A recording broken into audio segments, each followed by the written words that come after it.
After a spectacular rounds one and rounds two, the Porsche Sprint Challenge Southern Europe heads about 300 kilometers north from Portimao. For the first time ever, the series is at Estoril.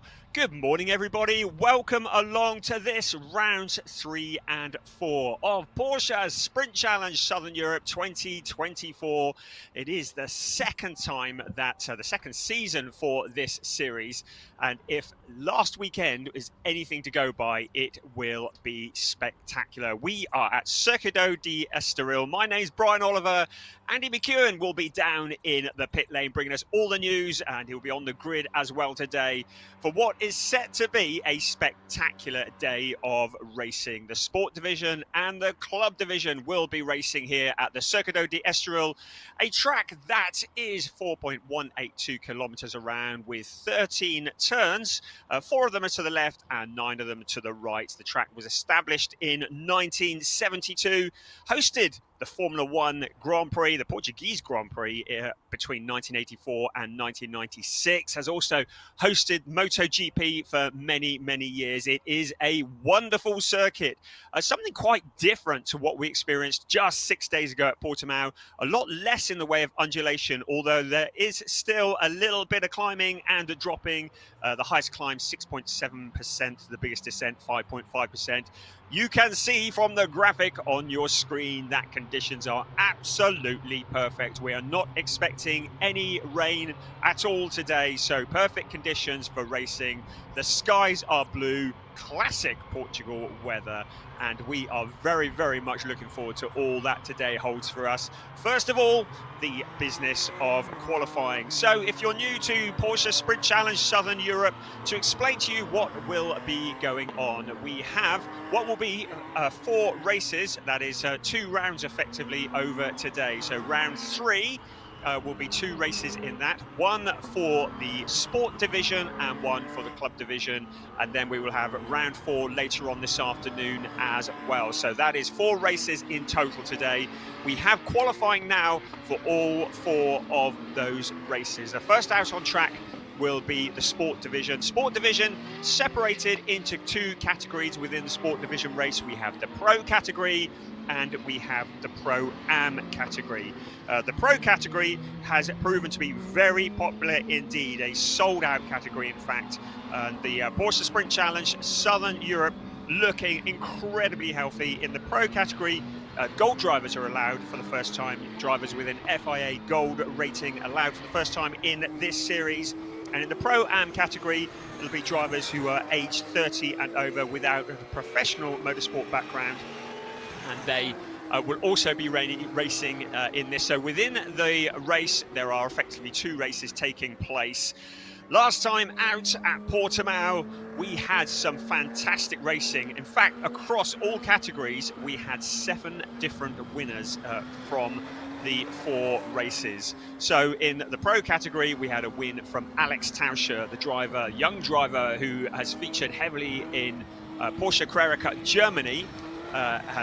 He had a good qualifying session for that, the first round, and he won, having gone head-to-head with Ario Levy. You can see red flags are out on track.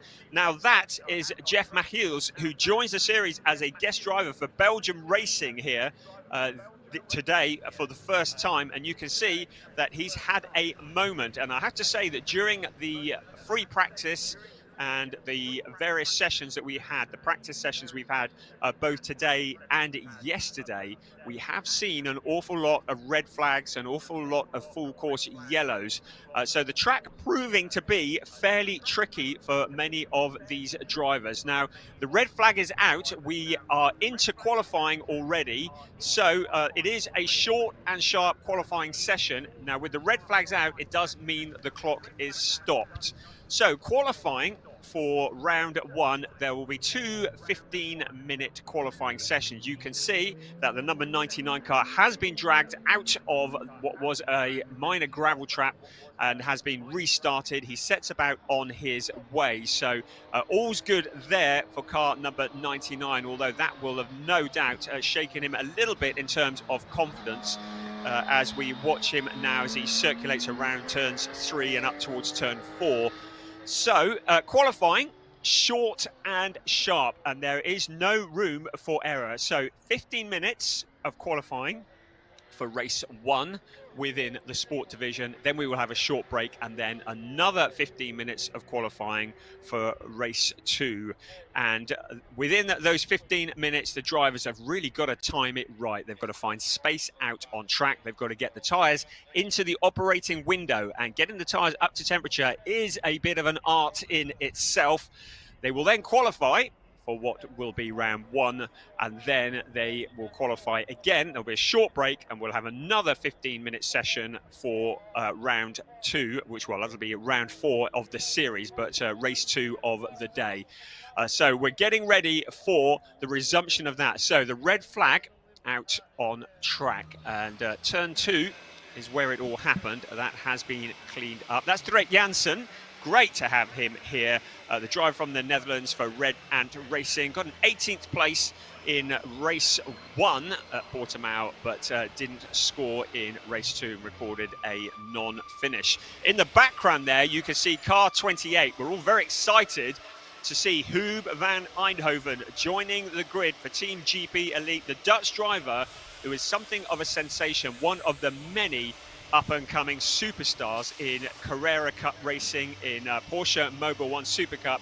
To have him here as part of Porsche Sprint Challenge Southern Europe really is great news. We saw his brother Lucas, who is also pretty useful behind the wheel. He is an exceptional driver, and who, well, he's got his brother catching him up from behind. They come from a racing family. In fact, I believe their father was also a racer, but who, one of the real superstars. He's shown very well in all of the practice sessions that we've had so far during this event, and we're expecting him to feature towards the front of the grid. Just while there's not a lot going out on track, the clock has resumed, so 13 minutes of this first qualifying session still remaining. Just to continue what we started with, it was Alex Tauscher who won round 1 at Portimao. Round 2 went the way of Ariel Levin. He was a driver who'd been very much at the top of the timesheets. In round 1, he got into a little bit of trauma, was spun around and recovered to come back to 3rd place. The other 2 races, in the Pro-Am category, it was Alex Ryman. He's very impressive indeed, who won in the Pro-Am category. And in round 2, Jules Graus. Now, he is another driver who is well worth looking out for. And in fact, we are still waiting for complete confirmation of the points standings, because there are a number of investigations that are still ongoing. But if things remain as they are, it will be Jules Graus who will be at the top of the overall points standings. We have a number of points championships. We have an overall classification, but we then have a classification within the drivers' groups. So we have a combined classification amongst the Pro and the Pro-Am drivers, and we also have a Pro and a Pro-Am championship within themselves. But we're still waiting for confirmation on the actual points coming out of Portimao. We hope to bring you those as today progresses. You can see the cars out on track again at the moment. So 11.5 minutes remaining. Look how busy it is as the cars head around turns 6 and 7 and towards turn 8. It is going to be quite tricky now, because you've got to find space on the track, and you've got to get the tyres into the window. You don't want to get the tyres too hot too soon. You want the tyres to be at the absolute optimum temperature when you come to do your push lap, but you don't want other cars getting in your way. So finding space is really important. Now, in theory, particularly in these conditions, the track will get faster as this session progresses. But if you leave your push lap too late in the session, you may well risk a yellow flag or a red flag, and then your lap will be ruined. So it's important to get a banker lap in nice and early. If that wasn't complicated enough, though, there are tyre regulations. Each driver is restricted to just 2 new sets of tyres that have to last them all day today. That is for both rounds 3 and rounds 4, race and qualifying. So looking after the tyres, making sure they've got rubber when it counts. And we saw that last week at Portimao. A number of drivers running out of grip as the race came to an end. It's a 30-minute race for each of the rounds this afternoon. and having a grip at the end of that is obviously critical. So strategically, do you put on the new rubber for qualifying? Do you wait until a bit later in the day to put fresh rubber on for the second qualifying session? Do you save it for the race? Lots of strategy calls by the teams, because if you go too hard in quali, you may well pay the price come the race. And of course, the points are all paid in the race, where no points awarded in qualifying. We look at the cars out on track at the moment, just looking to find a little bit of space. So the kind of time that we're going to be looking at is going to be in the low 140s. So we were into the mid to high 39s during free practice, and it would be expected that we'd see some of the drivers getting into the 139s. But a lot can change, and it's down to tyre wear, it's down to conditions on the track. Of course, if a driver goes off and rejoins and brings gravel onto the track, that can also be significant as well. But at the moment, we're looking good, and the car's out on track. The track looks to be in good condition. Car number 7 has been summoned to race control for speeding in the pit lane, so that's not a great start. That's one of the drivers that are in the club division, but of course the rules across all of the session. Now just looking, yellow flag was just briefly came out. We're back to green now. It's exactly what we said. You can get out there, you've got to get the space, you've got to get the heat into the tyres, but you need to get that lap in before you have any issues with red flags or yellow flags ongoing. Ariel Levy very much will be a driver to keep an eye on, the Israeli driver who was so quick. Was looking good for 2 out of 2 last weekend at Portimao, but for that incident in round 1, which saw him turned around. He managed to rejoin. He didn't get dropped to the back of the pack, so he was able to rejoin and fight his way back up into a podium position. It was very impressive, but also impressive was Alex Tauscher. Alex, who won round 1, had a difficult time in the second of the qualifying sessions. He was quickest of anybody, but he had his lap disallowed and had to start the second race of the day from the absolute back of the pack.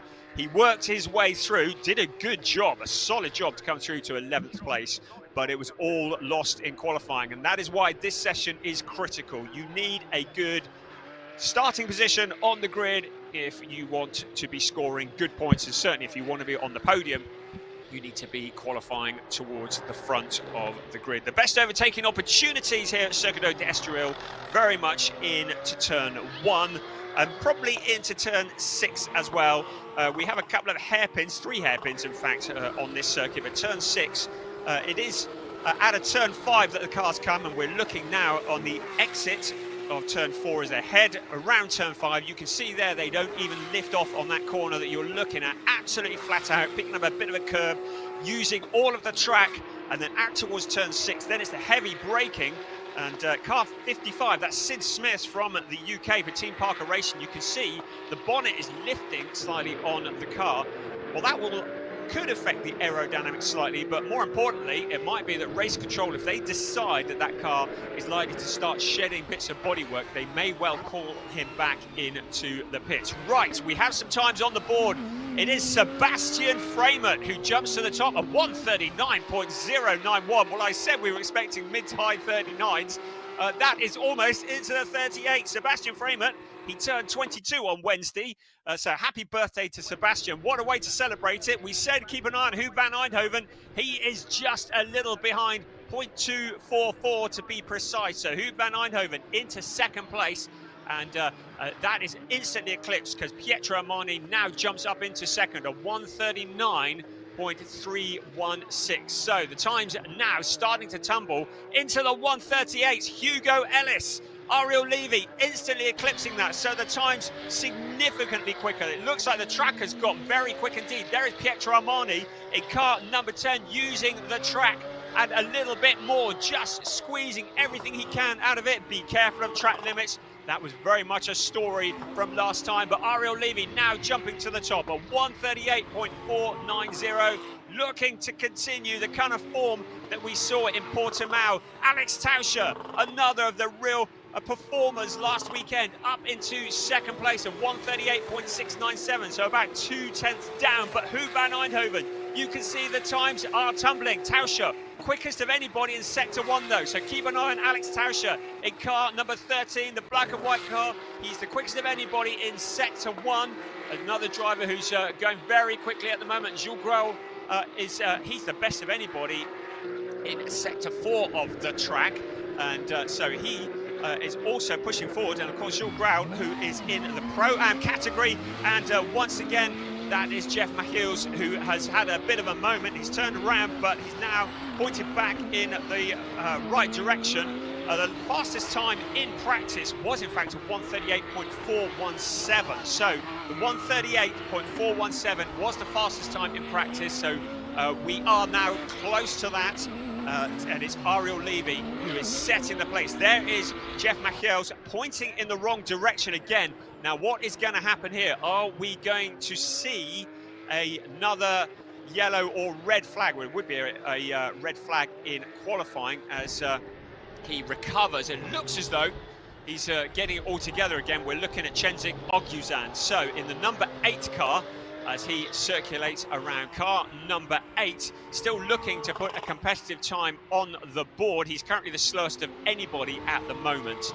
It is Ariel Levy, 138.441, who's at the top of the timesheets. Now, Who van Eindhoven just 0.158 slower. Alex Tauscher in 3rd place. So Alex, who'd had a quick sector 1, hasn't been able to continue that into sectors 2 and 3.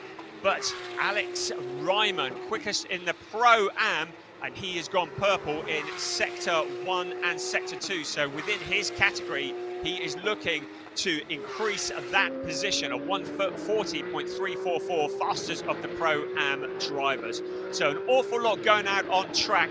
Just over 3 minutes remaining of this session. The benchmark of 138.441 from Ariel Levy. Who van Eindhoven, about 1.5 tenths behind. Alex Tauscher, 2.5 tenths behind him. You can see car 99, Jeff Machiels, has pulled the car out of the way, so no need for a yellow flag, but it does look as though his qualifying session is over.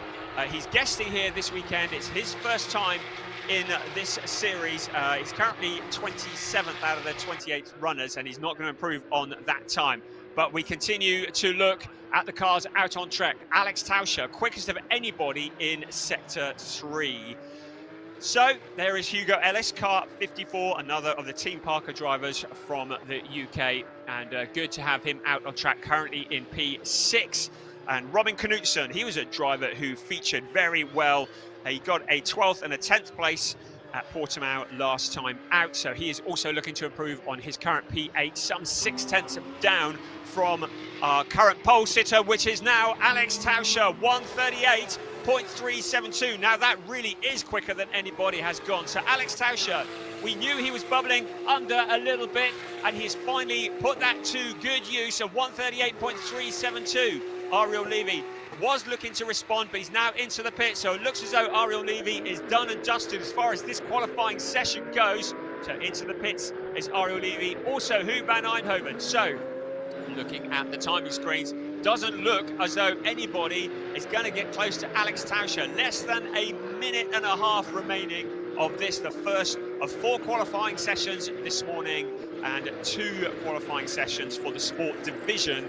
And Alex Tauscher looking to make up for what was a difficult time in the second race last time out in the qualifying at Portimao. Currently where he needs to be, at the top of the timing sheets. Brilliant stuff from Alex Tauscher. Ariel Levy, P2. Who van Eindhoven in P3. There is Alex Tauscher, still looking to improve past the number 99 car that is just out of harm's way up on the banking. But Alex Tauscher is now a 138.372. Doesn't look as though he's going to improve on it on this lap, but he's going to give it a try, isn't he? Ariel Levy, Who van Eindhoven, they are done. Horst Felix Felbermeyer up into 4th place. Great stuff from him. Senna van Solen up into P5. Sebastian Framert, our early pace setter, up into P6.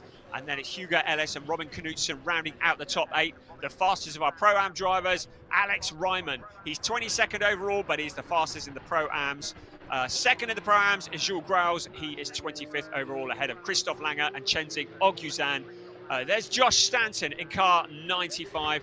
He's currently in 17th place in the timing screens. He has done a personal best in the first sector, but is not improving on it at the moment. The clock strikes 0, so those who are out on track are able to continue to complete their lap, and that lap will count. But it doesn't look as though anybody's going to get anywhere near Alex Tauscher. Alex Tauscher picking up pole position.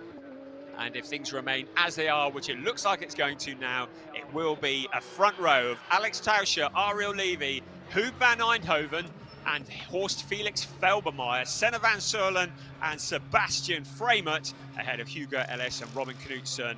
Then Louis Rosset, Marco Giltrap down in 10th place. I'm thinking he will probably be a little disappointed with that, having had a 5th and a 2nd place finish in the first 2 rounds at Portimao, but he's in a good position to be able to go forwards from there.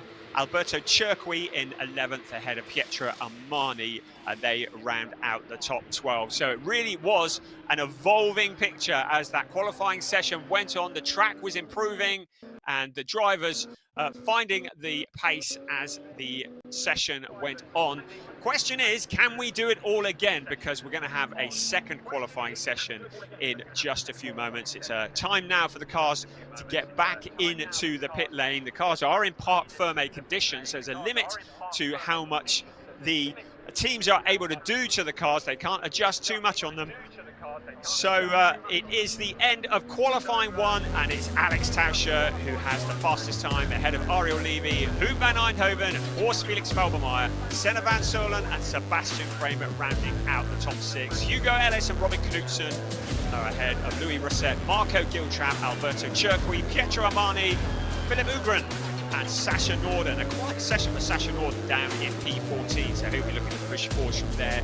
He's ahead of Angus Whiteside and Sid Smith, Josh Stanton, Dries Jansen and Thomas Cangro, Giuseppe Guerri and Fernando Monnier, and then the fastest of the Pro-Am drivers, Alex Ryman. He is so quick, ahead of Anthony Imparato, Jurien de Back in 24th, and then Jules Grau, Christoph Lange and Chenzik Oguzan rounding out the top 27.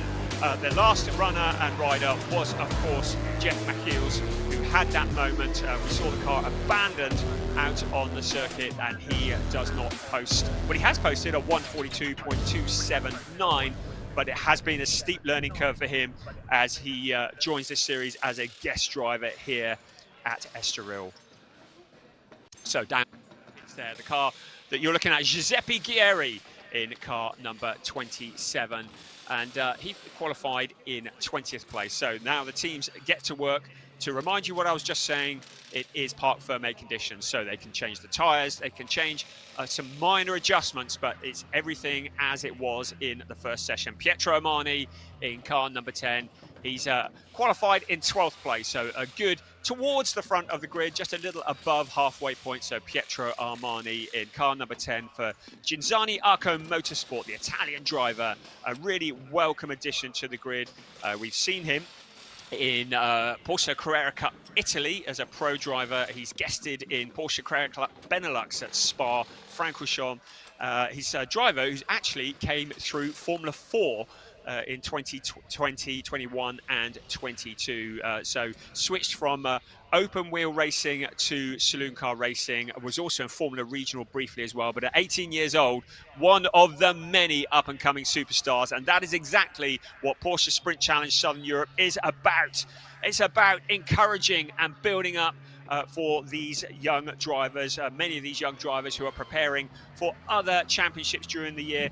The tagline, summer wins are made in the winter, never more true. Last year in the Porsche Sprint Challenge Southern Europe, it was the drivers who fared well in the Sprint Challenge who then went on to do exceptionally well in their respective series throughout 2023. None more so than Robert de Haan, who won last year's championship in the Porsche Sprint Challenge Southern Europe and then went on to be pretty dominant in Porsche Carrera Cup Benelux.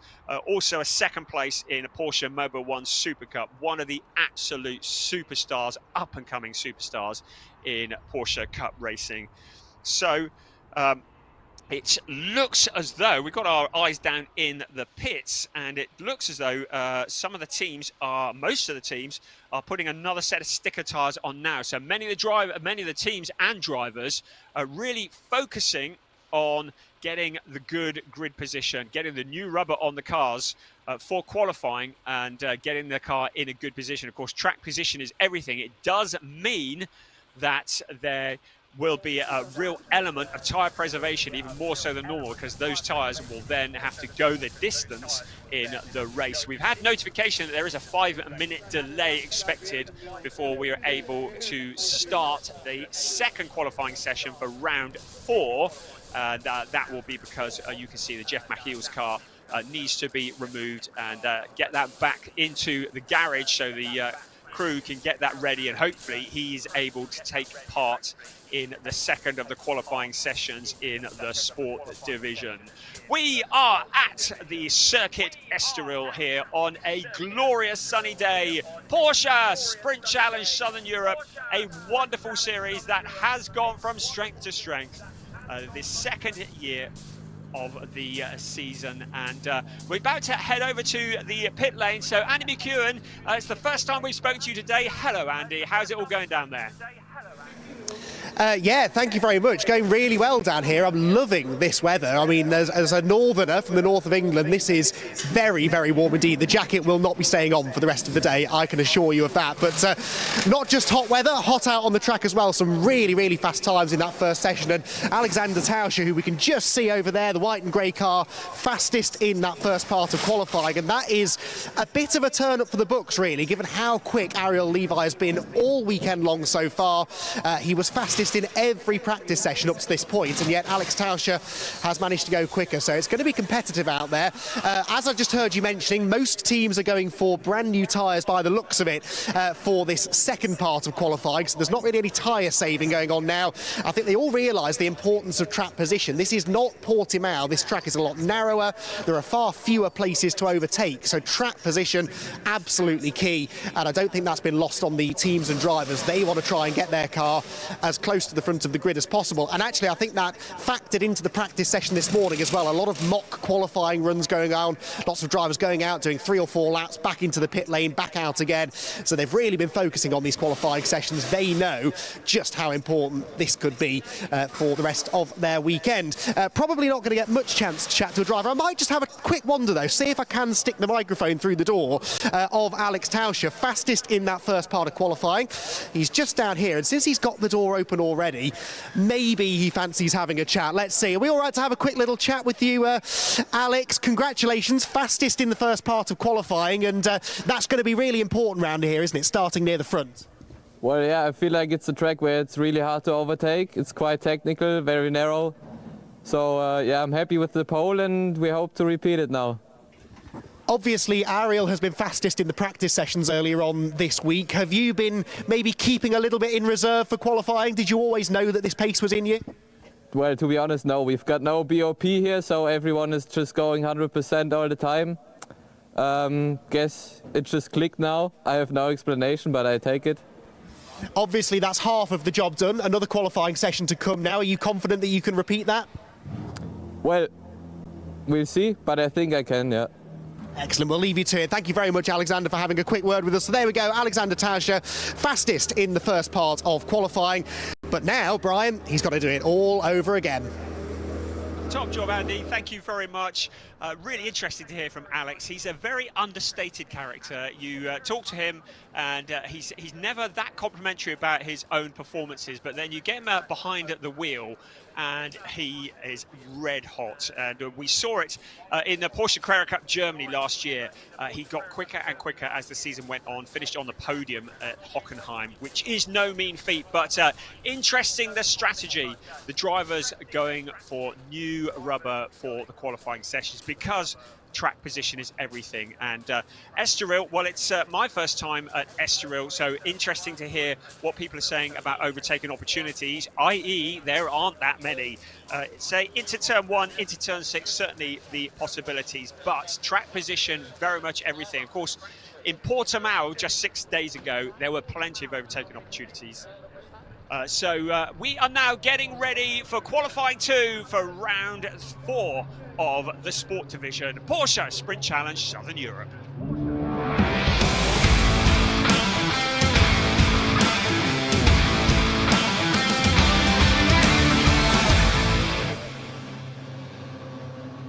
So once again, the cars are back out on track, getting ready for this, the second qualifying session. This will be for round 4, which will take place later on this afternoon. Same cars that you saw earlier back out on track, and this will be for those grid positions. So very much as it was before. 15 minutes, make that 14 because the clock is already ticking. So 14 minutes remaining, get out on track, get the heat into those tyres, the brand new rubber that many of the drivers are running. Now, I wonder how many drivers and teams will elect for older rubber for this session to give them an advantage in the actual race. I think it'd probably be a brave strategy when you listen to what people are saying at the moment. But the drivers now back out again. There's Hugo Ellis in car 54, the Team Parker Racing driver from the UK, preparing for his season in Porsche Carrera Cup Great Britain. He's from Poole in Dorset, which is where I come from as well. So great to have him here on the grid, preparing for this, the next round. The rest of the cars just getting themselves together out there, getting the heat into the tyres and into the brakes as well. So it is just a process of building the temperature up, getting them into the window. Of course, our eyes will be very much on Alex Tauscher to see if he can make it 2 out of 2. Ariel Levy will be looking to relieve him of that, and Huub van Eindhoven in the green and black car that's just passed through your screen as well.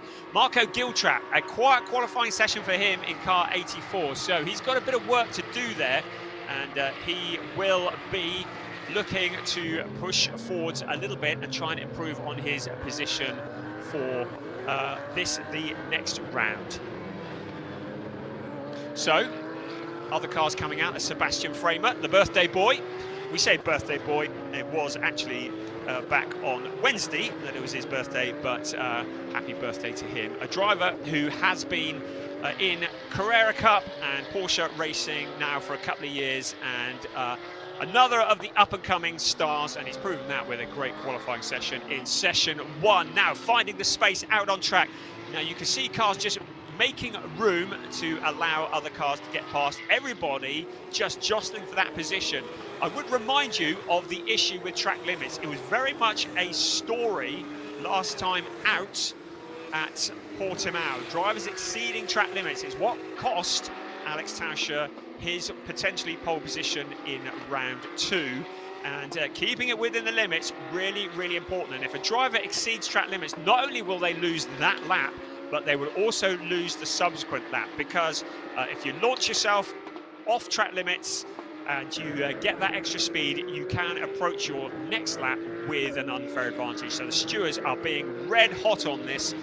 Track limits, they must be kept to, and the drivers are going to be wary of that in this session, because a track limits infringement on your push lap, you could use your tyres up and have nothing to show for it. There's Alex Tauscher, Horst Felix Felbermayr, another of the up-and-coming superstars. Horst Felix from the racing dynasty, the Felbermayrs, his dad and his granddad, legendary racers now, Horst Felix, following in their wake. Alex Tauscher, he's got a brother as well who is coming up through the racing ranks, very strong in the sim racing world. There is Ariel Levy, very much the driver who has been stealing headlines throughout certainly the practice and qualifying and race sessions at Portimao, and has been looking very quick indeed here at Estoril. You can see a lock-up from somebody, a bit of smoke in the air. It looks as though everybody's continuing on their way at the moment, but we still continue through this session, which is looking at any other interesting stuff. Andy's been reporting from the pit lanes, and he was just saying that a lot of drivers are in no hurry to get back on track at this time.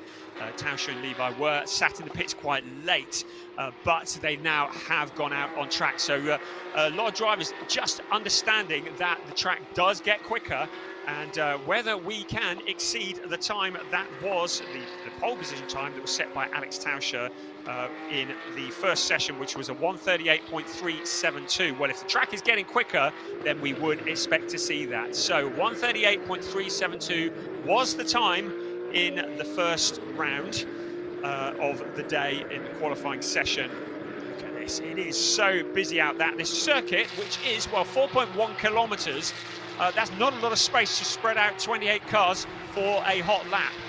So drivers jostling for their space and position out on track, getting that room. Of course, there is potentially the advantage to be had from a slipstream along the pit straight, but that's debatable whether you really want to be getting too close to the car in front.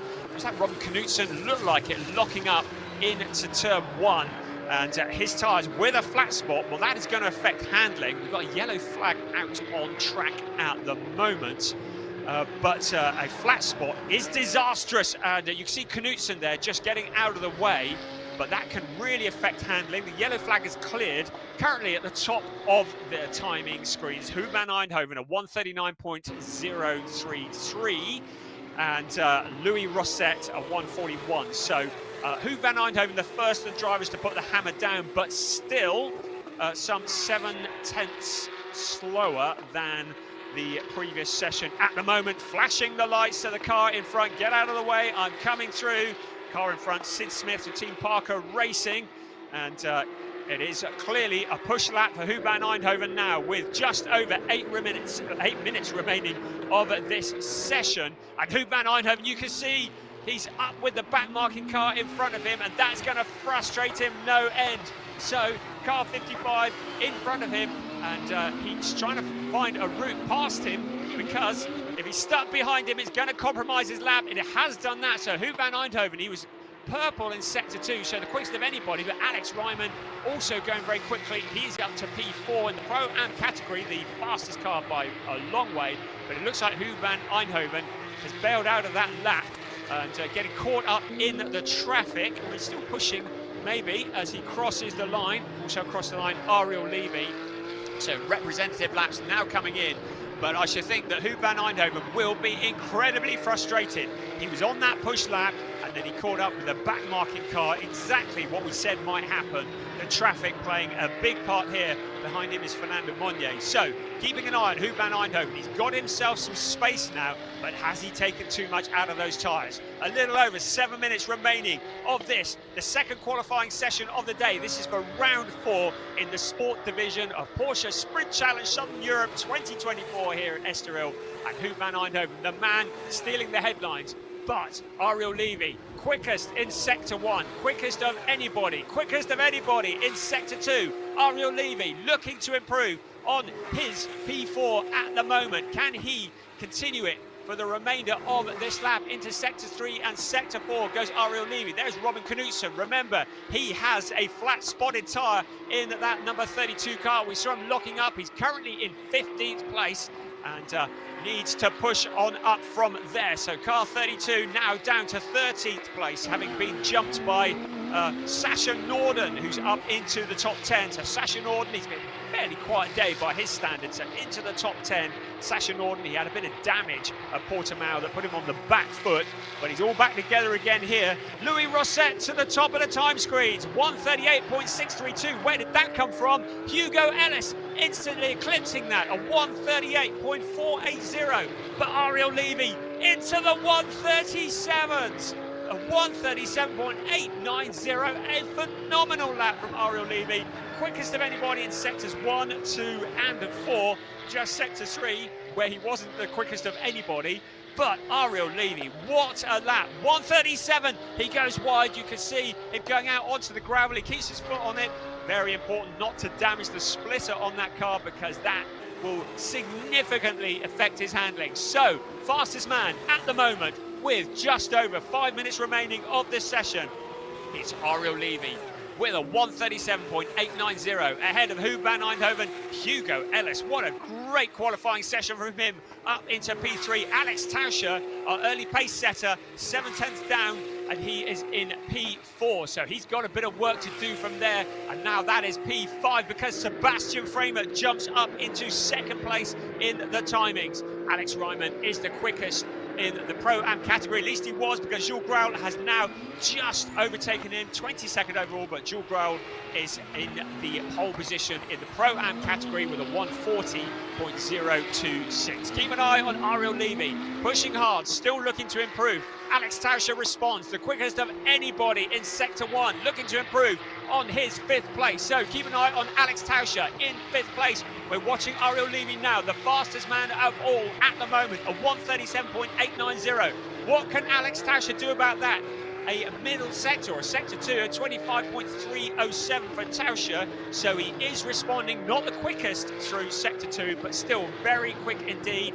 22.588 in Sector 3 for Tauscher. So losing a bit of time in Sectors 2 and 3, but if he can pick it up in Sector 4, I think he's going to improve on his P5. So into the final sector, Alex Tauscher coming through, P5 at the moment. Here he is, the car number 13, the black and white car, the pole sitter for the round 3 race that starts first of all today. Now into the final sections of the track. Across the line, Alex Tauscher will go in just a few moments. He's going to close that gap up, not quite enough, 0.195. So Alex Tauscher up into second place. Here's Levy from Tauscher, Framer, Huub van Eindhoven down into P4, Hugo Ellis into P5. Horst Felix Felbermeyer in 6th, ahead of Louis Rosset. Marco Giltrap in 8th, ahead of Robert Knudsen. And he'll be wondering what he could have done had it not been for that lockup. And Philip Ugren rounding out the top 10. Fastest in the Pro-Am, Alex Ryman once again jumps to the top, a 139.833 in the Pro-Am category. So with 3 minutes remaining of this session, we've still got pretty well every car out on track looking to improve, but have we seen the best? To remind you, the drivers who have been pushing hard in this session is Alex Tauscher indicating left just to make space for the car to come through behind him, but to remind you, in this session, the drivers will have taken a certain amount out of the tyres. The question is, and what will they be carrying into the race?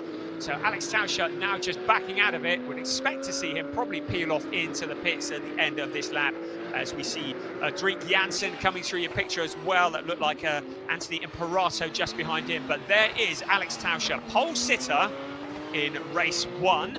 P2 as things stand at the moment. If things remain as they are, Hugo Ellis is peeled off into the pit, so I think he is done for this session. Alex Tauscher not improving at the moment. So Ariel Levy looking solid, and car 27 just behind him, Giuseppe Guerrieri, and he'll be frustrated by Alex Tauscher there because he is on a push lap. He finds a route past, so Giuseppe Guerrieri looking to improve on a 17th place. He's done a personal best, but not improving enough to trouble the drivers at the front. It's just one car into the pits at the moment, and that is Hugo Ellis. And we have Jeff Machiels, who did not start this session, of course, the 99 car, who had the trauma in the first qualifying session. So as things stand at the moment, a minute and a half remaining. Doesn't look as though there are going to be any major changes. Ariel Levy, Alex Tauscher, Sebastian Framer, Huub van Eindhoven, Horst Felix Felbermeyer and Hugo Ellis. Sasha Norden, well, he's improved, he's up into 7th place, but still some 7/10 off the pole position time. There is Sasha Norden in his familiar car, circulating, just looking to improve as much as he can. As we look down towards the start-finish line, Anthony Imperato coming through in the 91 car. He's currently 22nd overall. So we're into the final 45 seconds of qualifying as before. Once the checkered flag comes out, any drivers who are on a hot lap will be able to continue that lap and it will count. But you can see now that Ariel Levy and Alex Tauscher now into the pits. There's Sebastian Framer out on track but not improving on his P3. Huub van Eindhoven also out. You can see the picture on your left-hand side, Ariel Levy there receiving congratulations from his crew, because it doesn't look like anybody is going to get anywhere near his time. The only driver into the 37s, a 137. 37.890. What a great time that was from Ariel Levy, and I think he really has extracted as much as he can out of this session. Now we'll be hoping that the tyres will go the distance of Christoph Langer, the number 44 car in the Pro-Am category. He's had a bit of a moment. He rejoins, but it doesn't look as though there has been any harm there. So car 44 continuing on his way, but a bit of a moment for Christoph Langer. Checker flag is out to bring an end to this session. There are a few drivers out on track at the moment. There are no big improvements going on. So it looks like it's gonna be Ariel Levy from Alex Tauscher, Sebastian Freimert, Hugo van Eindhoven, Horst Felix Vogelmar, Hugo Ellis, Sasha Norden, Louis Rosset in P8 ahead of Marco Giltrap. Again, a fairly quiet session by his standards. And rounding out the top 10, Robin Knudsen, Philip Ugren and Senna van Solen rounding out the top 12. So we are going to take a look at the provisional results of this qualifying session. Ariel Levy for Team GP Elite, the team that are so strong from the Netherlands, and it was a 137.890 ahead of Alex Tauscher, Sebastian Freimert, Hugo van Eindhoven, Horst Felix Vogelmar, Hugo Ellis, Sasha Norden, Louis Rosset, Marco Giltrap, all the way from New Zealand ahead of Robin Knudsen, Philip Ugran, Senna van Solen, Sid Smith and Alberto Chirqui rounding out the top 14. In 15th place, Pietro Armani, Angus Whiteside, Giuseppe Ghieri, Fernando Monnier in 18th place ahead of Josh Stanton, Thomas Cangro, Urin de Bag, Anthony Imperato and Drik Janssen. They round out the top 23. Then we look at the Pro-Am drivers. It was a battle between Alex Ryman and Jules Grauls, and it became Alex Ryman who got that provisional and then ultimate pole position in the Pro-Am category. Jules Graul in 25th, and Christoph Langer was next, and then it was Chenzig Oguzan. The only driver who didn't record a time was Jeff Machiels, having had that moment in qualifying one. So that rounds out qualifying for the sport divisions, round 3 and round 4. Right, back down to the pit lane with Andy McEwen. Well, what a exciting pair of qualifying sessions that was, and the battle between Alexander Tauscher and Ariel Levy is going to be extremely close, I think, over the course of the day. Ariel is here with me now. We can have a quick chat then with our round 4 pole sitter. And Ariel, Alexander pipped you in the first session, but you were determined, weren't you, to get that back from him in Q2? Yeah, for sure. My goal always is to be first, and I saw that he was a little bit in front of me, and I said to myself, 1/10 for sure I can make it. And yeah, well, I tried and looked like it worked. You've been fastest in almost every session now this weekend. What is it about this circuit that really seems to click with you? I don't think it is about the circuit. I think it's about the car. I think my car is really, really well. And yeah, it makes my work a bit easier than usual. Well, easier, but it's not going to be easy, is it? Because Alexander is quick. He really wants to try and get some points back this weekend. How important do you think the start of the 2 races is going to be? It's quite a long run into that first corner, and after that, a lot of drivers saying it's going to be difficult to overtake. Well, for sure it's not going to be easy. Alexander is a super driver. The starts are super important as well, and as everyone could see on the last race, my starts are not the best, but I worked on those a little bit in the test days yesterday, and hopefully I can make it work. It's going to be a warm one, obviously, out there. Tyre management is going to be key. What is your sort of tyre strategy been so far? Were you taking fresh tyres in both of those qualifying sessions? Yes, I don't see any other strategy in this specific championship. I think all of us did the same thing. Each qualifying session we took a fresh set of tires, and but for sure tire management will be super crucial in such a technical track, and the sun is there, so yeah. Excellent. Well, we'll let you go and debrief with the team. Massive congratulations then. Ariel Levy, pole position for round 4 a little bit later on. Next up, though, more qualifying action. The club division heading out on circuit.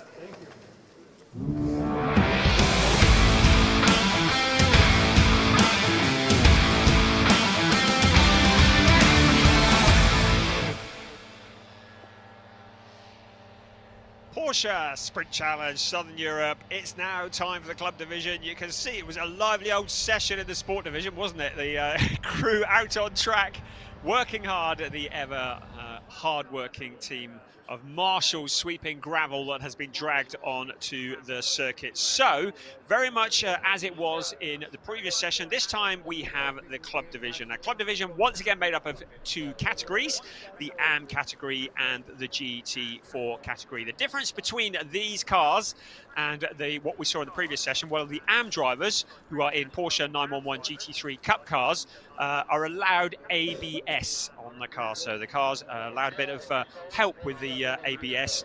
We also have the GT4 cars, which are not using the 911 cars. Obviously, it is the Porsche Cayman GT4 Club Sport, a wonderful car. But in the GT4 category, we have 3 drivers. And keep an eye especially on car treble 2, Seb Hopkins, Team Parker Racing. He was red hot at Portimao, really mixing it, and he was mixing it amongst the GT3 cars as well. There is a driver that we welcome, Stanislav Minsky in car 23 here as a guest driver in the club division here for rounds 3 and 4. Great to have Stanislav here. He's a regular racer in GT3 racing in the 24-hour series. Was also in the 2024 Middle East Championship for Porsche. He is getting ready for this qualifying session. One of a few drivers guesting here in this session. It was great to also welcome Didier Gloria, and anyone who's following the Porsche Sprint Challenge Southern Europe last year will know that he finished 6th in the Pro-Am Championship. He will also be joining us out on track, so welcome addition, Didier Gloria, in the AM category. So we are now just waiting for the green light. It will be 15 minutes of qualifying. That will be for round 3, and then there will be a short gap of about 5 minutes, all being well, and then we will do it all again with the qualifying for round 4. Now, it was interesting, Andy talking to Ariel down in the pits, and he just said there is no other strategy. New rubber on the cars, so really interesting. We've got the green flag, the clock is ticking, but interesting that the drivers are all pretty well using new rubber, and you're going to expect the same because what we saw in the previous session is going to very much apply to this. Grid position is very, very important here in Estoril to getting the new rubber on the cars and getting out on the circuit, finding some space and getting a good qualifying position is going to be critical. So out on the circuit come the cars. A few less than we had in the previous session, about 16 cars in total. So hopefully traffic will not be so much of an issue, but it is still an issue. And we need to keep an eye on a number of drivers. Now, the winners in Portimao were Nicholas Salens and John Loggy, Ian Loggy, should I say. They took a win apiece out in Portimao. Neither of them are here this weekend. So Felipe Wills is going to be the driver very much to keep an eye on in the point standings. Also Robert Sulmer, so cars 50 and 63, very much leading the way in the AM categories. We've already said in the GT4s, keep an eye on Seb Hopkins because he is something very special indeed. Driver number treble 2, he's just 18 years old. He's come through British GT4 and he's come through Ginetta Championship, preparing for the Porsche Great Britain Sprint Series, so he will be out on track, but he was really mixing it with the GT3 runners. Very impressive indeed, car treble 2, so we'll have one eye on him as this session progresses. So the clock is ticking, and that 15 minutes, it doesn't half disappear quickly. Times are likely to be a little bit slower than we saw in the sport division, but you can see that the times are red hot. The track has been getting quicker. The sun is shining here in Estoril and conditions absolutely perfect. So how many drivers will risk it until late in the session before the push lap? Well, as far as I can see, there are no drivers in the pits. So we have 16 cars out on track at the moment, all on their out lap, all just gently circulating, bringing the tyres into the window, not too quickly. So we look at Alexander Dobik in car 33, the driver from Ukraine for Hadeka Racing, got a 19th and a 17th overall. And going straight on, that's Javier Ripoll Jr. for Est1 Racing, just getting it all wrong. He has kept it out the gravel trap. This is a tricky circuit to master, and I think this is something that we have discovered, that it's a track that can catch people out. Now, that's just going into the S's. That's towards turn 8 that he had that moment. A big uphill section as well into turn 9 and 10. So a technical circuit, a tricky piece of the circuit. It looks as though he's managed to escape any damage to the car. The splitter looks intact, so that's all good. So he continues on his way. But Javier Ripoll Jr., the Venezuelan driver, he got 2 5th places in Portimao. He was very quick, and we're talking 5th overall. And that was very, very good for Javier Ripoll Jr. So looking to repeat that, and whatever that moment was that caused him to have a little off there, I'm sure he will be analysing that in his head, and it can really throw your rhythm. You've got to get into the rhythm of the circuit and get into your stride as we look at Felipe Wills now starting to push a little bit for speed level. The Belgian driver who was so impressive, a 3rd and a 4th place overall in rounds 1 and 2 at Portimao, now out on track, starting to turn the wick up a little bit as he tries to get the tyres into the window, out of the final turn. He's going to come in a bit to record a time, and it will be Felipe Wills who will cross the line, and we'll see where he comes. He goes to the top of the timesheet, so 144.395, so still some to come out of that, but Felipe Wills turning the wick up, one of the first drivers to put a competitive time in. So Felipe Wills got a bit of space out on track. It looks as though the tyres are now in the window, starting to push. Car 50, the silver car, that was so quick in Portimao.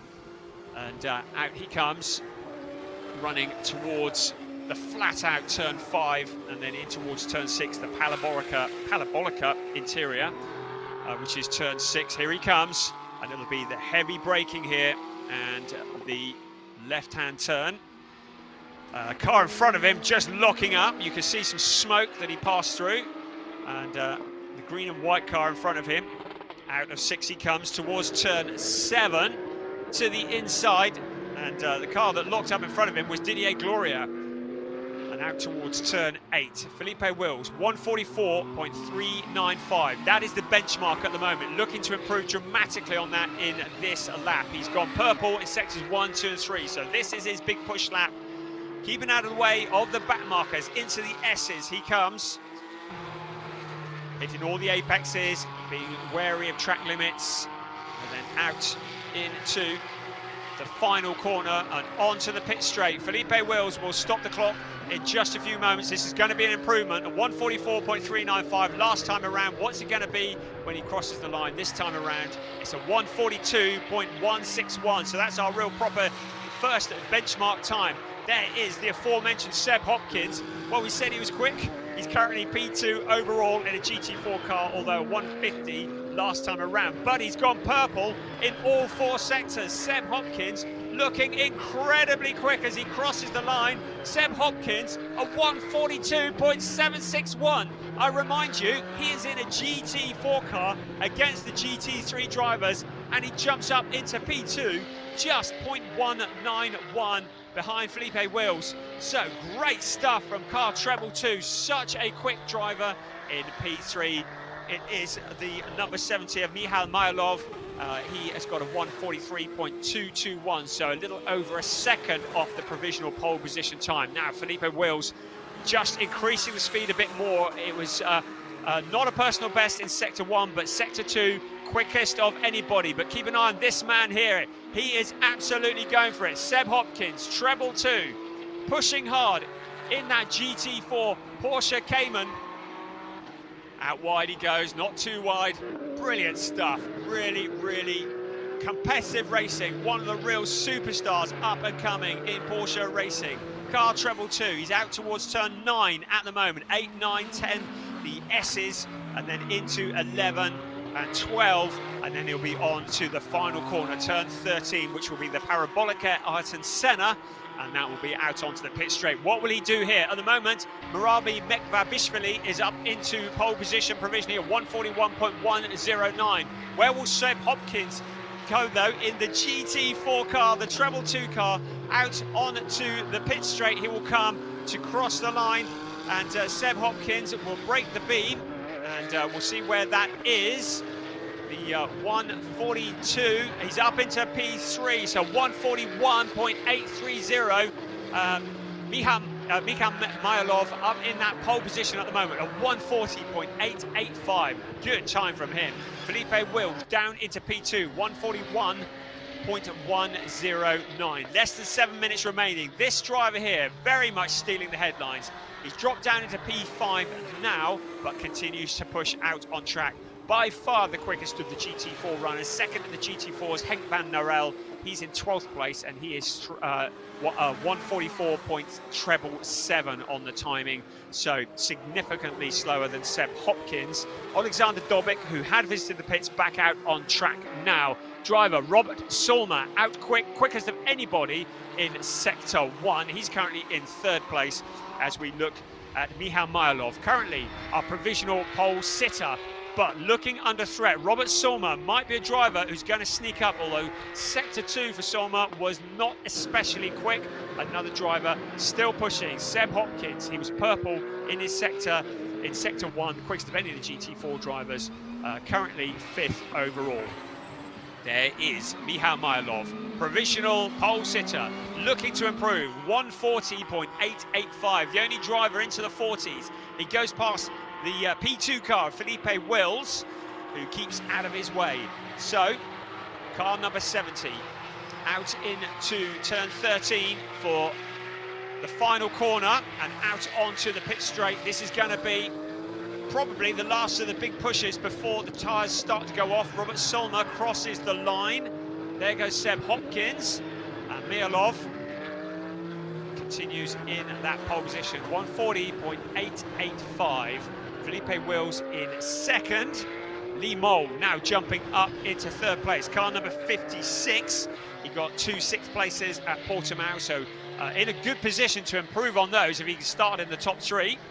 We continue to follow our provisional pole sitter. Car number 70, Mikhal Mylov. The blue and black machine behind him, Felipe Wills, looking to improve, but nobody is going faster at the moment. There are no purples on the timing screen, so it's Mylov from Wills, from Lee Mole, Robert Solmer, Murabi Mekvabishvili in P5, and number 18, Yuka Irola, who is in amongst the action very much in Portimao. He's next, and then it is the GT4 Seb Hopkins, who is in the provisional pole in the GT4 category. So Mylov got a lot of empty track in front of him, so this is his best opportunity, but has he taken as much out of the tyres as he dare at this stage of the day? There is Seb Hopkins once again pressing on. Car treble 2, the 18-year-old driver from the UK here preparing for Porsche Great Britain Sprint Challenge in 2024. There is Didier Glorier. Car number 7, guesting here, making his first start of the year in Porsche Sprint Challenge Southern Europe. Currently in 9th place, Didier Gloria. Seb Hopkins continuing to push away. Now Felipe Wills has been pushing hard in Sector 4, he's the quickest of anybody. Robert Solmer up into provisional pole position of 140.839, so now a second driver into the 140s, Robert Solmer in car number 63. Good stuff from him. He got a 4th and a 3rd at Portimao, and in a great position to improve on that further here in Estoril.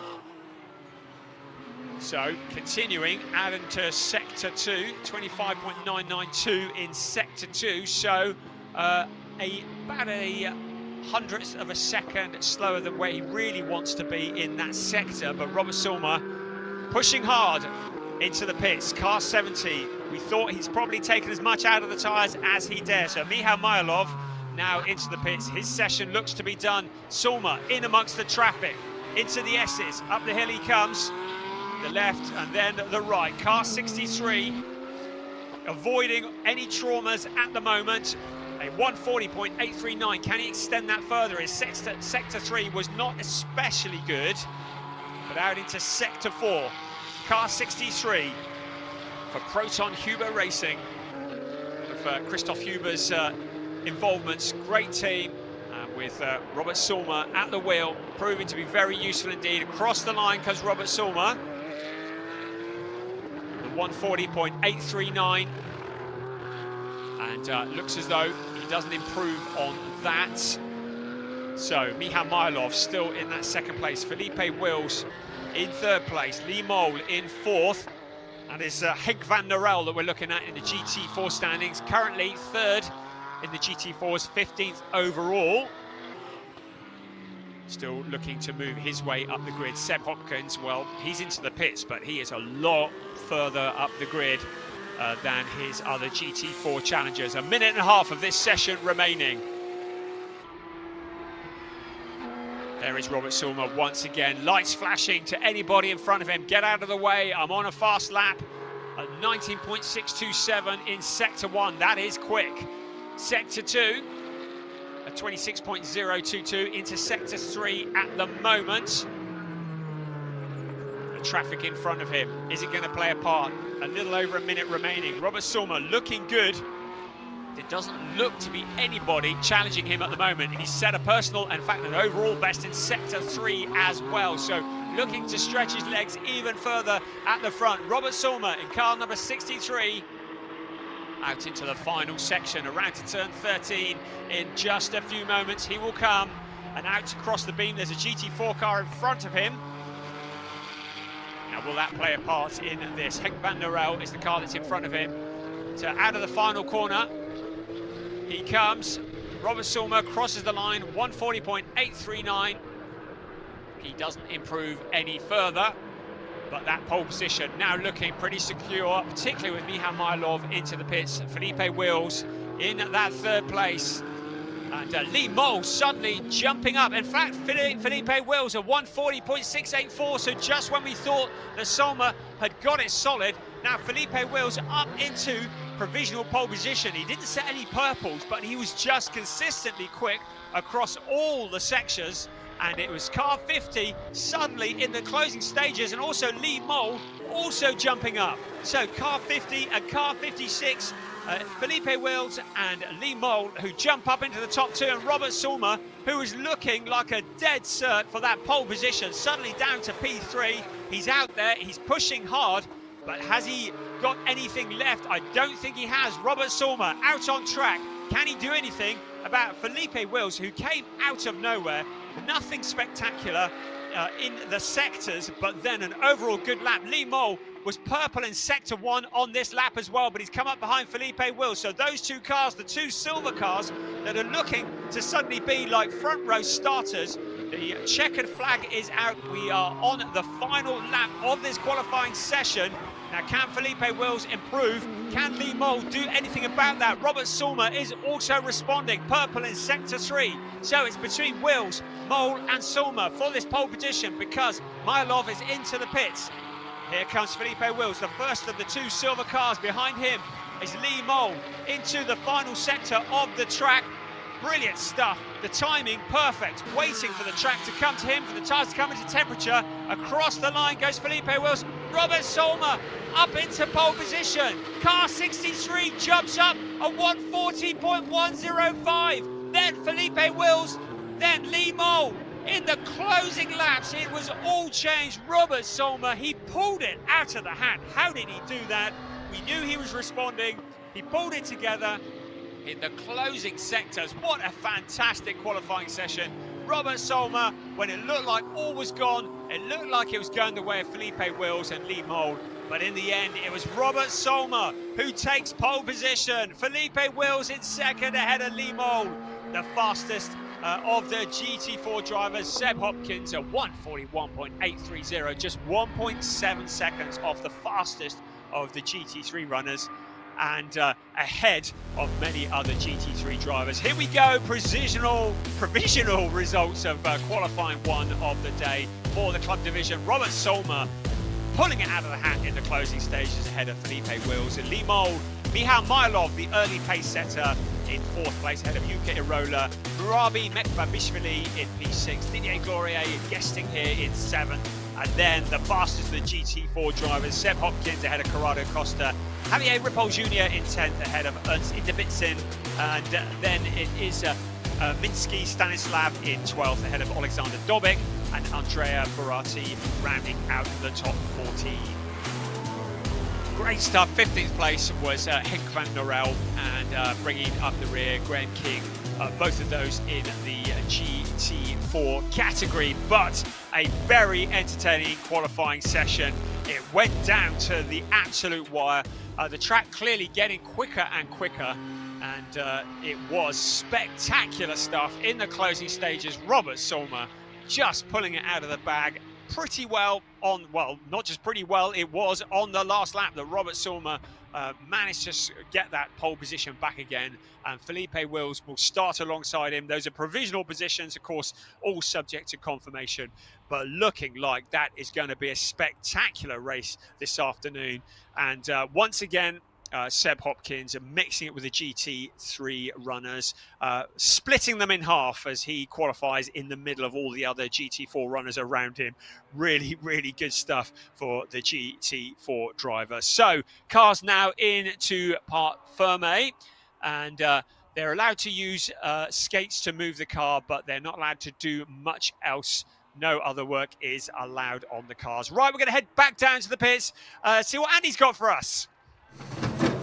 Well, I mean, this is only qualifying, and already I feel like we've had a whole season's worth of entertainment. Fantastic stuff out there. 3 drivers, any of whom could easily have taken that pole position. Well, not easily, but were in position to take the pole. But in the end, it was Robert Sulmer who managed it, and we're going to have a very quick chat with him, I think, in a second. He's just talking to the team, debriefing after the session. You can see already they've actually got the tyres on the car for the next part of qualifying, and they are going to be good to go. But Robert Sulmer, I'm sure, will be very, very pleased with himself after what was a extremely hard-fought qualifying session. We're going to try after this as well to wander all the way down to Team Parker Racing, because I do want to have a word with Seb Hopkins, who put in just an incredible performance there. Robert Sulmer having quite an intense debrief. Bottle of water as well, important to stay hydrated, whether you're driving or just wandering around the pit lane. Let's see if we can dive in now and have a quick chat with Robert, if that's okay. Thank you very much. Robert, wow, what an incredible qualifying session that was. There were 3 of you trading times at the front, but you came out on top. Well done. Yes, I had some traffic in the beginning, and I had to pass slower cars. So only the last lap I could really push, and I had a free lap. So, but I didn't achieve my goal. Maybe in the second qualifying. That's interesting. So you think you can go quicker? Yes, I want to do a 39 time. Excellent. Well, we'll leave you to it, Robert. Well done, though. Congratulations. Pole position for round 3 for Robert Sulmer. Now, let's have a little wander down this way. We've already got cars.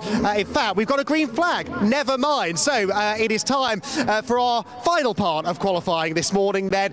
This is qualifying for round 4 of the Club Championship coming your way.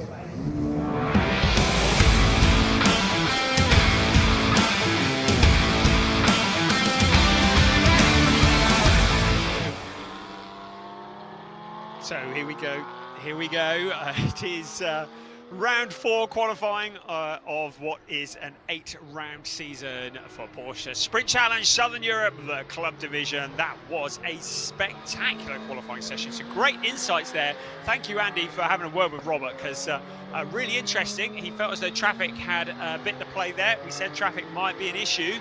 He thinks he can go quicker. So the fresh rubber is on once again, and it's very much reset back to 0. So what will it look like at the end of this session? Well, we haven't got to wait 15 minutes because we're already just coming up to 13 minutes remaining. That clock doesn't have to tick down quickly when this session is running.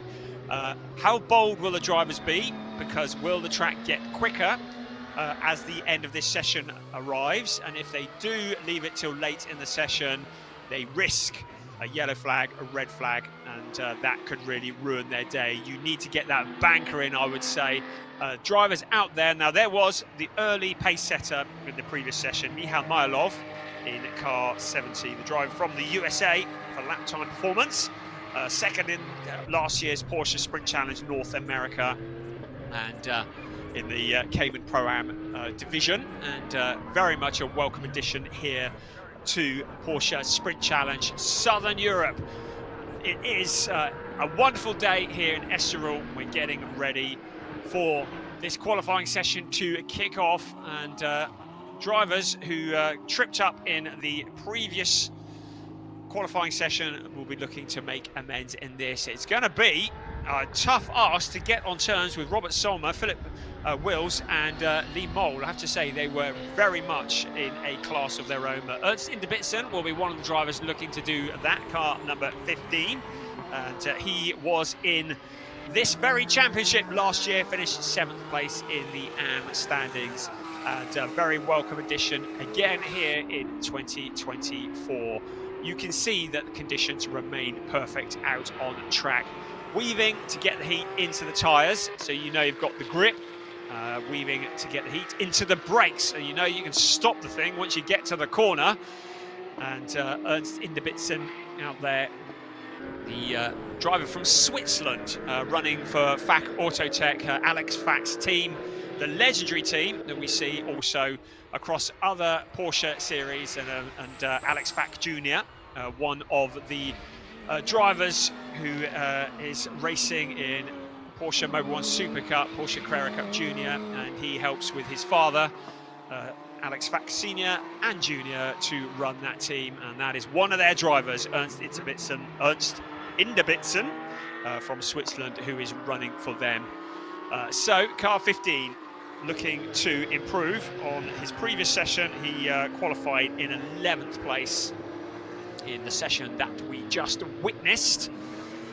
But at the moment is that period of time, getting the heat into the tyres and the brakes. So, question is, will Michal Mylov push as hard in this session? He saw what happened. He was pushing relatively early compared to the other drivers, and he had that provisional pole, but it was in the later stages that the track seemed to come to the drivers. The rubber really switched on. And be interested to see whether he does the same again. We've got all cars out on track at the moment, so every driver currently building the heat into the tyres. And still Alexander Dobic and Henk van der Rel on their out laps. Everybody else now on their build laps and getting ready for the push laps, which will start to come thick and fast in a bit. Our times that we're aiming for is to remind you, of 1:40.105.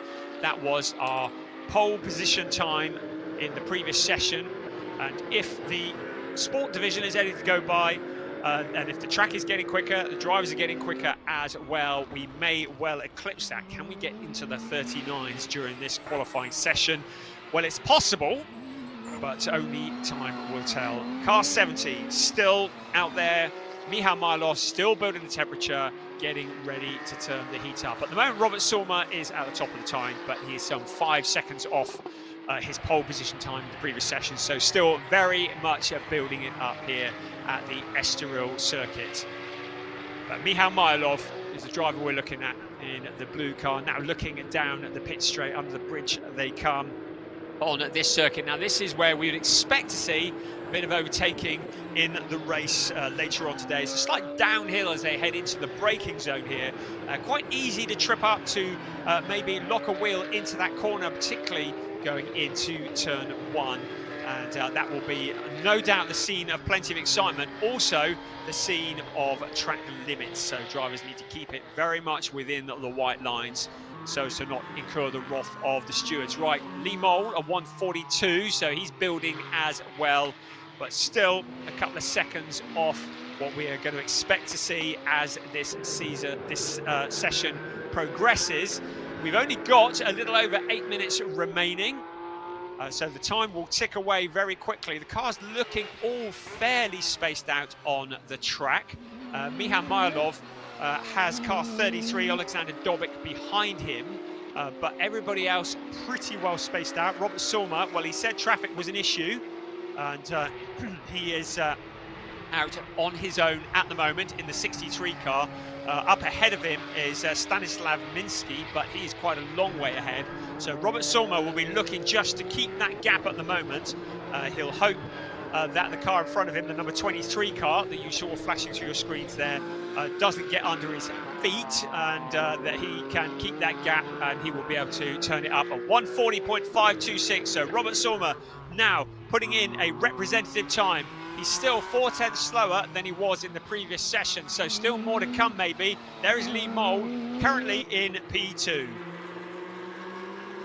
Graham King currently the quickest in the GT4 runners, but I think Seb Hopkins is probably winding himself up as well to move up the order. But Solma currently a 140.526. That is the early benchmark in this, the final qualifying session of the day for this, which will be round 4 later on this afternoon here at Circuit Estoril for Porsche Sprint Challenge Southern Europe, the club division. Across the line comes car 56, Lee Mole to the top of the time screens at 139.966. So into the 139s. 139.966, the quickest time of the day. Lee Mole, the first driver to really put the hammer down. Now, who is going to be able to improve on that? 6.5 minutes remaining. Felipe Wills also improving. Keep an eye on Michał Mylov. He's just gone purple in sector 2. So car 70, the next of the drivers to put a fast time in. Now, has Lee Mole gone too early, or is 139.966 the best that we can extract out of this today? Felipe Wills, some half a second back at the moment, but looking to improve. He's into sector 2 at the moment, but this man here, car number 70, Michał Mylov, in 5th place at the moment, but purple in sector 2. Sector 3 was not especially quick, but he can pick it all up in sector 4. It's all about being quick across all the sectors. And there, Michał Mylov in car number 70, out onto the final turn. He's going to cross the line. Will he improve on his 141.098 as he crosses the line? We're about to find out whether he moves up from P5. Robert Sulmer into P3 at the moment. Now up to P4 goes car 70. So Mylov has improved, but maybe not as much as he wants to. So a provisional second row start for car number 70. Michał Mylov, the driver who was on provisional pole for so much of the previous session. He was P4, is where he qualified in the previous round qualifying session. So currently it'll be 2 P4 starts if things remain as they are. Up to P4 he goes at the moment. Didier Gloria up to P6. Marabi Mekvabishvili up to P5. And Seb Hopkins once again showing a clean pair of heels. So many of the GT3 runners, the GT4 driver up to P7 overall, and on provisional pole for the GT4 category. Up the hill comes Robert Sulmer into the S's. Being careful to keep it within track limits. This is the response from Robert Sulmer. He was the quickest of anybody in sector 1, by 3/10 in fact over Lee Mole's sector 1 time last time around.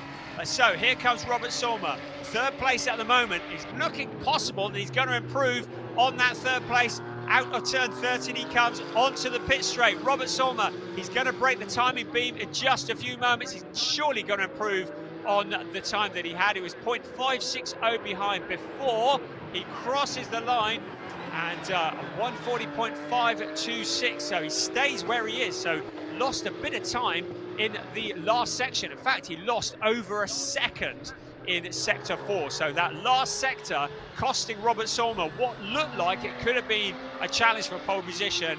He remains in P3 and has to do it all again, moving past the traffic, but time is running out. 3 3/4 minutes remaining of this, the final qualifying session of the day for round 4 of Porsche Sprint Challenge Southern Europe Club Division. Currently Lee Mole on provisional pole position, the only driver into the 39s. We're riding with Robert Sulmer in car 63. He wants to improve on that 3rd place. How's he going to do here now? So out of sector 1 he comes, and into sector 2.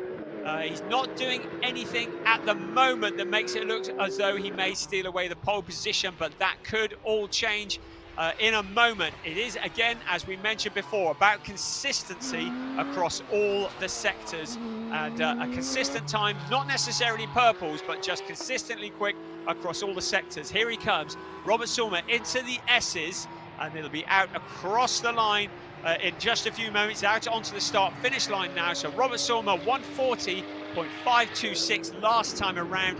Is he going to improve on that? He's out onto the pit straight now. 140.526. That's the time he needed to beat, and he does that. A 140.486. It moves him up to P2. Still nobody challenging Lee Mole. There are 2.5 minutes remaining. Now, to remind you what happened in the previous qualifying session, it all kicked off in the last minute or so, with drivers really turning the heat up with the temperature into the tyres as well. So Lee Mole currently a 139.966, but it could all change. Once again, Robert Sulmer continuing to improve on his times, a 140.486 last time around. Sector 2 looking quick.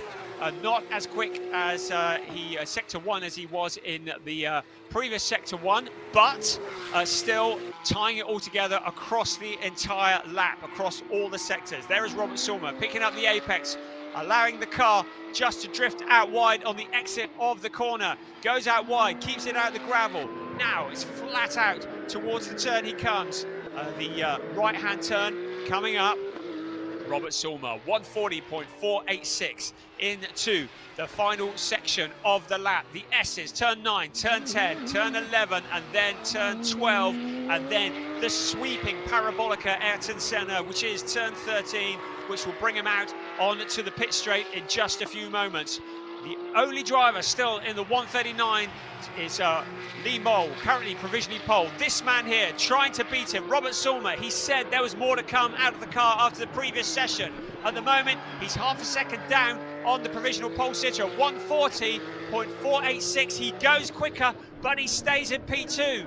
A 140.169, so still Lee Mole, who's now into the pit, so he will not be responding. He's done all that he can. Felipe Wills is out on track in P3, car number 50. He is about half a second off the provisional pole position time, a 140.517. Lee Mole still very much the benchmark. Robert Sulmer continuing to press on, continuing to try and find a way up onto that pole position. At the moment, it's a front row start. 25 seconds of this session remaining, and then whatever's left of the lap that the drivers are on. Seb Hopkins is into the pits. He's done all that he needs to do. I think the pro and pole position looking pretty solid to him. Only Graham King, the other of the GT4 drivers, out on track at the moment. So Seb Hopkins on pole in the GT4 category. There is Robert Sulmer once again out pushing hard. Checker flag is out. Sulmer looking to improve, but not doing it at the moment. Only one driver into the 139.966. Sulmer, you can see how hard he's pushing, using the curb. The car bounces up the hill he comes, into the S's, into turn 12 he comes, and then round into the sweeping turn 13. In just a moment will come Robert Sulmer. Has he done enough? He's gone purple in Sector 2. So he has the potential here to take this pole position away from Lee Mole. This is his last opportunity. Out of the final corner comes Robert Sulmer. Across the line he comes. It was a 140.169 last time around. Does he do it? No! It is Lee Mole who will start on pole position for round 4 in the club division. It will be Robert Sulmer who starts alongside him. Felipe Wills doesn't improve either. He will start in third. Good qualifying for Michal Mayalov. He is in P4, the fastest of the GT4 drivers. Seb Hopkins, who is 8th overall, very impressive indeed, with a 141.519. Another spectacular qualifying session, but only one driver made it into the 39s. That driver, Lee Mole. Brilliant stuff in car number 56. And Robert Sulmer, he gave it everything he had to try and beat him, but it was going to be a P2, some 0.203 slower than that provisional pole position. In third place, Felipe Wills ahead of Michal Mayalov, who was 4th. Marami Mekbabishvili, a solid performance in P5, and on the third row outside, Didier Gloria lines up. And 7th place, it's Javier Ripoll Jr., and in 8th place, the fastest of the GT4 drivers, Seb Hopkins for Team Parker Racing, and he will start on pole in that category. Yuka Irola in 9th place ahead of Minsky Stanislav in 10th place. Alexander Domik in 11th ahead of Corrado Costa in 12th. Andrea Barati and Ernst Indovitsin round out the top 14. In 15th place, it is Henk van Norel and Graham King. They are in the GT4 category. So it is a spectacular performance once again from Seb Hopkins to qualify his GT4 up in 8th place. Great qualifying in the club division. That rounds out the qualifying for this rounds 3 and 4 in Porsche Sprint Challenge Southern Europe.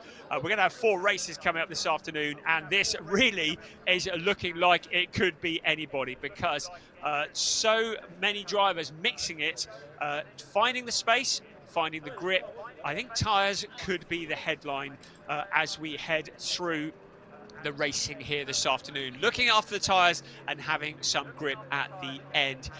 You'll remember last week in Portimao, at the end of the race, drivers were really struggling for traction. They've all played their joker, so to speak, by putting the new rubber on early, getting that grid position, and they now have nothing else they can do. It will be over to the races. We're going to head back down to the pit lane now. Andy McEwen, what you got for us?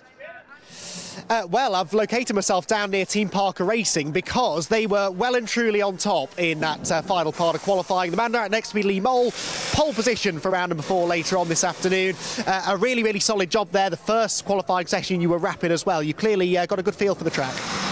Yeah, I have. It's the first time I've been around here, so I think, I don't bring any bad habits.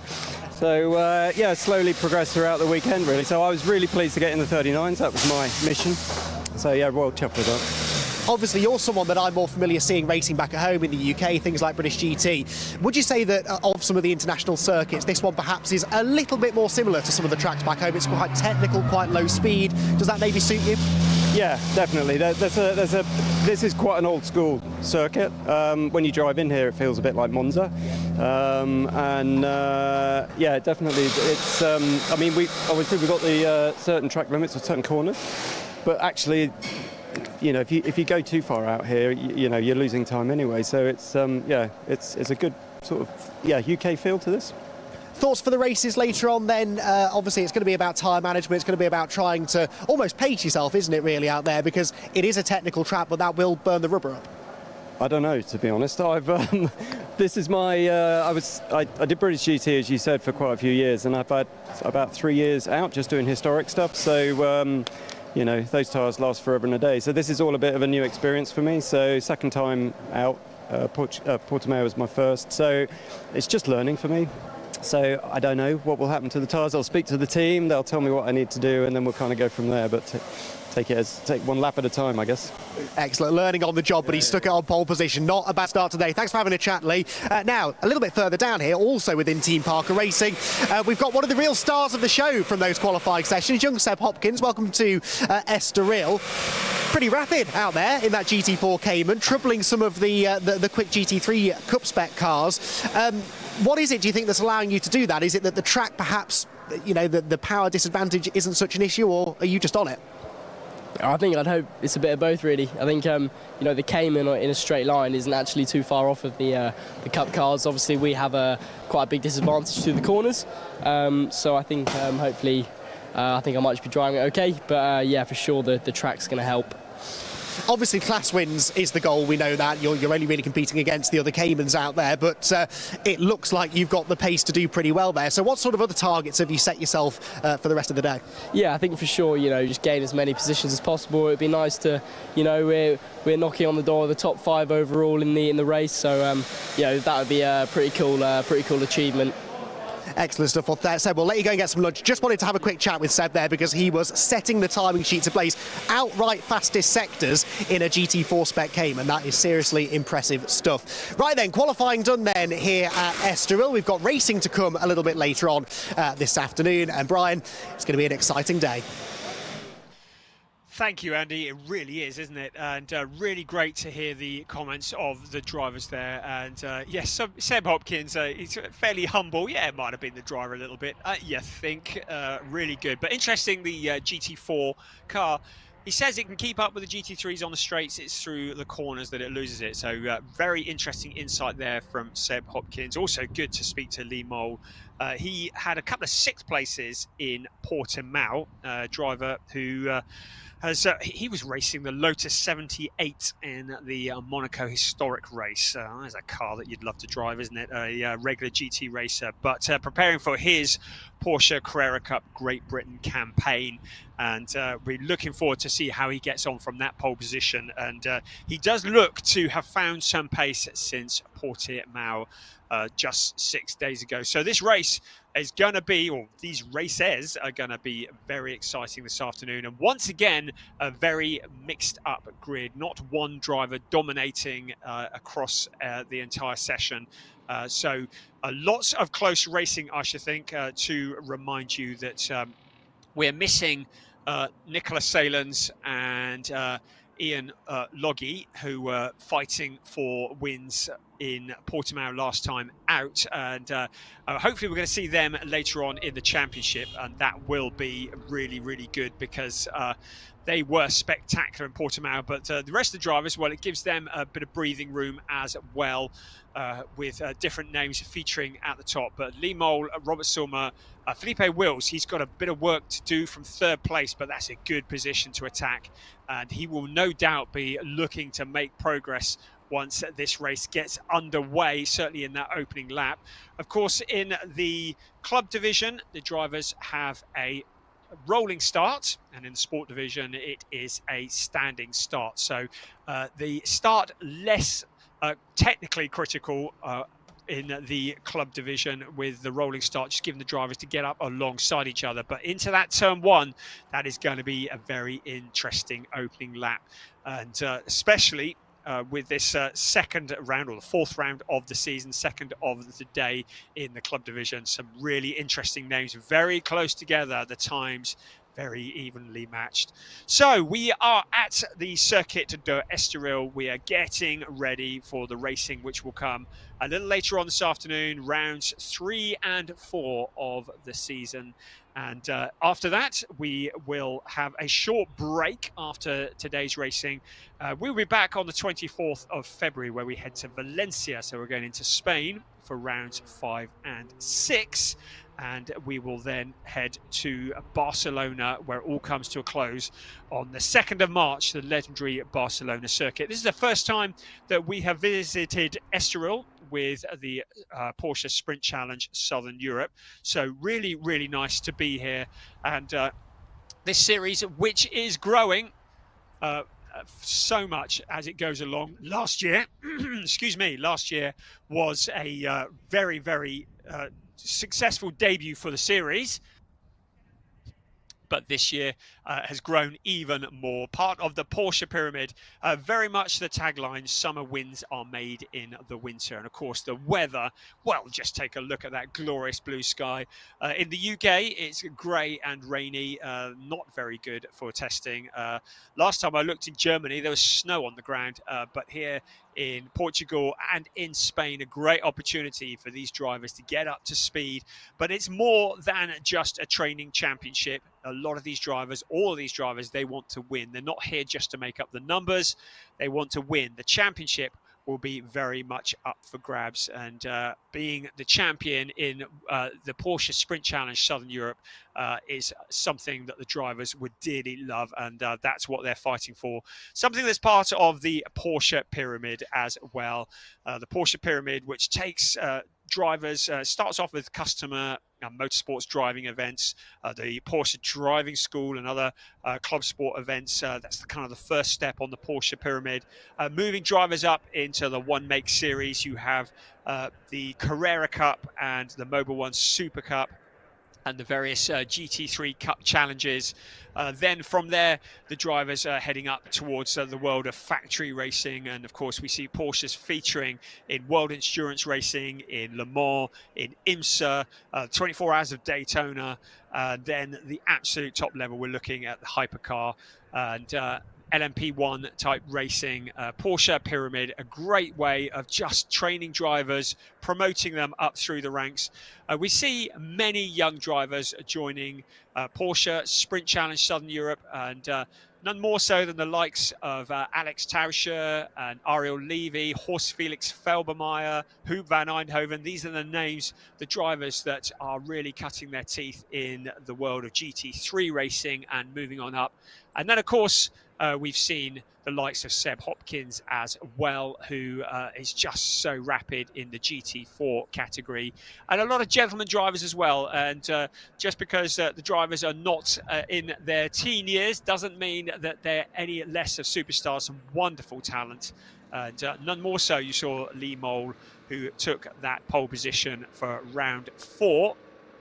The driver who has raced in GT racing and was 3rd in the 2015 British GT Championship, and he still looking as eager and as hungry as ever. Right, we're going to head towards the lunch break, back down to the pits now. Hello, Andy. It's all over to you. Yeah, thanks very much, Brian. I tell you what, I got the good job this weekend, didn't I? Get to come and spend a weekend in the Portuguese sunshine, and I'm loving every moment of it. And those qualifying sessions that we've just had, boy, have they set us up for a phenomenal set of races. You don't want to miss the 4 races, rounds 3 and 4 for both divisions, coming up a bit later on this afternoon. Right now here at Estoril, it is the lunch break, which means that it's all fallen quiet for a moment. These are the only races taking place here at this event. A lot of the drivers are taking advantage of the very swanky Porsche hospitality upstairs, and they're getting themselves a bite to eat and some refreshments before they go racing. But we're going to do our very, very best to find a handful of drivers, and I think we might well have our first one. Horst Felix Felbermeyer, I believe, wandering out of the Huber Racing Garage. Thank you for having a word with us. Tell us a little bit about how your qualifying sessions went this morning.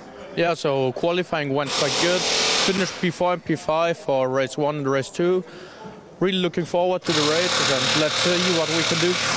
And that means that you can hopefully build on what was, I think, a positive start to the season back in Portimao. Decent results from the first 2 rounds. How different is this kind of track, though, as far as your driving style is concerned? Were you confident that you'd be as competitive here? Yeah, so it's a lot of understeer here. You have to just get into a corner with lots of understeer and then turn the car and get on throttle. That's something really special here. And yeah, especially in the last corner, the understeer is crazy. And is that the nature of the circuit or the design of the car? Of course, these cars are known for being a little understeery, aren't they? Yeah, I think it's just a combination of both. The track is a little bit understeer and also the car. Tell us a bit about yourself then, and the racing that you've done before you've come and raced with us here. How many years have you been racing cars for now? So last year was basically my first year in the Cup car. We started off with the Southern Europe, so Sprint Challenge Southern Europe, then went to Benelux, Carrera Cup Benelux and Carrera Cup Germany. And yeah, we want to do Southern Europe this year and Carrera Cup Germany again, and also Italy. With a mind, I presume, to then moving into GT racing, is that where you see your career going? Yeah, for sure. In GT3 or LMP cars, in WEC or ELMS will be really nice. Well, you're with a good team that can certainly prepare you and hopefully move you on up that racing ladder. Let's talk about today then. 2 races coming up later on this afternoon. Everybody's talking about 2 things: overtaking and how difficult it will be, and tyres and how difficult it will be to look after those tyres. Are you concerned about either of those things? Yeah, for sure, about both things. So start and lap 1 will be really interesting on this track, especially in the chicane. And also the tire, the left front, due to the last corner, will be working a lot. And yeah, we will see how we will do this. Excellent. Well, thank you for having a chat with us then, Hurst. We'll let you enjoy the rest of your lunch, but there we go. Our first driver down, and fascinating. It's always fascinating to speak to the drivers because there is so much that goes into being competitive out there, be it in a qualifying session or a race session, or a race, as they're more commonly known. It's not just about getting in the car and going as fast as you can. You've got to be thinking about 1,000 different things at 1,000 times. I heard Brian referencing in the qualifying sessions earlier on, someone locking up, they flat spotted the tyre. That can ruin your whole day, actually, because as we've also heard, there are tyre limitations in this series. You only get a certain number of tyres to last you the entirety of the weekend. So if you start damaging those tyres, not only does it affect that qualifying session, but then also can have a knock-on effect into the race later on. Bit of activity behind us in the Huber Racing Garage, although the majority of these cars actually racing within the sport division, so a lot of their pre-race 1 prep has actually already been done, but each team will have a list, a to-do to-do list between the sessions, basically, to make sure that the car's ready. Quite a lot that will change setup-wise between one session and the next, and that is the job of the teams to get the cars ready. Right, next garage that we're coming to then, this is the Enrico Fulgenzi Racing garage. They've got a trio of almost identically liveried cars. This is a commentator's worst nightmare. There are slight differences somewhere, probably, on the wing mirrors. I think that does appear to be just about the only thing that is different. Spotting those cars out on circuit won't be too difficult because they are among the brightest things here, but spotting them from between each other, perhaps not all that easy. But we've got the number 24 car, that's Corrado Costa, racing for the team. We've got number 23, which is one of the cars that didn't actually race last time, I believe, at Portimao. Quite a few drivers, actually, who didn't race at Portimao, making their debut here. And I believe we've got one of the Enrico Fulgenzi Racing drivers. Tell the viewers at home a little bit about yourself and how you're enjoying your day so far. Well, I've been doing some stuff with Porsche for years already. Unfortunately, I had a quite big break for almost 5 years because of the corona and some other issues. But now I'm trying to be a little bit back this season. And yeah, I think it's a great opportunity to be here in winter to run this beautiful track. It's a bit challenging, narrow at times, a lot of gravel from the previous sessions. So, but overall, yeah, I think we had a good run today and looking forward for the race. Yeah, that's an interesting point that you make, actually. This is a winter series. There isn't really any racing going on at the moment. You could go out and test, I suppose, and just do private testing. Why race? Why is that a better way to prepare yourself for the new season?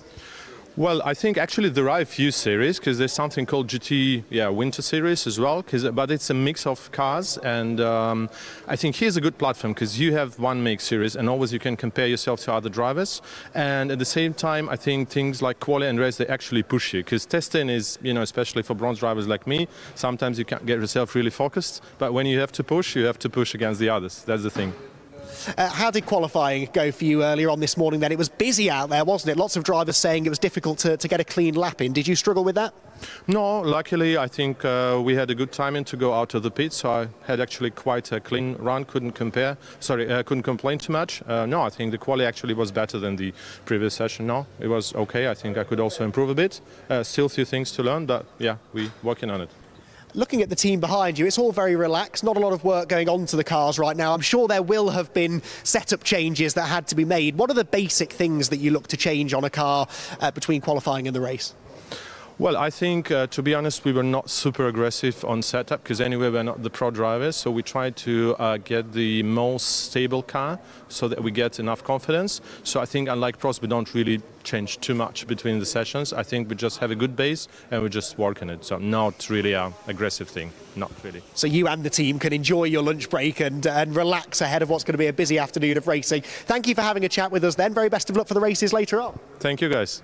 So there we go. So yeah, that's interesting actually then. The pros and the AMs with a very different approach to how they go into a qualifying session versus a race session. The pros will go for a more aggressive setup. What does that mean? Well, the more aggressive the setup is, the harder the car becomes to drive. But generally, the faster the car will go as well. If the car's on edge, if it's twitching around all over the place, that does make it easier to lose control, but that's the only way, realistically, that you're going to drag a really impressive lap time out of it. So interesting to hear there that the AM drivers perhaps don't take those sort of risks. They just go for a comfortable car and a comfortable feeling underneath them. We arrive now at GP Elite, a bit light on drivers at the moment. We're going to try and drag some out if we can, but this was a team that was getting all of the headlines really in the first part of qualifying, the Sport Division qualifying sessions, with Ariel Levy in particular looking really, really rapid, and he is going to have a fight on his hands if he wants to win the two races today. We saw Alexander Tauscher was every bit as quick as him, in fact pipped him in one of the qualifying sessions earlier on, and we've already spoken to him, but it's always nice to have a chat with Ariel Levy, who looks a little bit less sweaty now than the last time I saw you. You've had a chance now to relax and I'm sure go over the data from that qualifying session, because I think maybe the viewers don't understand, when you guys get out of the cars, you're not done with work, are you? Yeah, for sure we're not. We need to analyze what was working and what was not. The work never stops, unless maybe you're on a vacation or something. But in the end, we do what we love, so it's not real work, you know. That's it, and it's supposed to be fun, isn't it, really? And I think that's a big part of why a series like this is a great place to be over the winter. I've just said to another driver, you could go out and do winter testing on your own, running around in circles. You probably learn quite a lot, but it's not as fun. And actually, racecraft, it's important to keep that part of your brain sharp as well, isn't it? Well, for sure, winter testing and testing in general is a really good thing and you can learn a lot, but there's an element in racing that you cannot express in test days, which is stuff, for example, like the competition and the pressure and all those mental stuff, that this is something you cannot replicate in any other circumstance. Exactly, and that is one of the unique things about this. You're certainly going to be feeling some pressure, I think, in the races later on. It's going to be tight, isn't it? Yeah, it will be super tight. It has been since the beginning of the season, but in the end, because it's so tight, it's so fun, I guess, no? And of course there's a championship to win as well. The points are pretty tight too. It's a short championship though, only 4 events, 8 rounds, so you can't really afford to have a bad day, can you? Yeah, for sure you're not, but I think statistically I already had a spin, so hopefully this time it will not happen again. Yes, I wasn't going to remind you of that, but yeah, that did happen back at Portimao. Hopefully no repeat of that today. So it's lunch break now, everything's quite quiet for you. Obviously you've been over the data. Do you get any chance to relax and just sort of put yourself in the zone for the race? How do you go about mentally preparing yourself? Well, yeah, for sure. I do have this, let's say, half an hour that I go to prepare myself mentally before the race. Usually I would start now, but here I am talking to you. Yeah, but that's completely fine. Yeah, we'll see, yeah. We will let you go. One more question though, very important one. How was the hospitality? Well, how would you rate the food in hospitality today? Careful. I would say it is an 8.5 out of 10. What did you go for today? Today I only, well, in the morning or now? For lunch. For lunch I only ate some pasta and vegetables. Because he's an athlete, everyone. This is what athletes do. Right, we're going to let you go and prepare for the races. Thanks for having another chat with us. Best of luck to Ariel Levy then, who we'll see out on track a little bit later on. I'm always fascinated to try and get into the mindset of a racing driver, and the downtime between races can often be just as intense as it would be when they're actually out on track. There's so much to do. They pore over the data and try and prepare themselves as best they can for the 2 races to come. Now, this is an interesting car, actually. This is Drek Jensen's car, number 17. I don't think that Drek is here, but if you just pan over to the front left corner, Laura, this car's had quite a bit of damage on it all day long, actually. The damage was there back in the first free practice session earlier on today, so this car's been in the wars a little bit. The team have been actually working on it between the sessions to try and fully perfect it, and they've done a really good job of that, and you can tell that they're nearly done fixing it because they're now completing the very important task of polishing the side of the car, not the side that had the damage either, so I don't think they're overly concerned about any damage lingering. Then we get to the HWM Motorsport garage. Again, a lot of polishing going on, very relaxed here in the pit lane, but we do have another driver to have a chat with. Sasha, thank you very much for popping out into the sunshine to have a word. You are not dressed for sunny weather. You've got your fireproof overalls on, you've got a jacket on as well. Don't tell me you're feeling cold. No, it's definitely nice to be back in the sun here, but yeah, it's good. I need to wear the team clothing, represent them a little bit, so yeah. Nicely done, nicely done. It is warm out there. I mean, inside the cars, I think the viewers at home probably struggle to understand just how tough it is there, because it's physically demanding, mentally it's demanding as well, and all the time you're getting more and more uncomfortable as the race goes on.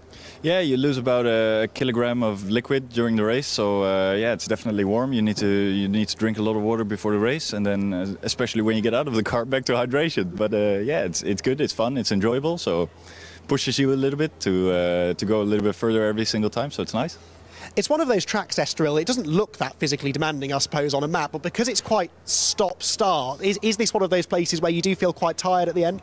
I think Portimao is definitely a little bit more tricky with all the elevation changes, but yeah, it's also every single race is demanding, especially mentally. It's tricky to overtake here, so you definitely need to keep pushing, stay fit, stay ready, so yeah, it's still very demanding. Let's talk about that then. A lot of drivers have mentioned how difficult it will be to overtake around Estoril. There are places, turn one being the obvious one, but on a circuit where there aren't as many obvious overtaking spots, what other tools does a racing driver have to try and make a place up? Because you don't always have to force the issue, do you? Yeah, you definitely shouldn't force the issue. It creates a lot of dangerous situations where you could end your race just because you make a simple mistake. So yeah, it's definitely good to maybe stay behind someone, force them into an issue or force them on a different line. So yeah, you need to try your hardest to get into their head, and they're doing the same to you. So yeah, you always have to be ready for it. How's your season been going so far then? Second event of this Southern Europe season, and you've been pretty pacey, I think, haven't you really? Are you satisfied with how it's going so far?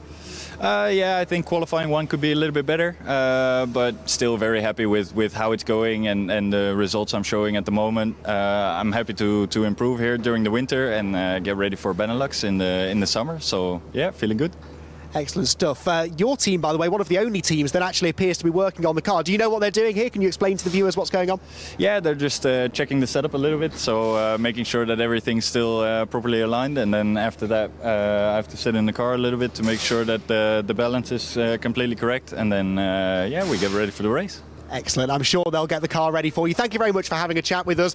Very best of luck for the two races a little bit later on. Right then, we're about halfway down the pit lane. We've found a handful of drivers. We've got some more as well then, and we arrive now down at the Est Racing garage, and Mr. Ripple Jr. coming out to have a chat with us. Qualifying, happy with how your day's going so far? Not really. We had problems with my actual car yesterday, so we're using the spare car. A little bit of traffic in the quality Q1, and then Q2 I wasn't able to actually get the proper lap. We're still about a second from the first of the class, so let's see what can we do, you know. It's so frustrating though, isn't it? Because qualifying is important around here. How do you sort of get yourself out of that frustrated mindset? Because it's important, isn't it? If you're frustrated going into the race, then it's easy to overdrive. No, understandable. Once you get it, race is a different story. You know, it's a 30 minutes race plus a lap. You have to be careful. The start is very important, so just keeping up the pace. People will get tired, so try to push onto the last lap and keep the tires in a good pressure. That's it. You mentioned the start of the race then. Are these cars tricky to get off the line? Is there a certain sort of technique that seems to work? Well, now we're in the M class. Actually, it's a rolling start, so it's not complicated, but you have to be careful. We're rolling 2 lines, do not open before the light turns off. So it's a little bit tricky, and you have to be careful, you know. What sort of progress do you think you can make in the race then? Because we've seen drivers have bad qualifying in the past and they've managed to race their way to the front. So what results would you be satisfied with today? Well, top 5 will be amazing. I mean, podium, of course, is a goal, but top 5 will be a good result for us today. Yeah. Excellent. I think that's probably achievable. I'll let you carry on with enjoying your lunch break. Javier there in the 191 car again. 2 cars almost identical in livery. There are different coloured wing mirrors, which is fine until the wing mirrors get knocked off, which does occasionally happen. Right then, next up we've got actually 2 very differently liveried cars running within the same team then. This is the Genzani Arco Motorsport squad. We've got the number 10 there, Pietro Armani. Now he has been catching our attention a little bit in the early rounds this season back at Portimao, so I'm interested to see what he can do when he gets out on track for the races later on. And then right next door we've got Ombra, and I think we are going to get one of their drivers. We've got the number 9 car of Philippe Ugram on the left, and on the right, which is the number 91 car, that is Anthony Imperato. Again, both pretty rapid drivers who I don't think we necessarily saw the very best of in the qualifying sessions earlier on this morning, so they'll both be keen to try and improve. And we've got Anthony making his way out to have a chat with us now. Anthony, thank you so much. We're dragging you away from your lunch break to have a little word, but we want to hear how your day's going so far. Not how I would have liked, but we'll see what we could do in the race and try our best. Happy to be here at this historic track, so we'll give it our best in a little while. Sensing a bit of disappointment after qualifying, where do you think things could have gone better? A little bit of everywhere through the lap, but it's how it goes sometimes, but we're going to give it a good shot now. Hey, look, we're in the sunshine, you get to go racing. It's a nice place to race this as well, isn't it? Is there a particular part of the track that you found has been the most challenging? Probably the last sector for me has been the hardest. And that's that really tricky uphill chicane, isn't it? It's difficult, I suppose, to spot your apexes there because there's such a big elevation change. Yeah, exactly. What sort of setup changes then are you asking for from the team for the races later on? Are you one of those drivers that likes to keep things the same, or are you going to try and mix things up? I think we've got to a pretty good place where we're comfortable and we're going to stay there. We'll see what happens in race 1 and then we'll go from there. Excellent stuff. Thank you very much for having a word with us then. So that is Anthony Imperato, who's going to be racing within the Ombra team for this second event of the Winter Series. And we're making our way almost now towards the very end of the pit garages. And we've got another driver lined up here in the next one, I believe. We're almost getting down to Team Parker Racing, who I also want to try and stop off with again. Now, Roberto, I believe we're joined by here. Roberto, thank you for having a word with us then. Tell us a little bit, remind me which class you're racing in again? Yes, not good pace during the quali. I have a little bit problem with the balance of the car, but still work for have a good speed now in the race 1. When you say a problem with the balance, too much oversteer, understeer, what was it? A lot of oversteer in the entry in the corner, and I have a lot understeer in the exit in the last corner. Maybe it's normal, the temperature, I don't know. Well, it's only getting hotter now as well, so that's not going to make life any easier for you. That's always difficult, isn't it? When you have oversteer and understeer, it's difficult to know what you need to change. I'm sure the team have been trying to guide you through what should be done. Yes, maybe now change the rack of the car, so, and also the pressure of the tires, because the race is long, so maybe it's a good chance for the race. Excellent, thank you very much. Best of luck for the two races to come a bit later on. Now, next garage up, this is the Team Parker Racing garage, I believe, and we've had quite a lot of mentions of Team Parker Racing today, I have to say, and quite a few mentions of Hugo Ellis, who joins me now in the pit lane. Hugo, so close in those qualifying sessions, you were right up there, you were setting really quick lap times, and there just always seemed to be someone else who had an even faster lap time waiting. Yeah, we just messed up really, like we didn't quite piece it together. But I think, we got the race pace, so it should be good. How, you say you've got the race pace, I mean, that's all well and good. Track positions are going to be tricky to try and gain there, but you're a driver who you can overtake, can't you? Are you feeling pretty confident that you can get your elbows out here? Yeah, I think so. I mean, never raced there before, but I'm sure there'll be opportunities. How aggressive are you willing to be then? I mean, obviously it's a championship, you want to try and do well. It is a winter series though, but you're not really going to be racing against most of these guys, I guess, too much more this year, so you can afford to make a few enemies. Well, yeah, for sure, but you got to be clean, haven't you? So, Yes, obviously we condone clean racing here in this championship. But Hugo, what brings you to this series then? Obviously you've been racing in the UK quite a bit of late. Is this sort of a natural next stepping stone on where your career path's going to take you? Yeah, I think we will try and go abroad more, but it's more just to get some laps under our belt for the English Championship, really. So that's going to be your focus. Is that Carrera Cup GB this year? Yeah, correct. And how confident are you of that one then? I mean, again, we know you're a quick driver, but that's a talented grid of drivers out there, isn't it? Yeah, I think we'll have to see, but hopefully we should be one of the front runners this year, but we'll just, again, we'll have to see. Excellent stuff. Right then, Hugo, race 1 coming up, round 3 of the championship, I should say, coming up very, very shortly, and that is going to be coming your way live here from Estoril. 4 races to come over the course of the afternoon, 2 for the sport division, 2 for the club division, which is the one that's split into the 2 classes. You've got the Cup class cars and the GT4 Caymans as well. There's the Team Parker garage behind, everyone looking nice and relaxed, I believe, ahead of what is going to be an interesting race. Sid Smith, a driver worth watching for. We chatted to him actually earlier on today, and Sid Smith is someone who's raced in the junior ranks of British racing back in the Fiesta Juniors, then moved into single-seaters, and he said GT racing is absolutely where he wants to be. Got himself in a bit of trouble last time at Portimao with track limits. He said he's learnt his lesson, and hopefully he's going to be able to race to the front. Seems a bit quicker as well, actually, here this weekend.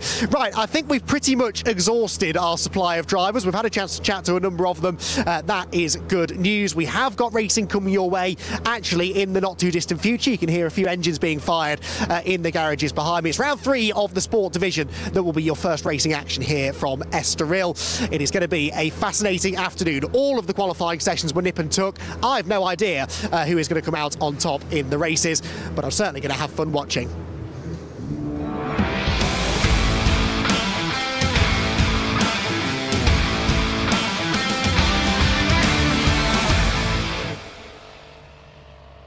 Thank you, Andy. Porsche Sprint Challenge Southern Europe 2024 This is going to be an excellent afternoon of racing. 4 half-hour races coming your way. 2 for the sport division and 2 for the club division. We're kicking off with round 3 of this 8-round championship for the sport division, and that will be coming up very, very shortly.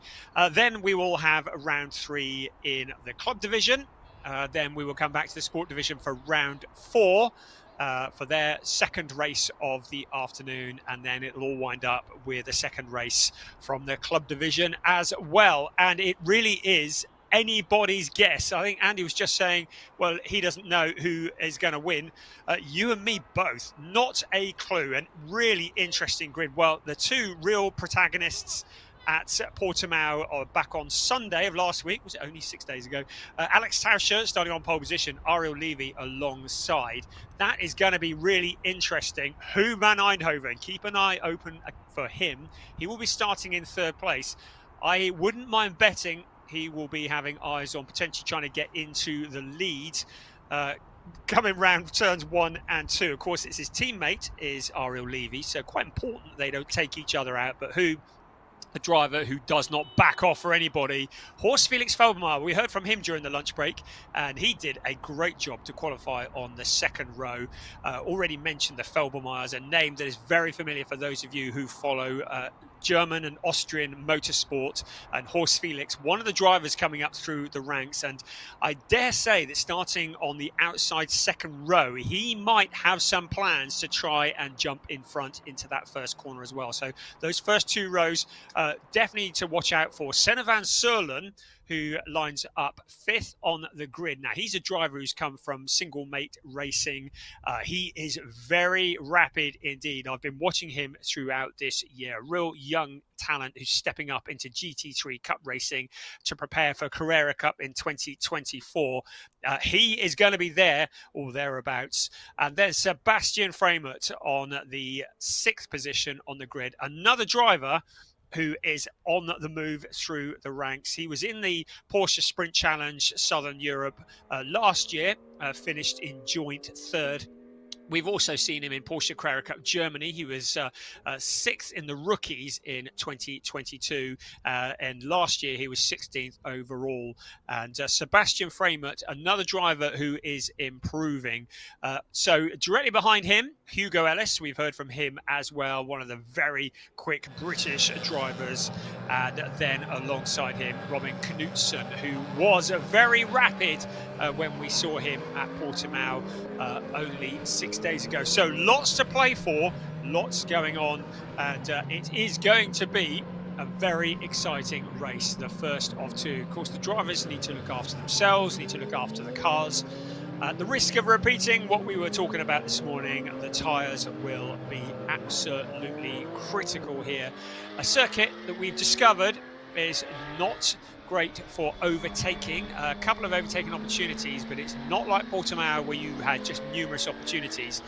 So there is that temptation in the opening lap of a race to really push hard, because you know this is your opportunity to make up those places. But of course, it's also the perfect opportunity to lose a lot of places, or worse still, to end up in one of those gravel traps. I have to tell you, those gravel traps do what they say on the tin. They trap the car, and once you are in them, you probably ain't coming out of them. So if you end up in the gravel trap, your afternoon, or certainly your race, could be over. So the drivers needing to have a bit of strategy, look after the tyres, make sure you've got some grip at the end of the race, make sure the car's got 4 wheels on the wagon and it's pointing in the right direction when it counts, and it counts when the checkered flag comes out, because that is when the points are paid. So the car's now heading round to the grid for the grid lap, and they will come to a stop on the grid, and in a bit we're hoping to head back down to Andy, who will be having a word with a few of the drivers. But this is a good cycle lap, actually, a good opportunity for the drivers to check that everything still feels okay on the car. If they've locked up tyres in quali, to see what kind of state they're going to be in for the race, how much vibration is there going to be. Of course, any damage you do in qualifying either to the car or to the tyres, you're going to be carrying that into the race, because it would seem that most of the drivers, if not all of them, put new tyres on their cars for qualifying, and so they're going to be carrying those same tyres into this race. So this little sight lap as they come round to the grid, just finding out how it's looking. The teams have not been able to work on the cars in the time between qualifying and the race, part firme conditions, and like Anthony Imperato grabbing a bit of curb as he came over the hill. So yes, not able to make adjustments to the cars. Literally, that's Anthony Imperato. So it was the other of the Ombra cars that we saw getting a bit of air there. Very impressive indeed. That would have been Philip Ugran. But yes, teams are not able to make adjustments to the cars. Tyre pressures, fuel the thing up, and apart from that, they are in park firme conditions. So it really is very much carry over what you had in qualifying, and it will be that you're carrying all the way through for the rest of the afternoon. Just looking at Sid Smith in the number 55 car. He's from Malden in Essex, 17 years old. He started in the world of mini stocks racing, in British stock car racing, and has worked his way up. Comes through and preparing for Porsche Carrera Cup Great Britain. Right, we're going to head back down to Andy, who's on the grid. Good afternoon, Andy.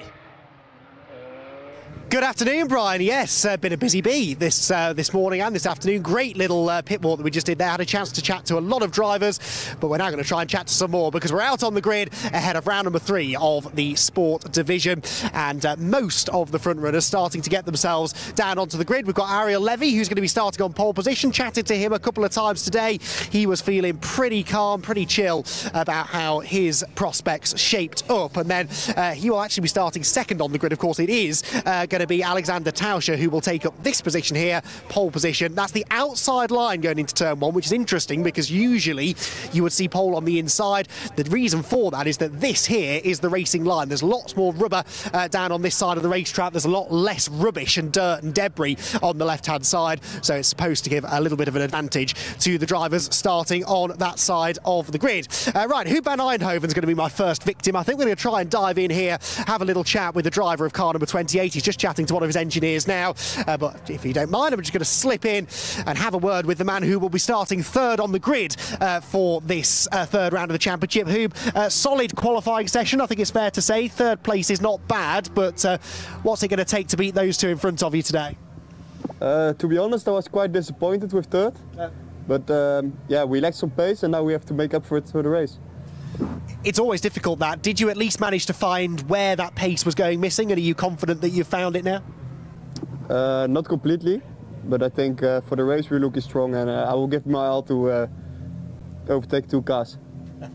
And we hope that you will, because that will provide lots of entertainment. Huub van Eindhoven then starting third on the grid. Still actually no sign of Alexander Tauscher, our pole sitter, in no rush to get out onto the grid. And you can understand why, because the drivers are sat in their cars. They're slowly baking at the moment. It's so warm. Even just popping my head in there, I was feeling the sweat. So no wonder really that some of them are taking their time to get out onto the circuit. Senna van Solen starting on the next row. This would be 5th on the grid. And I'm going to see if I can have a quick chat with Senna. Just going to pull the door open. There we go. Nice light doors on these racing Porsches. Senna, 5th place on the grid. Happy with that? And how confident are you that you can improve in the race? Yeah, I'm very happy with P5. Best qualifying position so far. Yeah, we are going to see what I'm going to do in the race. So let's push, let's fight, and go to the podium maybe. Well, to get on the podium, I think you're going to need a good start, aren't you? It's quite a long run into that first corner and quite a big braking zone. How feisty are you feeling today? Yeah, of course, first race here in Estoril. Yeah, so we are going to see it. Let's enjoy it and let's push, of course. Looking forward to it. Thanks for having a chat then. Senna starting P5 on the grid. I didn't shut that door properly. There we go. Give it a good slam.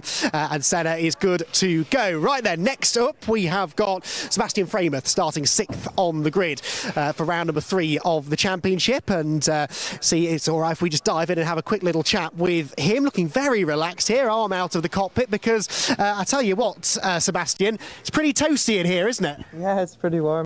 Even though it's winter, it's pretty warm, yeah.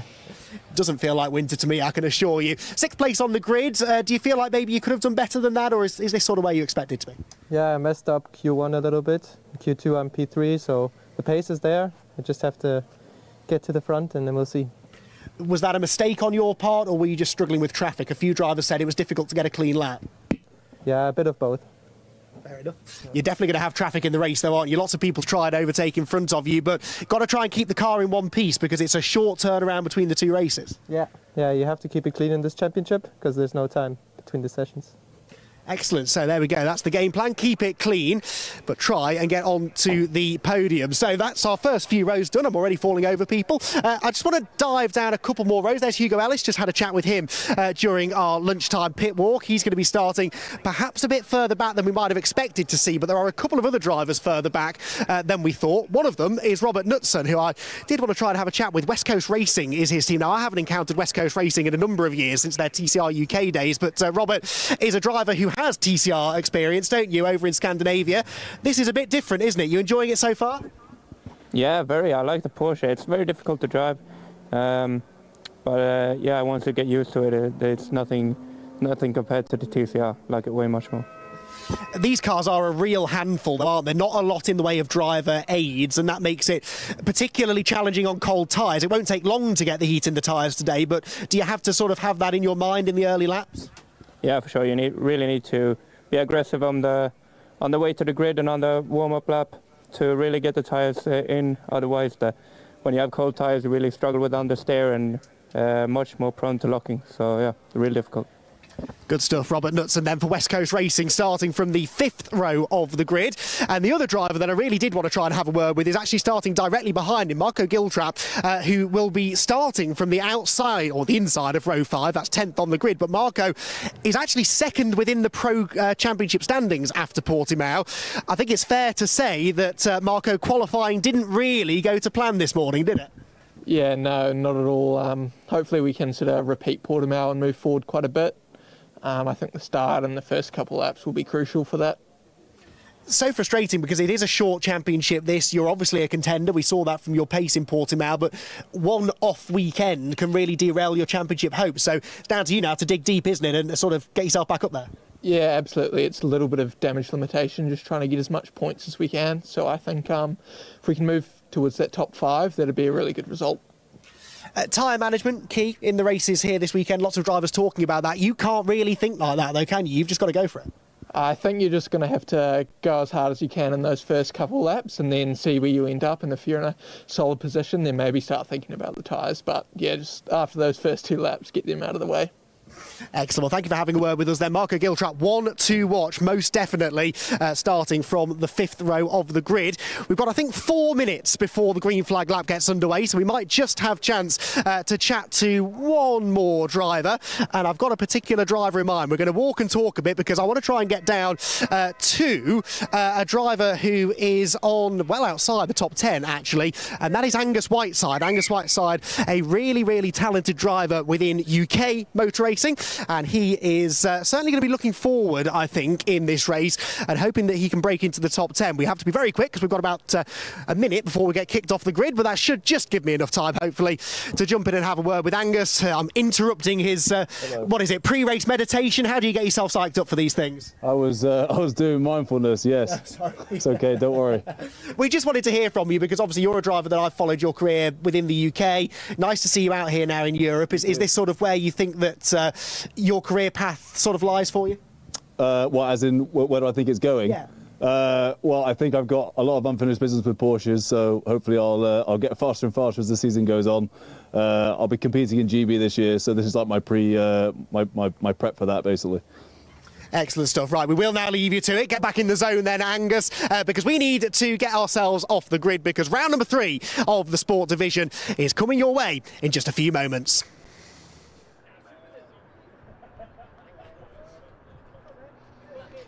Thank you, Andy. Great stuff down on the grid. Some great insight. Very good to see Angus Whiteside doing his mindfulness there. I've been doing the same here in the commentary box. I've just had my legs crossed and my eyes closed, but now we are ready because this is going to be spectacular. This is going to be loud. This is going to be noisy. This is going to be explosive. It will be 30 minutes plus 1 lap of pure elbows out racing. Now, it was interesting to hear different drivers' strategies there, what they were thinking about as they sat on the grid, how they are planning this race out. And very much, I thought that Marco Giltrap, when he said that he was kind of really just going to go hell for leather for the first few laps and see what he had left at the end. And I think if you've qualified a little bit further down than maybe the first couple of rows, that can only be your strategy. If you want to get points, if you want to get a podium, then that can be the only strategy that you can have, really. Right, we are getting ready for round 3 of an 8-round season for Porsche Sprint Challenge Southern Europe. The grid is cleared. Let's take a look at the lineup. It's Alex Tauscher, a fantastic lap that put him on pole position with Ariel Levy alongside Huub van Eindhoven and Horst Felix Velbermeyer occupy row 2. And on row 3, Senna Van Solen, keep an eye on him, he ready to do something from there, and Sebastian Framer lining up 6th on the grid. 7th on the grid, Hugo Ellis and Robin Knudsen line up alongside each other. Louis Rosset and Marco Giltrap, disappointed to be down in 10th. Alberto Cerqui and Pietro Armani line up on row 6. On row 7, Philip Ugran and Sasha Norden, he's also a long way back. Angus Whiteside, complete with mindfulness, and Sid Smith alongside him. Josh Stanton and Drik Janssen line up on row 9. On row 10, Thomas Cangro and Fernando Montier, Anthony Imperato for Ombra Racing, Giuseppe Guerreri alongside, and then you're in the back, and Alex Ryman, the leading of the Pro-Am qualifiers on row 12. Row 13, it's Jules Grohl. Keep an eye on him. He will be moving forward. Christoph Langer, great to have him here after a difficult time in Portimao. Then Chenzing Oguzhan and Jeff Mekiels on the back row of the grid. Of course, Jeff had a difficult time in qualifying. We'll be looking to make up for that during this race. So the cars now on their formation lap, being careful not to smoke the tyres, don't do any damage on this lap. This is a very critical moment. The drivers are not just tootling around in the sunshine, enjoying the scenery. This is an important lap. Time to make sure that everything is working on the car, everything is doing what it should, but most importantly, time to get the heat into the tyres and into the brakes as we look at the cars looking down towards turn 4. Turn 5 is where they are going to be running flat out. This is Circuito de Estoril, a 4.182 kilometre circuit, 2.599 miles around if you want that in real money. 13 turns, 4 to the left and 9 to the right. Cars running in a clockwise direction. The main straight is about 14 metres wide, and the track does stretch out to 18 metres wide in turns 9 and 10, but track limits are always an issue here. Not as much undulation as we saw at Portimao, but still the highest climb of 6.75% and the biggest descent of 5.56%. We are located in the hills just behind the coastal town of Estoril, and the sun is shining. It is the perfect day for a spot of racing. Porsche Sprint Challenge Southern Europe, the championship that has been making the headlines certainly since its inception in 2023. And last weekend in Portimao, it did nothing to harm its reputation. We had fantastic racing all afternoon long. Our expectations are high here at Estoril because of that, and we have so many top quality drivers in this field, none more so than your pole sitter Alex Tauscher. Now he's on the grid already, he's come to a stop.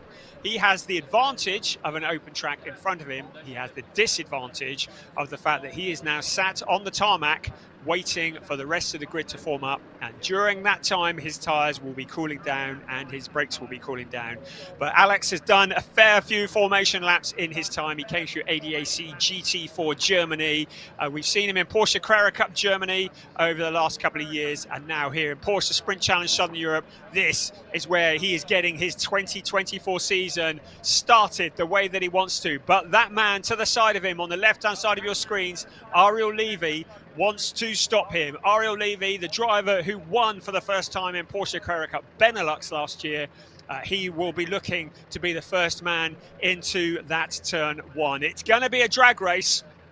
We need to see all the cars around turn 1. We have indication from the back that all is ready. This is round 3 of Porsche Sprint Challenge Southern Europe here in Estoril. Looked like some drivers at the back had a fairly rapid getaway. Now, I hope that wasn't a jump start, but it's Alex Tausch who leads the way into turn 1. Keep an eye on Hoop van Eindhoven round the outside of Ariel Levy. Around turn 1 they come. It's a big gaggle of cars all fighting for position. This opening lap is where they're going to be trying to make up places. Tauscher goes wide, Hoop van Eindhoven to the inside. There's a car off into the gravel trap behind, but it looks as though Hoop van Eindhoven may have found a route past into the lead. The driver into the gravel keeps it all going is Eindhoven, and Horst Felix Felbermeyer up into second place. Tauscher's lost it. Tauscher wide out of turn 3 onto the gravel. He drops back through the pack, but Felbermeyer, what a start from him, challenging the Dutch driver in front of him. Horst Felix Felbermeyer looking to the inside, and it's Hoop van Eindhoven. He's got it covered up. Sebastian Freeman into third place. Not a great start for Ariel Levy, as well as he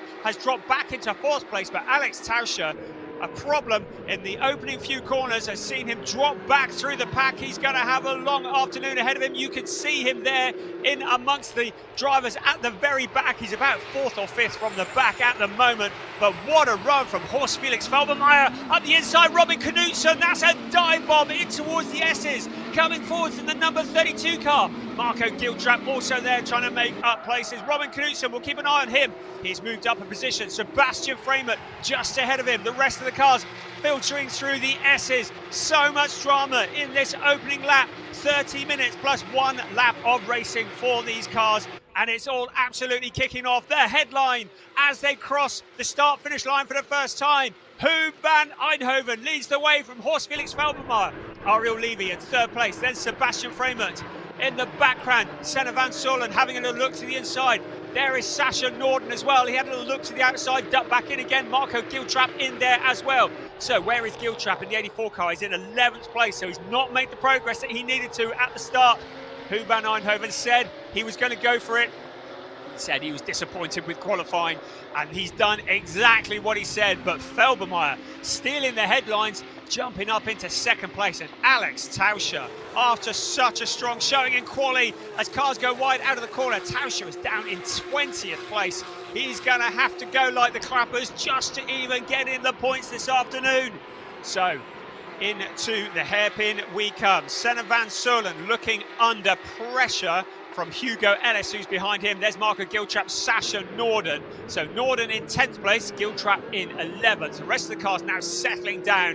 Hoop van Eindhoven has stretched his legs at the front. 1.2 seconds the last time we looked. Car 88 has been noted for a false start. That is Horst Felix Felbermeyer. The second place car is under investigation for a false start. We may well see a penalty incoming for Horst Felix Felbermeyer. We'll keep an eye on the timing screens with that one. But Felbermeyer in second place, third place, under investigation by the stewards. We thought that maybe some cars had got going. We didn't have a view of the lights, but there were certainly some cars that were moving quicker than others. And Felbermeyer under investigation by our race stewards.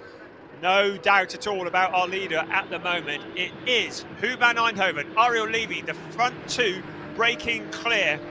Now Felbermeyer, if he gets a penalty with the cars this closed up together, he may well find himself relegated down the order, but we'll keep an eye on that. Sebastian Freeman looking strong in that 4th place. Robin Knudsen, he had a great start from 8th on the grid, and he's up into 5th place. Then Senna van Solen, Hugo Ellis, Louis Rosset, Alberto Cerqui and Marco Giltrap rounding out the top 10. Our leading driver in the Pro-Am category is Alex Ryman in 20th place. Christoph Langer is second in the Pro-Ams. He is in 22nd. Between them is Jeff Machiels in the number 99 car. So we settle down a bit now. 25 minutes and 3/4 remaining of this race. It is Hoop van Eindhoven who leads the way from Ariel Levy. So what is going to happen with Horst Felix Felbermeyer? It did look like a jump start from car number 88. And the stewards will be looking at all the angles. There's Senna van Solen and Robin Knudsen up to the S's. They come just behind them is Hugo Ellis. Of course, with every driver, you have an opportunity to challenge in front, but when you've got a car just behind you, if you make the move and it doesn't stick, you are going to get relegated down the order. So every move has to be calculated.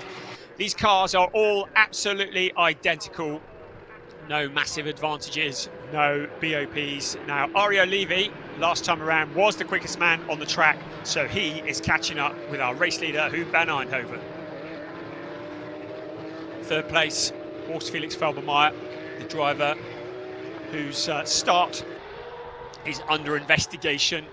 And it might be, of course, that the stewards take a look at it and find out that he was just got great reaction times and there were no problems, but we will wait to see on that one.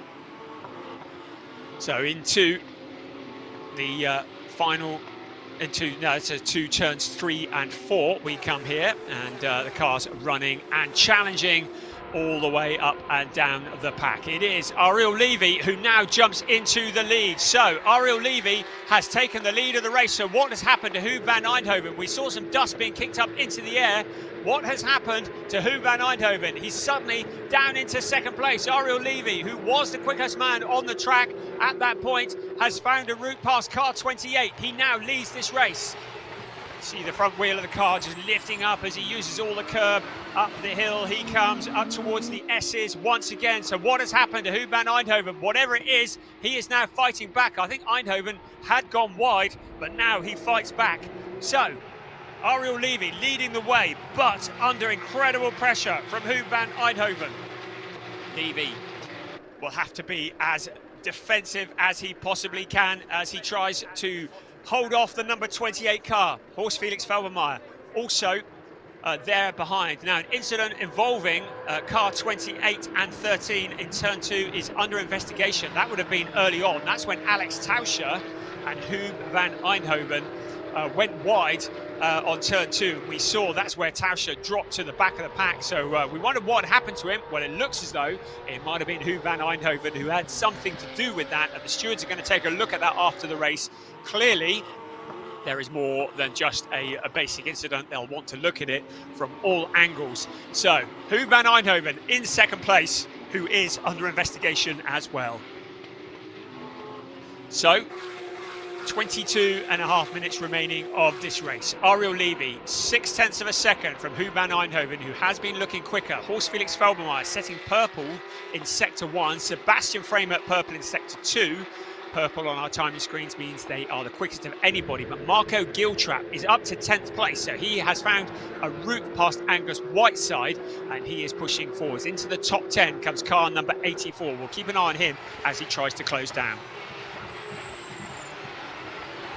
Still, Ario Levy leads away. Senna van Soelen challenging Robin Knudsen. Knudsen in 5th, Soelen in 6th.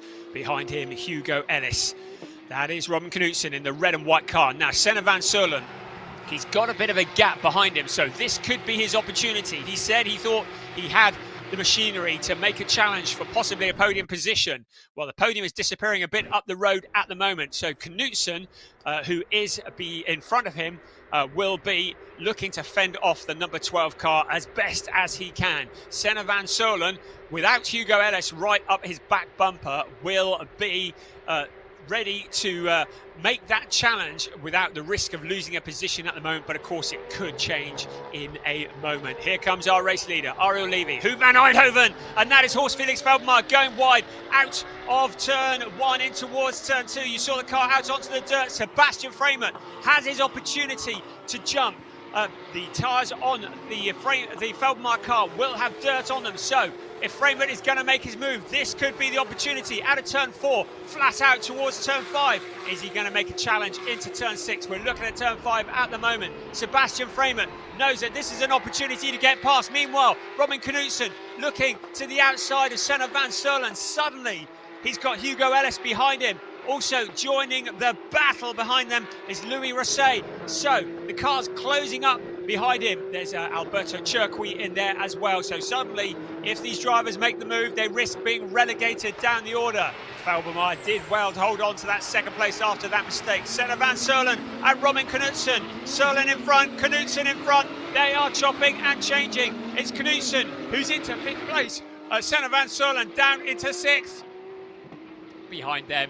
The battle rages on with 54. Hugo Ellis also there as well. Louis Rosset in the battle. 20 minutes remaining of this race, and the places are changing with every lap. But still in the lead, Ariel Levy. He's opened up a gap of about 1.3 seconds. Huub van Eindhoven, whatever happened that caused him to lose that lead, he will be kicking himself inside the car. He really felt as though he could win this race. He was in that lead position, and suddenly it all fell apart, and Ariel Levy came through. Horst Felix Felbermayr a little way back in third place, holding off Sebastian Freymet, and behind them that epic battle with Robin Knudsen at the front of Senna van Seulen and Hugo Ellis and Louis Rosset and Alberto Cerqui. They are all in there in the queue. Now Marco Giltrap also joining that queue. You get the feeling this fight is going to kick off in a bit. So looking out once again towards turn 4. The cars come around under the bridge. They come. Senna van Seulen now looking increasingly vulnerable to Hugo Ellis. He takes the left-hand corner. Hugo Ellis has a little look to the outside, not really a part of the circuit where you can overtake. And now towards turn 7 they come. Knudsen, he's there at the front of that queue, looks to have it under control, as does Ariel Levy. In the Pro-Am race, Alex Ryman well clear of his rivals who are well further back from him, and it's Ryman who is in the 21st place, and then the next is Jules Grohl, who's in 26th place. So 4 of the pro drivers between first and second in the Pro-Am race. So Alex Ryman doing what he needs to do just to stay on top of it and to take that top step of the podium in the Pro-Am race. Alberto Cerqui in the very distinctive car that is prepared by B Driver there at the back of that queue, ready to pounce. Robin Knudsen doing a good job for West Coast Racing.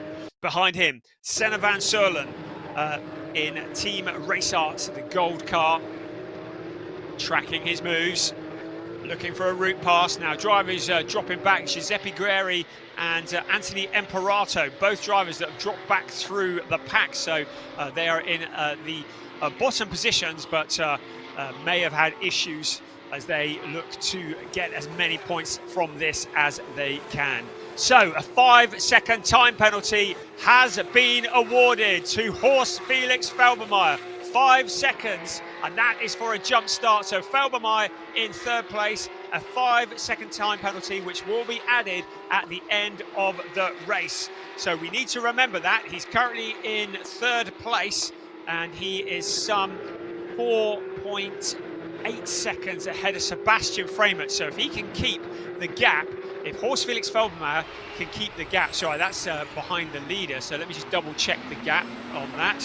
No, sorry, I beg your pardon, because Horst Felix Felbermayr is actually a lot less. He's only 2.3 seconds ahead. Car 17 just coming to a stop there, locking up, just looking away. It's Drik Jansen in the Red Ant Racing car. He's got it all wrong. He spins it around, points it in the right direction, but Drik Jansen having a bit of a moment there from 17th place, car number, the 17 car, rejoining in 27th place. So Drik Jansen getting it wrong, but keeping it out of trouble. So Horst Felix Felbermayr, as we mentioned before, not the gap that we thought. It is just 0.693 ahead of Sebastian Freymet. So that 5 second, when it's applied, will drop him down to probably about 7th or 8th place. So he will be very eager to open up a gap. But of course, ahead of him is Huub van Eindhoven, who is tracking down Ariel Levy, who leads this race. It's Team GP Elite, who are 1 and 2 in this round 3 of 8 in the Porsche Sprint Challenge Southern Europe. And it is Ariel Levy leading the way from Huub van Eindhoven, Horst Felix Felbermayr, with that 5 second time penalty hovering over his head. Then Sebastian Freymet, Robin Knudsen, Senna van Seulen, Hugo Ellis and Louis Rosset rounding out the top 8. Still trying to push forwards, Marco Giltrap in 10th place. He will be frustrated. He really wanted to see if he could push forwards in the opening laps of the race, but 10th is where he started and 10th is where he is at the moment. He's got Angus Whiteside filling his mirrors, and there is Alex Tauscher, who is fighting his way back. He's into 15th place. So Tauscher, who has been trying to pick himself back up after the opening lap incident, Marco Giltrap there with Angus Whiteside in the purple car, tracking the car that is in front of him, Marco Giltrap. There is Alex Tauscher. So Tauscher, after that opening incident, now with the bit between his teeth. We saw in the second race at Portimao that he was very good at coming from the back, but of course he's using up tyres and he needs to have that traction at the end to hold on to that position. Sebastian Framer now filling the mirrors of Horst Felix Felbermayr in that third place, with the 5-second time penalty hanging over him like an axe. It's Horst Felix Felbermayr who will be relegated down the order pretty well. Any chance of winning this race is going to be over, barring a major disaster. And you can see from the gaps on the side of your screen there that it will drop him down to about 7th or 8th place once that 5 seconds has been applied. Ariel Levy has now stretched his legs out the front. 2.2 seconds between himself and Huub van Eindhoven. Van Eindhoven in a solid second place. And Felbermayr, well, as long as he's holding off Sebastian Framer, well, that would be great news for Huub van Eindhoven, because Framer, having got caught up behind Horst Felix Felbermayr, cannot close in and cannot do anything about Huub van Eindhoven ahead of him. So looking at the cars as they settle down, there's Alex Tauscher running on his own at the moment, down in 14th place. Ahead of him is Sid Smith in the number 55 Team Parker car. Towards the S's we come once again. Felbermayr in that third place. Sebastian Framer, who will inherit that third place if things remain as they are now. Robin Knudsen just behind him.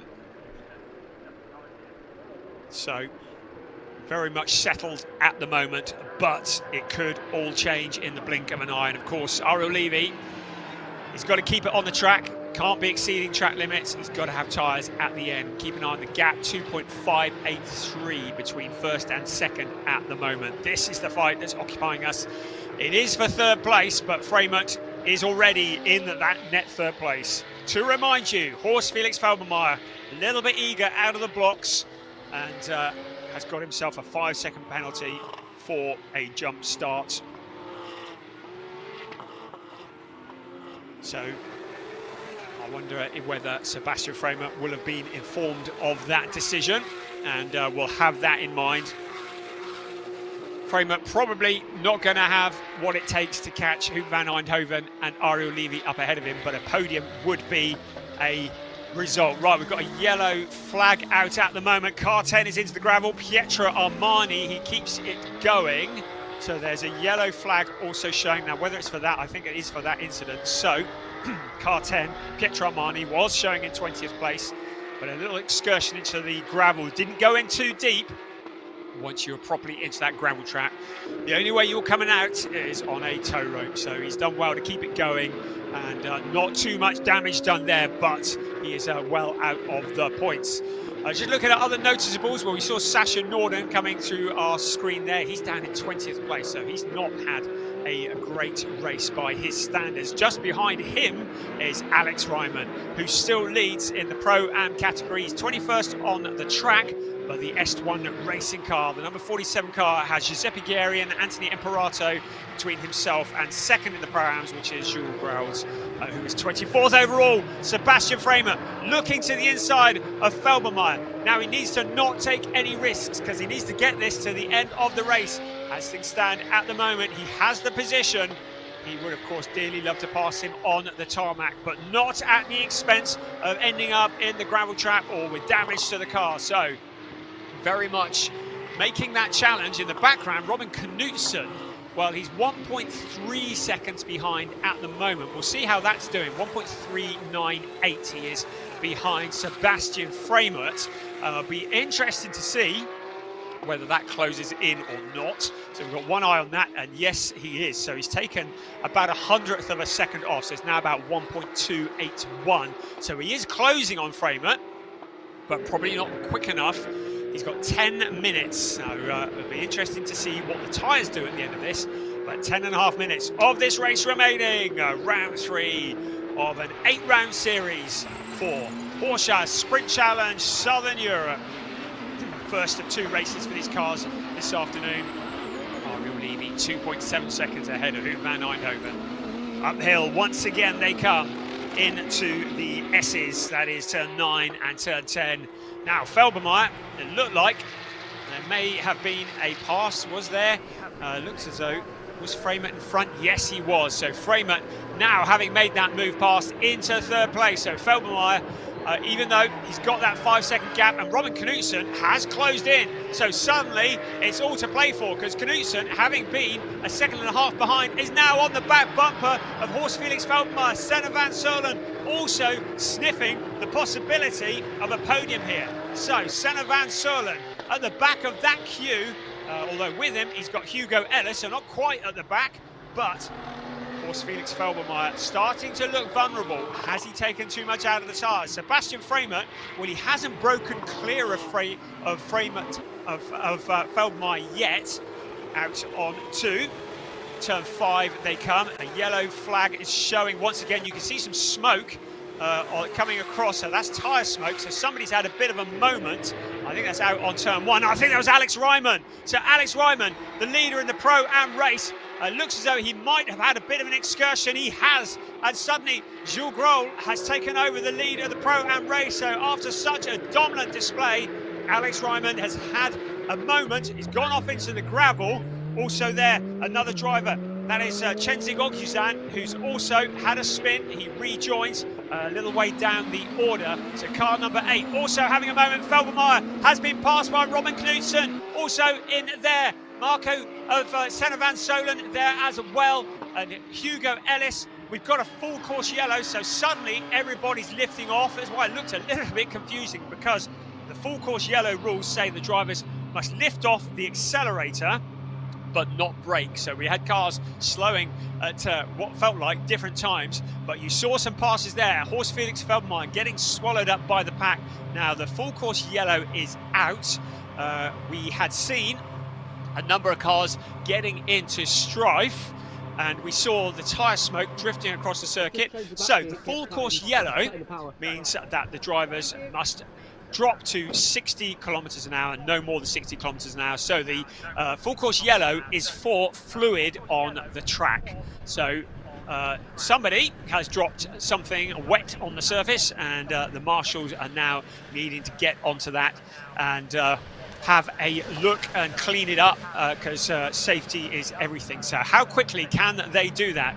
So with a full course yellow, everybody releases the throttle without braking, well, in theory at about the same time, but we saw it last week in Portimao that actually everybody accelerates, decelerates at slightly different levels depending on the gradient on the track as well, and also the restart. So when we get back into green, we saw last week a number of drivers who gained positions, or indeed a number of drivers who lost positions as a result of anticipating or not anticipating the green flag. So the end of this full course yellow will be critical.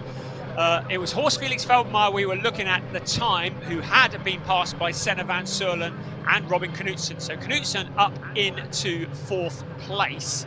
Now Knudsen, according to the timing screens, is just a little under 4 seconds behind Sebastian Framert. So he's got a bit of work to do there. Senna van Soelen behind him, and Horst Felix Felbermeyer. Of course, strictly no overtaking. The cars should be going at the same speed. But as we've already mentioned, when this goes back to green flag, that is going to be the opportunity. The drivers will be watching the marshals like an absolute hawk, waiting for any indication that the green flag is coming out so that they can get that jump. But of course, if you go too early, you may well find yourself in trouble with the stewards. How's Alex Tauscher doing? Car 13 is in 13th place after the excursion at the start. Our pole sitter, it looks like he got together with Hoop van Eindhoven, and hopefully we can find out some more details of that as the afternoon progresses. But it does mean that Van Eindhoven in 2nd place is under investigation. There is a car that has been pulled back into safety, and that is just double checking who that is. We can do the marshal moving just so that we can check the number 48. Oh, it is. It's Thomas Cangro. And Cangro, with smoke coming from the car, I'm guessing that is where the fluid came from. So he's been pushed back to safety by our marshals, who do a wonderful job in this boiling hot sunshine. No speedos here, thank you very much, but they do a wonderful job keeping this all going. And Kangro out of the car. So I've got one eye on the timing screen. When does this go green? And who is going to anticipate this well? At the time of the full course yellow, Ariel Levy has 1.9 seconds, a little under 2 seconds over Huub van Eindhoven. Sebastian Framer a long way back, some 21 seconds back, nearly 22 seconds behind the lead battle. Robin Knudsen about 5.3 seconds behind him, and Senna van Soorlen 2.6 seconds behind him. Horst Felix Felbermayr about 1.4 seconds back. So a lot of work to do. We've got green. This is exactly what we thought might happen. The anticipation of the start. It looked to me as though Hugo Ellis had got a good jump there, as indeed has Huub van Eindhoven. You can see him tucked up with Ariel Levy. In the background, Sebastian Framer down into turn one. Huub van Eindhoven, he's got a little over 4 minutes plus 1 lap to find a route past Ariel Levy. Can he do anything about it? It is Ariel Levy leading the way at the moment, less than a second. So anticipating the start has gained Huub van Eindhoven a second on the race leader. Sebastian Framer running very much on his own in that third place. Senna van Soorlen and Horst Felix Felbermayr anticipating it well. The big loser in all of that, Robin Knudsen, down to 9th place.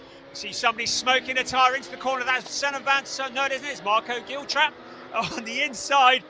Coming up through the pack as well. So Giltrap, one of the big gainers. Alberto Cerqui was in front of him, but Marco Giltrap making good progress at the restart of this race.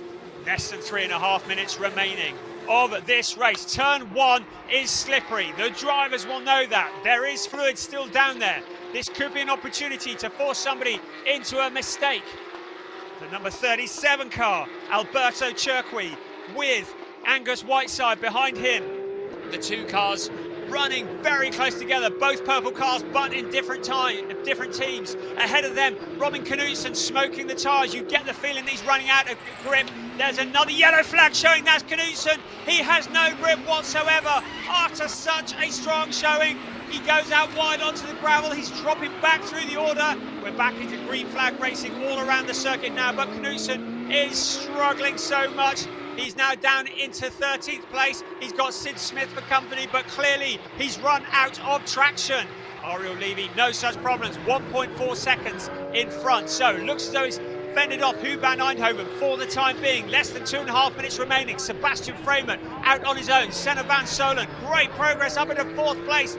Horst Felix Felbermayr, to remind you, he has a 5-second penalty. So Hugo Ellis and Louis Rosset will be promoted. Marco Giltrap may be promoted too. He's in 8th place. He's got past Alberto Cerqui. Angus Whiteside rounding out the top 10. Jules Grau still leads the way in the Pro-Am race ahead of Alex Ryman. Somebody else smoking a tyre in front as well. Driek Jansen separates Ryman from Christoph Langer and Chenzik Oguzhan in 25th and 26th place. So into the last minute and 3/4 of this race, which has been enthralling. Ariel Levy has done everything that he needs to do. Huub van Eindhoven is under investigation. Just to remind you of that, after a potential incident with Alex Tauscher. Tauscher, our pole sitter, got together with somebody potentially. He's now in 12th place, having fought his way back through the pack as we look at Josh Stanton in the 95 car, currently in 11th place. So the minute and a quarter remaining of this race, plus the 1 lap once the cars cross the line. Once the clock strikes 0, then they'll have the additional lap on that. Ariel Levy will be pleased to see the checkered flag because he has done everything that he needs to do. Van Eindhoven doesn't look as though he's got anything else that he can bring to the table. Sebastian Framer in that 3rd place, running very much on his own, but still Senna van Soorlen pushing as hard as he can ahead of Horst Felix Felbermayr, who has that 5-second time penalty. Across the line we come once again, so a couple more laps remaining of this race. Out towards turn 1 once again. Ariel Levy leading the pack, 1.7 seconds, so he has fended off the intentions of Huub van Eindhoven. Cars now struggling with grip as they try to keep it all pointing in the right direction. Robin Knudsen, who had been so strong for so long, down into 13th place. You can see smoke coming up from a number of these drivers. They lock up into the corner. Marco Giltrap in the 84 car in 8th place. Good progress, probably not quite what he wanted. So the clock now strikes 0. So the leader will cross the line one more time and then he will be on to the last lap. It'll be Ariel Levy who leads the way. Currently, he's up around at turn 10 and 11. And then he will start his final lap of the race. Alex Tauscher continuing his charge forwards. He's now past Josh Stanton, so up into 11th place. Ahead of him will be Angus Whiteside, but probably too much to do now with a little over 1 lap of this race remaining. Ariel Levy now crossing the line and will be very shortly starting what will be his last lap. Robin Knudsen, after a difficult few laps, now fighting his way forwards. This is Ariel Levy starting his last lap of the race. Huub van Eindhoven has run out of ideas as to how he can pass him. In the backhand, Sebastian Framer looking solid in 3rd place. Then Senna van Soelen in that 4th place. Horst Felix Felbermayr with the 5-second penalty in 5th place ahead of Hugo Ellis, Louis Rosset and Marco Giltrap, Alberto Chirqui and Angus Whiteside rounding out the top 10. And it's Jules Grohl who leads the way in the Pro-Am race ahead of Alex Ryman. Ryman is just 7/10 behind Jules Grohl, but he is running out of time to try and find a route past. Ariel Levy finding his way out towards turn 6 at the moment. The left-hand turn 6, and then it's past all the overtaking opportunities. He just needs to keep it all together. No mistakes. Don't exceed the track limits. Don't put it in the gravel trap. Look after the car and bring it home. Ariel Levy looking like a man reborn in 2024. Looking for his 2nd win in Porsche Sprint Challenge Southern Europe 2024. Huub van Eindhoven, who joins the series here for this rounds 3 and 4, has been looking strong, but he hasn't got anything for Ariel Levy. The number 78 car, he started on the outside front row. He worked his way up into the lead, and he has led ever since, despite the full course yellow. He anticipated the restart, and he holds on to the lead, and now he comes out of turn 13 to see the checkered flag. It's Ariel Levy who wins round 3 in the sport division of Porsche Sprint Challenge Southern Europe. Huub van Eindhoven next across the line, 2nd place. He'll be disappointed with that. He really felt as though the win was his. Now we wait for Sebastian Framer, who crosses the line. Then Senna van Soelen, a good 4th place. Horst Felix Felbermayr in 5th, but he will be dropped. Hugo Ellis in 6th. 7th, Louis Rosset, Marco Giltrap, Alberto Chirqui and Angus Whiteside rounding out the top 10. 11th was the best that Tauscher was going to get. Knudsen, after that difficult couple of laps where he was struggling for grip, coming home in 12th place ahead of Josh Stanton. And the rest of the cars crossing the line. I'm waiting for our Pro-Am cars to cross the line. It will be Jules Grohl who wins in the Pro-Am race ahead of Alex Ryman. We're still waiting for him to cross the line, and there they go. Jules Grohl crossing the line to take the win in the Pro-Am race. Alex Ryman, now what happened to him? He dropped back through the order. Drik Jansen will be next across the line in the number 17 car. And then we wait for 3rd in the Pro-Am race, the silver and green car of Christoph Langer for Iris Doors IED Racing, crossing the line for 3rd in the Pro-Am race. Brilliant stuff. Entertaining as always. The bar was high, but the entertainment came thick and fast. The remaining cars crossing the line. Wonderful stuff. And here we go with our provisional results of race 1 of the day, round 3 of the Porsche Sprint Challenge Southern Europe in the sport division. Ariel Levy taking the win ahead of Huub van Eindhoven. Sebastian Framer, the 1-2-3. Senna van Soelen, Horst Felix Felbermayr, who will have a 5-second time penalty applied ahead of Hugo Ellis. Louis Rosset, Marco Giltrap, Alberto Chirqui, Angus Whiteside, Alex Tauscher coming back from that opening lap incident ahead of Robin Knudsen, who's clearly struggling for traction, ahead of Josh Stanton, Fernando Monnier, and then the last of the point scorers is Philippe Hubran in 15th place. Sid Smith, the first of the non-point scorers ahead of Joran de Back. It is Jeff Mahiels in 18th place. A good result from him from the back of the pack after a difficult qualifying session. Sasha Norden not really getting it dialed up this weekend so far. Anthony Imperato in 20th ahead of Giuseppe Guerri. Then the winner in the Pro-Am race, Jules Grau, ahead of Alex Ryman. Driek Janssen splits Christoph Langer and Chenzing Oguzan in 3rd and 4th in the Pro-Ams. And Thomas Gangro rounding out the top 27 cars. It was a lively race.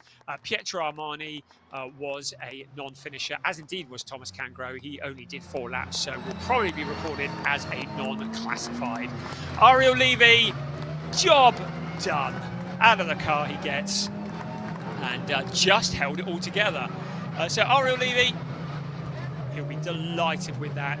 He's stepped up to Team GP Elite this year as a new team to him, and it certainly feels like it's the step that he was looking for in his career. He has been hovering there or thereabouts for the last couple of years. We've seen him in Porsche Carrera Cup Benelux, in Porsche Carrera Cup Germany, but it really feels as though 2024 is the year that Ariel Levy takes it up a level and becomes a race winner. Well, he's certainly done it in the Porsche Sprint Challenge Southern Europe, taking his 2nd win in 3 races. And a great display. 2nd place, Huub van Eindhoven. We always knew he was going to be strong. I can see Andy there in front of the camera, so let's head down to Andy and let's see what's happening in pit lane.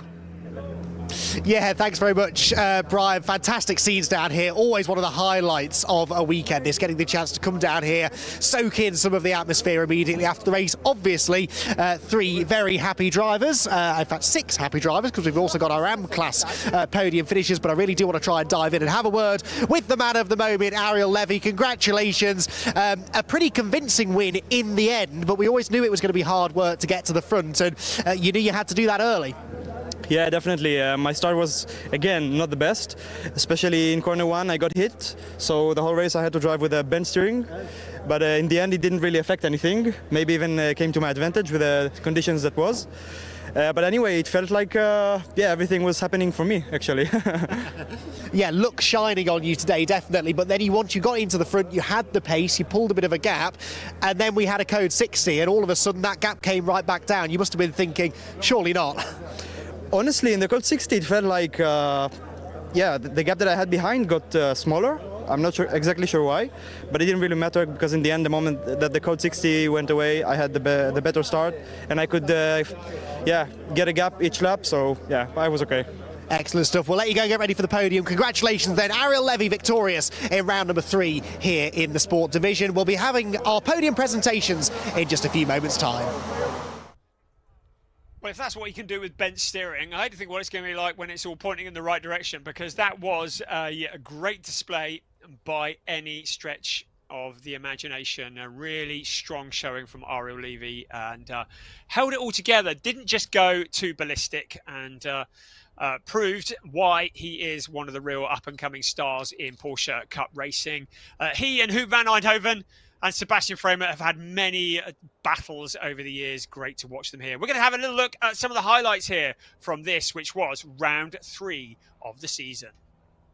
Here in Estoril, so it was a good start initially for Alex Tauscher, and he protected the inside line into turn 1. Huub van Eindhoven, though, great start for him. Horst Felix Feldmeier a little bit eager out of the blocks, and that was going to earn him a 5-second time penalty later on in the race. You could see there was an awful lot of fighting up and down the pack. This is where Tauscher went wide. Huub van Eindhoven to the inside, and there was cars going deep into the gravel trap. Tauscher, one of them, going wide and into the gravel. And that is something that will be investigated. Robin Knudsen, he did well not to make contact with Sebastian Framer. A dive bomb up the inside of Senna van Soelen. Keeping the car on the grey stuff was the challenge for many of the drivers, with grip clearly at a premium.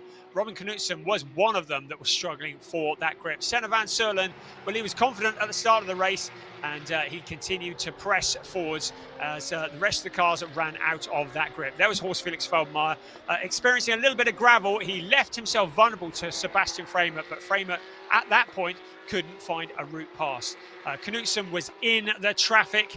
He had Hugo Ellis for company in there as well. And that was Pietro Armani who went off into the gravel trap. Sebastian Freymer continued to press Horst Felix Feldmayer, pressuring him for that position. Eventually, it was all going to kick off as the race went on. The leaders had broken clear, but look at this. The fight for third, fourth, fifth, sixth, seventh and eighth. Chenzik Oguzhan had a bit of a moment as well. He rejoined to finish a long way down the order. But again, the lack of traction affecting so many drivers and showing that keeping the tyres in a good nick to the end of the race was always going to be critical. Horst Felix Feldmayer suddenly getting mugged, but then the Code 60, the full course yellow, came out. Everybody lifted off, and it was the restart that was going to be very, very important as the stricken car of Thomas Cangro was moved into safety. We got back under green flag conditions, and suddenly it was an opportunity for everybody to move forwards, none more so than Marco Giltrap, the 84 car, pushing forwards into what would ultimately be a 7th place. But Robin Knutsen, this was the point where he had run out of grip. No such problems to Ariel Levy ahead of Huub van Eindhoven by a couple of seconds. He crossed the line, and Ariel Levy took the 2nd win in 3 races in Porsche Sprint Challenge Southern Europe. Looking at the timing screens, Horst Felix Feldmayer's time penalty has now been applied, and he is being relegated down into 9th place. He will be very disappointed about that, but we get to do it all again in a bit. I would just say that I've had a notification from Race Control that some of the drivers are under investigation for speeding under a Code 60. Well, the clue's in the title with Code 60. You may call it a full course yellow, you may call it a Code 60, whichever way you want to call it. It is a 60 km/h speed limit when the Code 60 is out. Full course yellow is out, and any drivers who go above that are going to pick up a penalty. So the stewards are just taking a look, so the results are very much provisional there.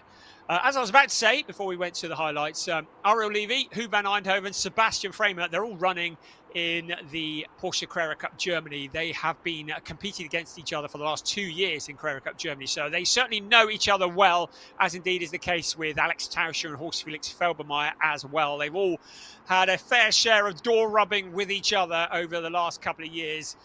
All of them raising their game, very much getting better. Just all of those drivers, every time we see them, they seem to be better than the time before. Ariel Levy certainly on the ascendancy, and when he made the move into Team GP Elite, he announced that at the beginning of the year.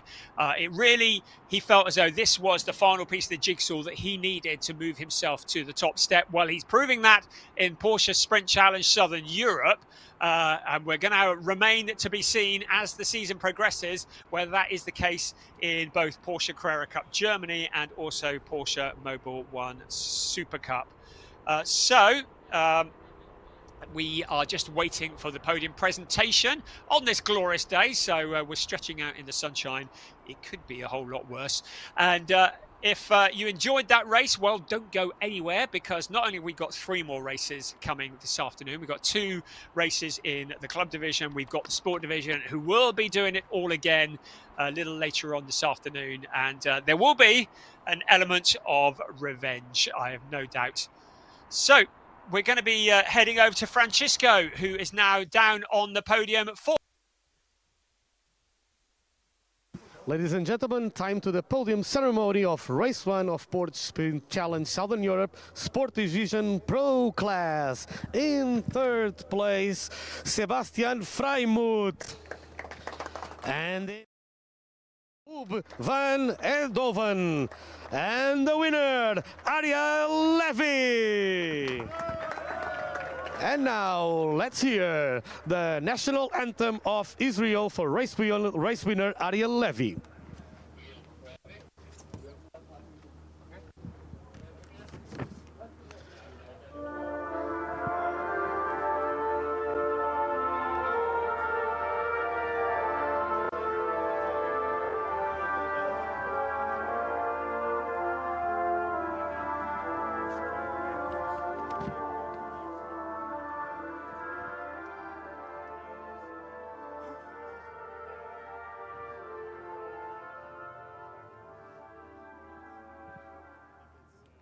A big hands of applause to Ariel Levy, our race winner. And now let's present the trophy. Presented the trophies, Mr. Lars Plato, series manager. Presented the trophy to the third place finisher, Sebastian Freimuth. Presented the trophy to the second place finisher, Ub van Eindhoven. And now presented the trophy to the race winner, Ariel Levy. Okay, time to the photo podium picture.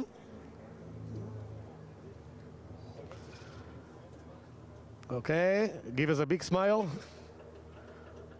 Great, awesome, mate. Okay, congratulations. And now let's proceed with our podium ceremony. Just a little bit time to compose the podium again. Great race from the pro class guys, and another great race with the Pro-Am, who will have their podium in a short bit. Okay, so let's start the podium ceremony of Pro-Am class for Sport Division. And in third place, Christoph Langer. And in second place, Alexander Reimann. And the winner of Pro-Am Race 1, Jules Grauwels. And now let's listen to the national anthem of the Netherlands for the winner, Jules Grauwels.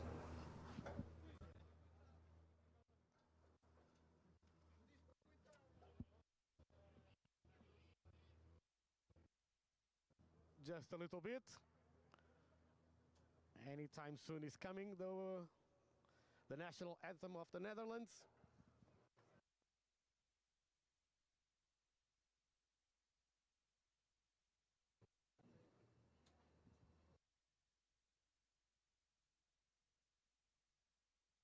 Okay, let's hear.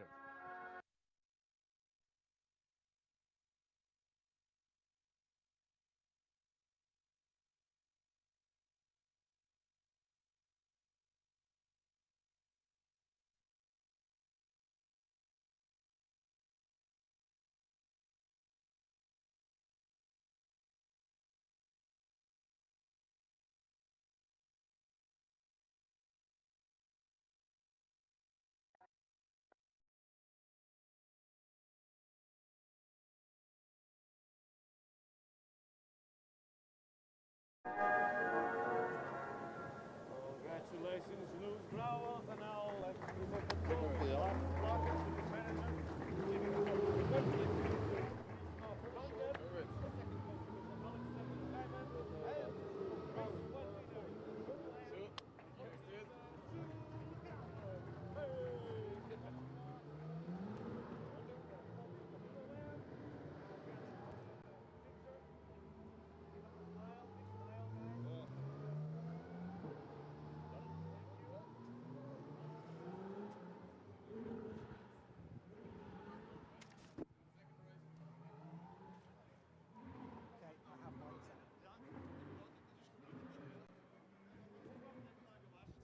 Well then, fantastic stuff from our opening race of the day here at Circuit Estoril. The Sport Division keeping us thoroughly entertained, and the good news is we get to do that all over again a little bit later on this afternoon. In the meantime though, we've got the Club Division drivers heading out onto the circuit for round 3 of their championship.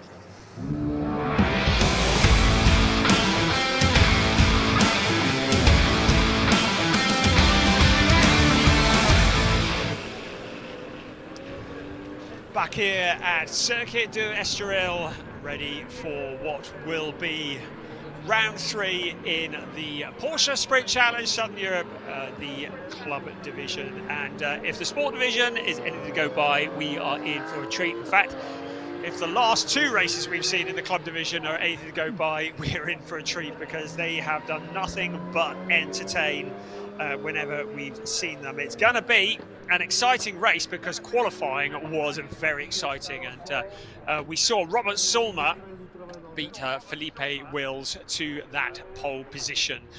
Pole will be on the other side of the track for this race because, unlike the previous race, the Sport Division, which was a standing start this will be a rolling start, so the cars will run side by side.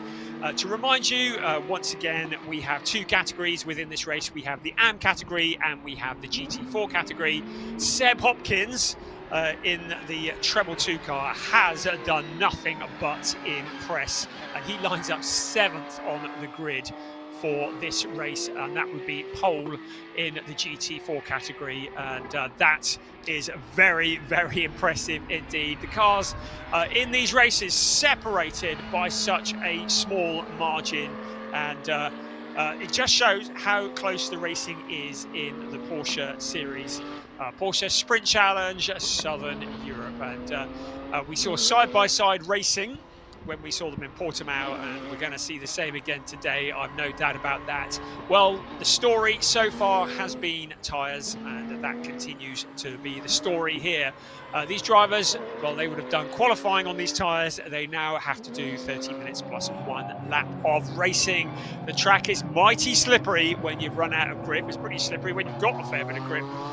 So making it to the end will be critical. You can see the cars just forming up on the grid at the moment, and in a bit we're going to hand over to Andy, who will be doing a grid walk, but we're just waiting for the cars to get into position, and Robert Sulmer on that pole position in the number 63 car will be looking to lead the pack into the first corner. Of course, once again, on the opening lap, that opportunity to gain places, but also the opportunity to get mugged, and very easy to do. So conditions remain perfect here at Estoril, ready for this race. After this, we will have a break where the cars will be able to go back and get ready for round 4, but they've got to think about round 3 first. So let's head back down to the grid, and your reporter there, Andy McEwen. Yep, thank you very much, Brian. Back out on the Estoril pit straight, where we've got slowly drivers starting to greet us. We've actually still got some leaving their pit garages now, so a little bit of downtime between the races. So we might run up and down this grid a little bit as we try and find some drivers to have a little chat with. But actually, neither of our front row starters yet in position. Philippe Wills or Robert Sulmer. Remember, we had that fantastic battle for pole position between those two, and Lee Mole also very much a part of that battle as well. Lee is on the grid. We chatted to him briefly after the qualifying session earlier on, but it'll be interesting to get his thoughts now before we move into this race. I think it's about as warm right now as it has been any day as well. The conditions definitely now starting to ramp up. Heard a few drivers saying in that previous race, the Sport Division race, that it was getting a bit tricky out there to manage the tyres. Some drivers seem to be losing grip in the latter stages, and I'm sure we're going to see a similar sort of story in this one. Right then, we're going to dive in and have a chat with one of the few drivers who've actually made it to the grid. Lee, the rest of them can't be bothered to get out here. You're ready and raring to go, aren't you? Yeah. I kind of just went out the pits, followed the road round, and you come out here, so it's fine. Keep doing that for another half hour or so. I think you'll be in a good place. All jokes aside, eager to get going with this, aren't you? I think you know you've got the pace to go up there and challenge them. Do you think it's one of those races where you have to get the job done early, or is patience going to be the key? I'm not very patient, if you ask most people. Look, I don't know. I think you just keep an open mind and just see what happens in front, really. Saw a couple of penalties as well in that previous Sport Division race too. That's something that has to be on your mind. Of course, there are a couple of places where it's easy to run wide, especially when the tyres start going off. Yeah. No, not really. I kind of just try and keep my eyes, focus forwards, and try and keep it neat and tidy. There we go, confident predictions. No track limits penalties here. We'll leave Lee to it because we have just got a couple of other drivers making their way into position. Got the number 70 car here just coming past us. Now that is Michal Milov, who's gone way too far up the grid because he's actually supposed to be starting alongside Lee Mole. So a little bit of confusion. This is what happens, you see, because when you arrive on an empty grid like this, it can be a bit tricky actually to figure out exactly where it is you're supposed to be going. What we'll do, we'll wait till he's rolled into position and maybe try and have a little word with Michal, because he was almost on the pace of those front row drivers in qualifying. Should be, I think, a contender in this one. Remember that this is the club division. These are generally less experienced drivers. Some of the gentleman drivers running in this class, drivers who don't do this for a living necessarily. So you do sometimes see a little bit more action out on track, perhaps a few more mistakes and inconsistency, and for us that is terrific news because that provides lots of exciting racing. And well, the most important tool in the toolkit I think today is the umbrella, not for rain, which we've had in the past here at Estoril, but for the sunshine. Right, we're going to see if I can just have a quick word with Michal, who is sat here now in the correct position on the grid now. Well done for that. You, I think, have got the right idea. It's very sunny, very warm in this car. Describe to us just how uncomfortable it can get on a day like this. How uncomfortable, you said? With the heat. Oh, with the heat. Well, I have a cooling system in my car, so I feel actually pretty good. You can see hear the system, so, you know, I don't have a problem with that. Excellent. So you've got a car built for comfort as well as speed. How fast is your car? Do you think you've got the pace for a podium? I hope so. I hope so. I'll do my best and we'll see what happens. You know, I'd like to have a clean race and the pace as well to be on the podium, so we'll see. Obviously a lot of practice yesterday. You had a practice session this morning too. Were you focusing more on race pace or qualifying? Yeah, yesterday it was more focused on race pace, and today, you know, actually I did pretty well, you know, in qualifying, so I think our race pace is pretty good. Excellent. We'll leave you to it. Thank you for having a chat then. Michal will be starting from that second row of the grid alongside Lee Mole. We have got on the front row now Robert Sulmer in position. Still waiting for our pole sitter though on what feels like a very leisurely grid walk, this, doesn't it? Compared to the sport division where they were all out here straight away ready and raring to go. This time around a little bit more sedate. We've got more cars starting to arrive. Now this is our pole sitter actually making his way through, or front row starter I should say, Philippe Wills. Gives us a nice little rev as he pulls into his grid position up on the front row. But we've spoken to both of those, so we're going to keep on moving a little bit further back as more people arrive in their positions. Didier Glorieux here in the number 7 car. Very good looking car, and we haven't yet had a chance to speak to Didier, so we're going to try and put that right now and see if we can swoop in and have a chat. Waves for the camera, and already a couple of little tyre pressure adjustments going on. Didier, thank you for opening the door. I cannot get over how light those doors are. These cars are proper bits of kit, aren't they? And Didier, I know you enjoy racing them. You'd like to be a bit closer to the front, I'm sure, but pretty solid start to your day. It is. It's really nice to be this ahead, up close to the front. Qualifying went well. I'm happy with the time. The car feels very good. It feels like I can attack. Okay. So that gives confidence for the race. I'll try to stay calm, to stay out of trouble, and we'll see. We'll try to make some wise decisions, not to be swept away or taken away in the excitement, and get to the finish line. That sounds like a good plan. Didier, thank you. Well done. Best of luck for the race to come. Well, he's feeling confident. Could be a driver to watch for, maybe, in the early stages. Right, we have a couple of cars, apparently, starting from the pit lane. One is number 23, Minsky Stanislav. The other, I think I heard there, was number 24 machine. So a couple of cars, 22 machine, excuse me, which is Andrea Barati. So those two were both due to be starting a bit further back down the order. They're going to be taking the start of this race from the pit lane. Not sure why. We might head over there in a second and see if we can find out. But in the meantime, the grid is clearing and the drivers are getting themselves ready to go. We've got less than 3 minutes now before they're released onto their green flag lap.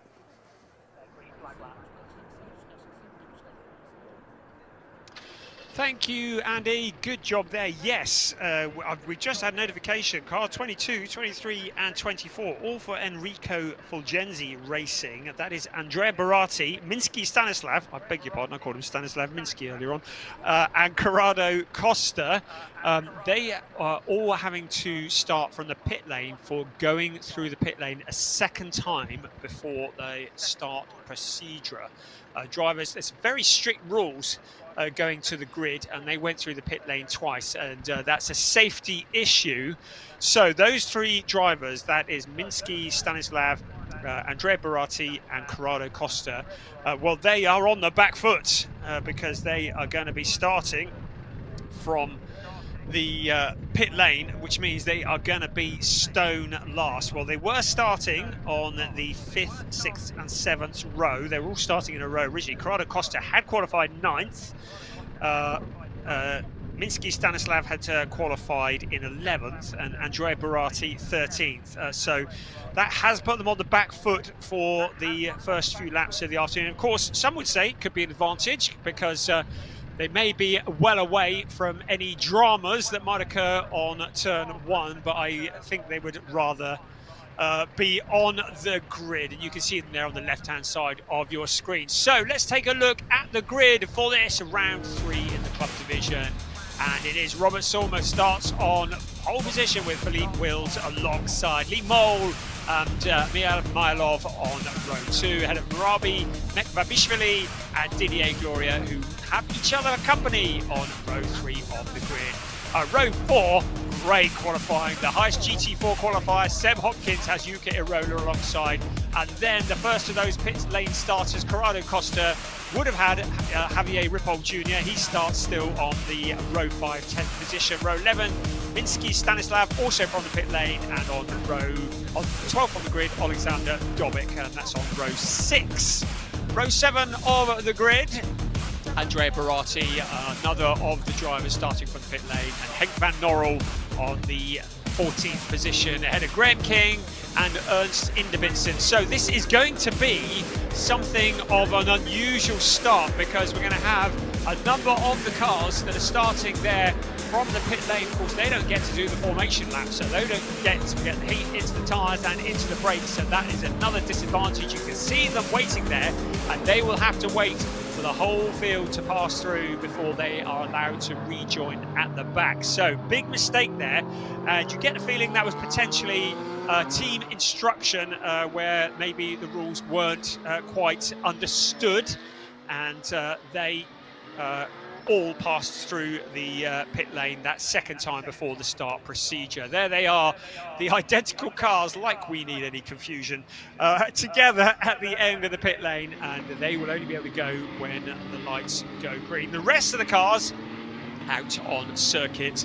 To remind you what we said earlier, it is a 4.182 kilometre circuit. That's just over 2.5 miles around, 13 turns, 4 to the left and 9 to the right. And the widest part of the circuit, turns 9, 10, 18 metres wide, 14 metres wide down the main straight. A little bit of undulation, but nowhere near as much as we saw in Portimao last weekend. The highest climb, 6.75%, biggest descent, 5.56%. You can see a little bit of a descent there, or an ascent, as they head around to turn 7 and towards turn 8, the windy S's. And there's a very steep uphill bit as they head in towards turn 9.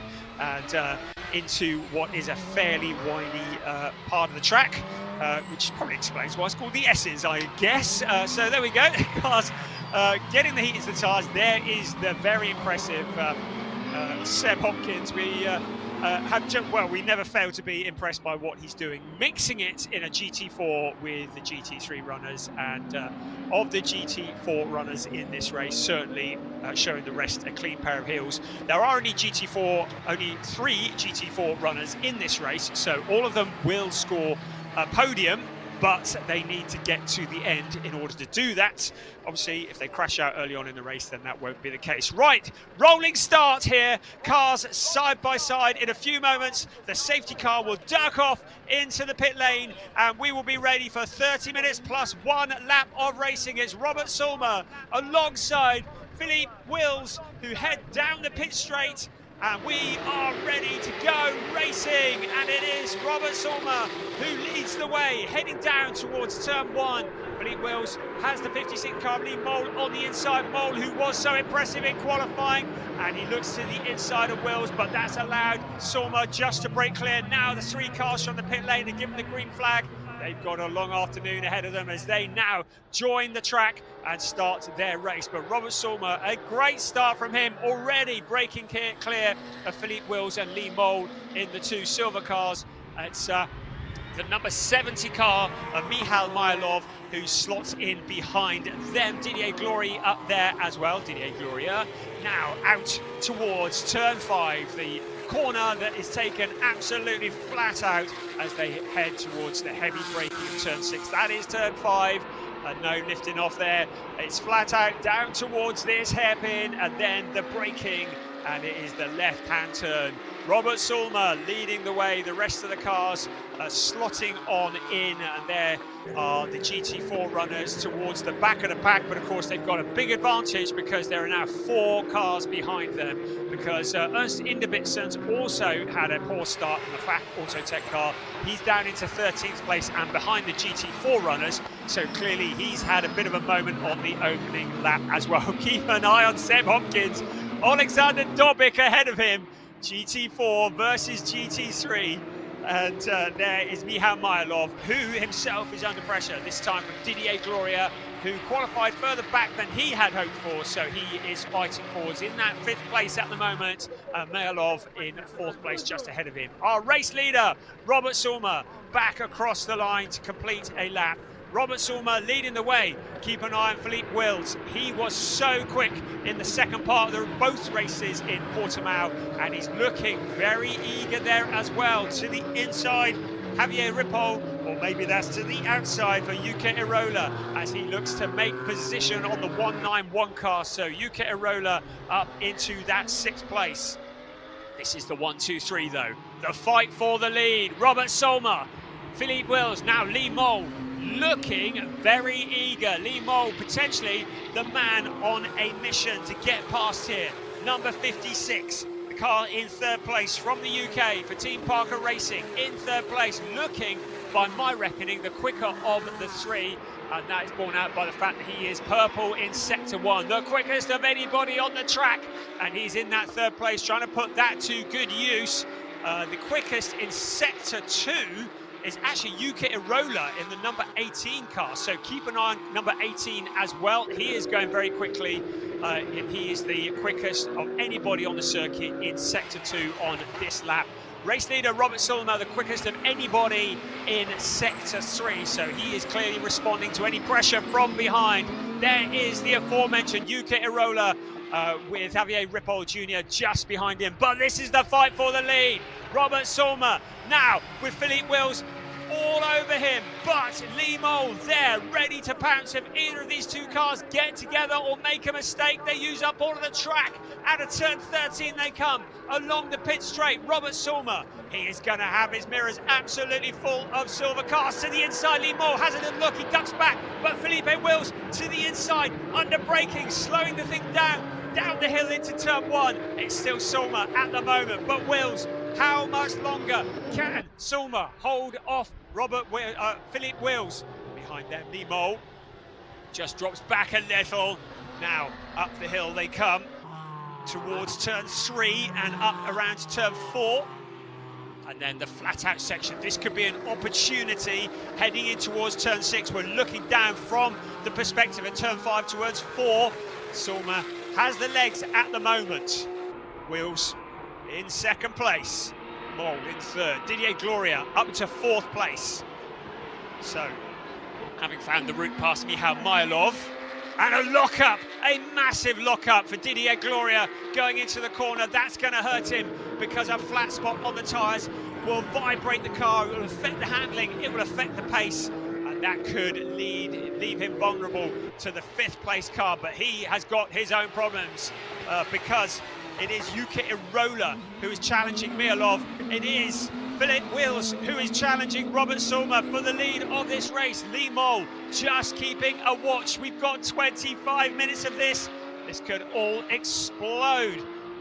So a start procedure infringement has been reported to the race director for car number 50. 2nd place, Philippe Wills, has been reported for a start procedure infringement. Now, it might have been that there were people working on the car too late. It could have been anything, but car 50, 2nd place, is under investigation. He will want to get in front now of Robert Sulmer, get a gap, because if there is a time penalty incoming, he will want as much time as possible. In the background, you can see Seb Hopkins, who's dropped to 10th place. He's got Henk van der Rel and Graham King behind him. So he's fallen back from Alexander Dobic briefly. Here's our race leader, using all of the track, Being careful not to exceed track limits. Out once again of turn 4 from the perspective of turn 5. There's our race leader. It is Robert Sulmer. Philippe Wills behind him. They've broken clear of Lee Mole just a little. Down towards turn 7. And then it's turn 8 with that little runoff area on it. Here comes our race leader. So the first two having broken clear a little. Now this is the opportunity for Philippe Wills to get past Robert Sulmer without the pressure of Lee Mole behind. Maybe Lee Mole is thinking about the bigger picture. Maybe he's thinking about tyres. The 1, 2, 3. In the background, Didier Gloria. Remember, he had that massive lockup. He will have vibrations running through the car.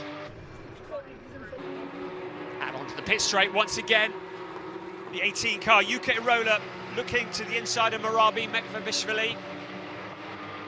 So UK Irola has dropped back through the pack, so he's clearly had a moment as well. There's the 1, 2, 3, then 4th, then in the background there is Michal Mylov, then a gap back to Javier Ripoll Jr., Marabi Mekvabishvili, and then UK Irola down into 8th place, Alexander Dobik in 9th, and then we have the GT4 runners together, Seb Hopkins, Henk van der El and Graham King. But it's the lead battle that is so intense. There is the leader in the GT4 category, Seb Hopkins, with Alexander Dobik for company. Looking down again from turn 5, you can see how flat out they take it. You need the traction to be able to do that flat out. Then it's the braking of turn 6, the left-hander going deep into the corner. Alexander Dobik looks like he might be struggling a bit for grip. We heard Seb Hopkins when Andy spoke to him on the grid earlier saying that in a straight line there's not a lot between them. On a circuit such as this, it's through the corners where the GT3 cars have the advantage over the GT4s. There is UK Irola in number 18. We're back to the leaders. Robert Sulmer, how close is this? The timing screen says 0.547. I think that is closing up at certain parts of the circuit to something a lot closer than that. Across the line they come once again. Sulmer leading the way. Philippe Wills in 2nd place. He's taken a couple of hundredths out of it. Now has a little look to the inside. In the background, Lee Mole, Didier Gloria running on his own. Then a gap back to Michal Mylov, Javier Ripoll Jr., Marabi Mekvabishvili and UK Irola behind them. The 1, 2, 3. You can see how hard Philippe Wills is pushing. He goes wide on the corner. Still no change. Flashing the lights. Philippe Wills trying to distract the race leader. Anything to try and move him off course, force him to go wide, force him to make a mistake. Still, it is Robert Sulmer holding on to that position. He's not looking at his mirrors. He's focusing on what's ahead. He's looking after the car. Half a second between 1st and 2nd place. Lee Mole, he's closed up that 8 tenths now that was shown on the timing screens. He's also the quickest of anybody in Sector 1. So Lee Mole on the move. Michal Mylov is the quickest of anybody in Sector 2. But Lee Mole, the quickest man on the track at the moment, a 141.886 last time around. The race leader was a 142.079. So you get the feeling that Lee Mole is now starting to put the pressure on. Not that he wasn't in the first place, but maybe just turning it up a little bit more. Sulmer, Wills, Mole in a line. Here come the rest of them. Michal Mylov, and behind them, Marabi Mekvabishvili and UK Irola, Javier Ripoll Jr. in that 6th place.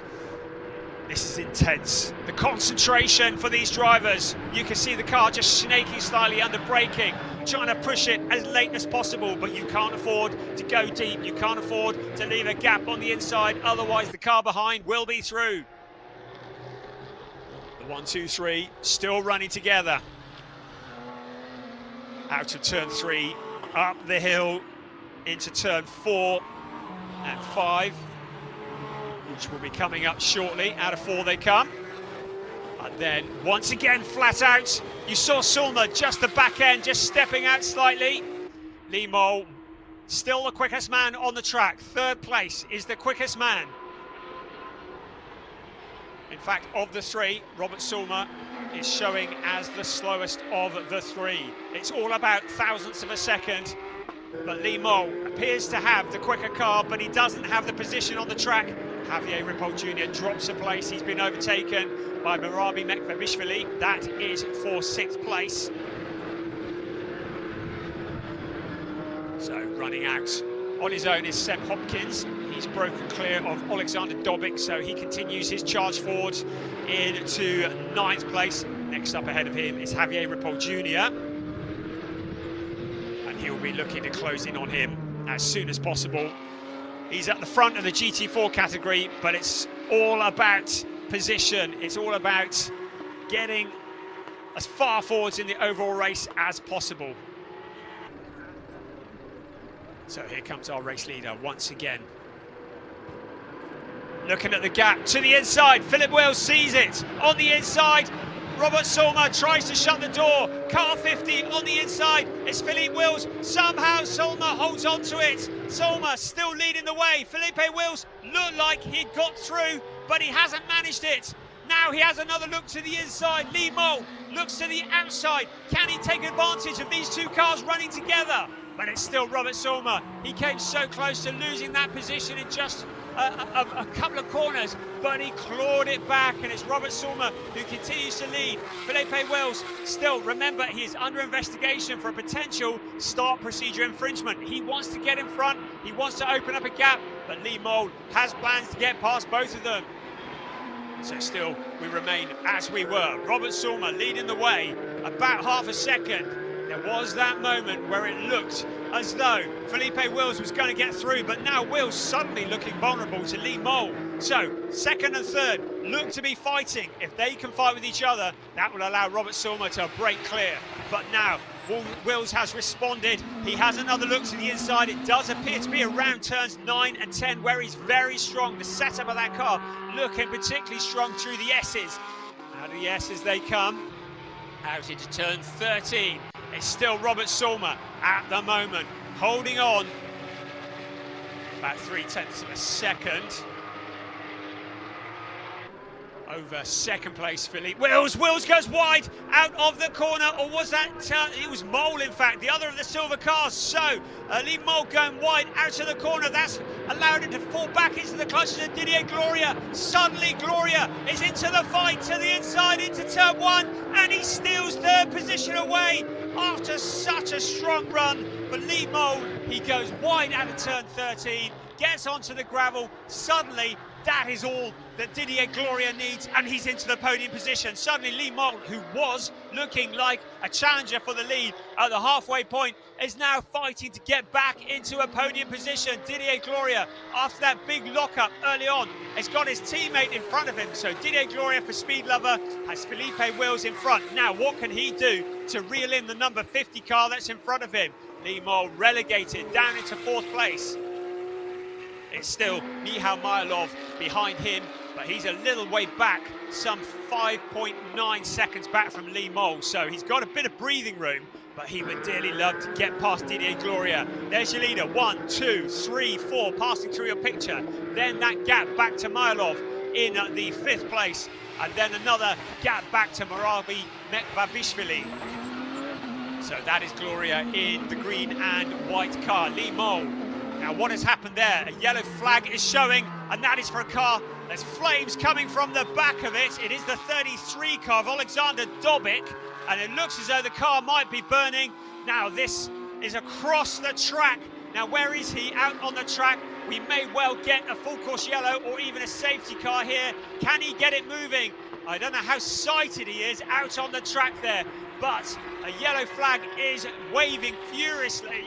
He's trying to keep it going, and that is out towards, oh, he's got the thing going, so I don't know where the flames were coming from on the car, but it looks as though he's got it clear. It was out on turn 7 and 8. We've got that little blind crest there. What an awful place to come to a stop.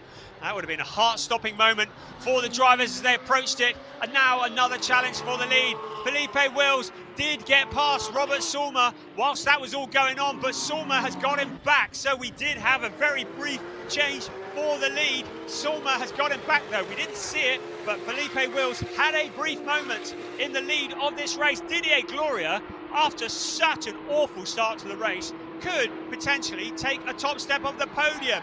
Brilliant comeback from Didier. So the green and white car trailing the silver car. The silver car being driven by Felipe Wills. The green and white car, Didier Gloria. Lee Mole, having been so strong early on, now fighting a comeback. Then a gap back to Michal Milov, who's running on his own. Behind them though, Murabi Mekbabishvili coming under pressure from Yuka Irola. So that is for 6th place. To remind you, points are paid down to 15th place in each category. So every place is worth fighting for in the championship hunt. Felipe Wills suddenly looking vulnerable to Didier Gloria.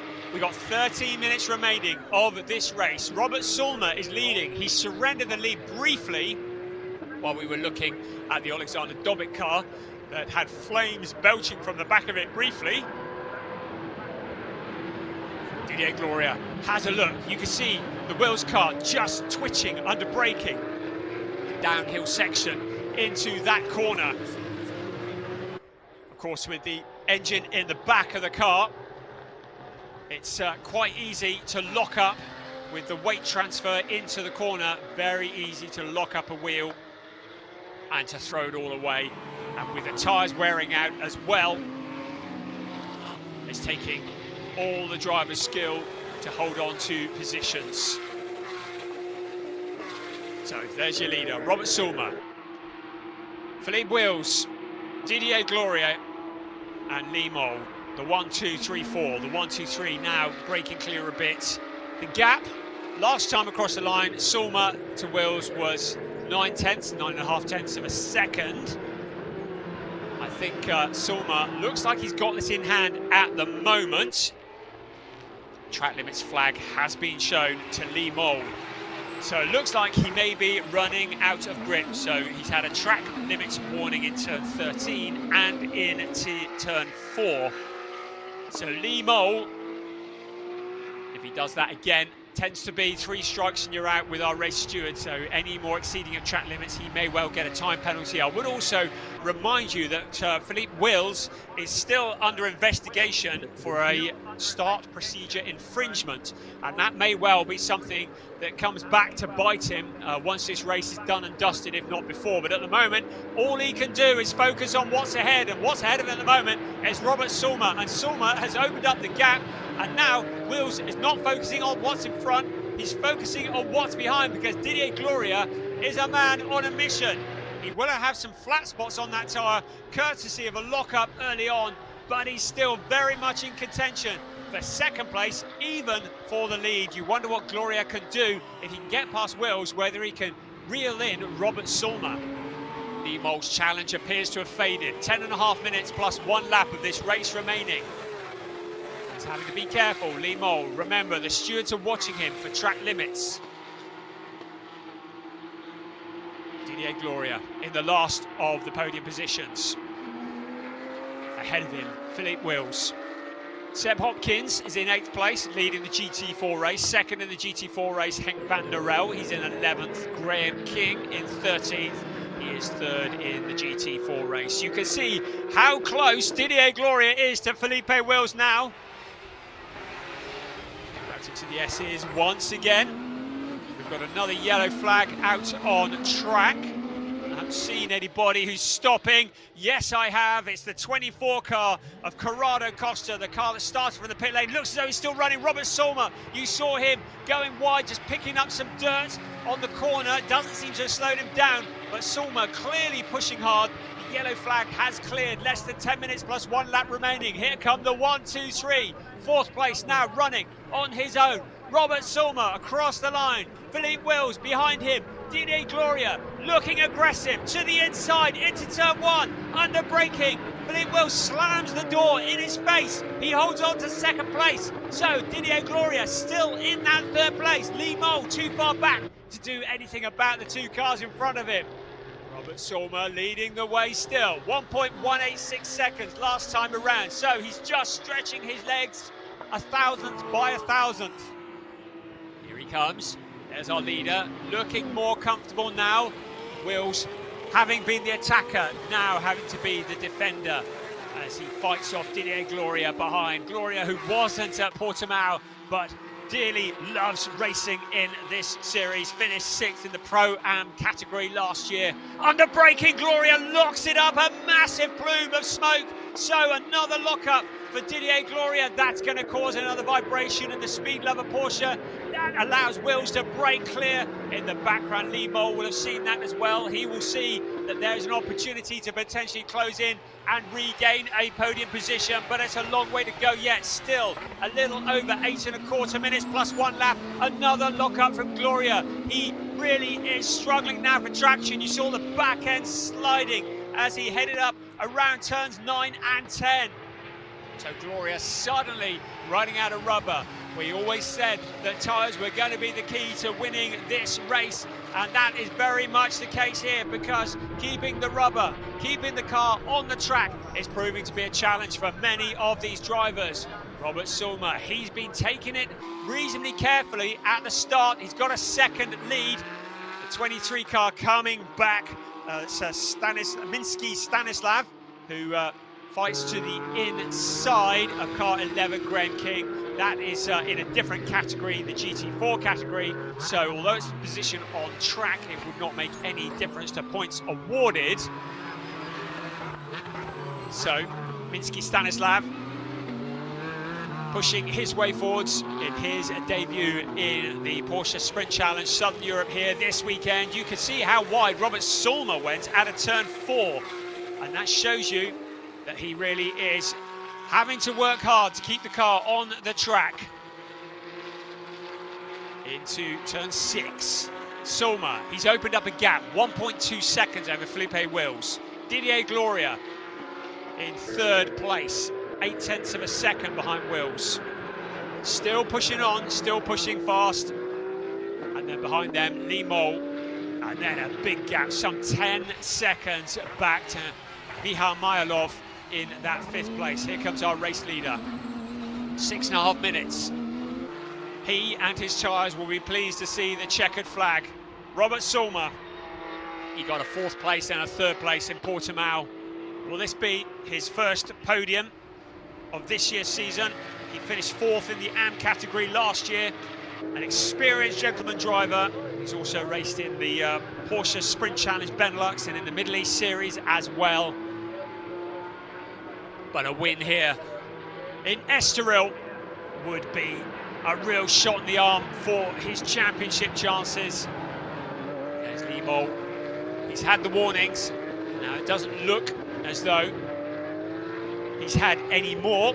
I continue to look at the screens and don't see any more warnings, so all good at the moment, but he's, by the very nature of that, having to back off things slightly to keep the car onto the grey stuff, make sure he doesn't exceed those track limits. This car's a little bit spaced out down in the field. Out of turn 4 towards turn 5 once again. A little over 5 minutes remaining. There is Seb Hopkins, the treble 2 car, up to 8th place in a GT4. Porsche Cayman GT4 in amongst all the Porsche 911 GT3 Cup cars. Seb Hopkins continuing to push forwards. He has Yuki Irola behind him by some distance, some 6 seconds. And Stinda Bitsin is in the 10th place behind Irola. So Seb Hopkins, would love to see him in a GT3 car at some point or the other. I really hope that he continues not only racing in the UK but in Europe, because he clearly has some immense talent. Robert Sulmer, 1.5 seconds, just under 1.5 seconds ahead of Felipe Wills. Didier Gloria in that third place. That's your 1, 2, 3. Lee Mole back from them a bit. So it looks as though Wills has fended off Gloria, and Sulmer has fended off Wills. The cars that started from the pit lane having to work their way back up through the pack. We've lost Corrado Costa, he's into the pits. We saw him having that moment earlier.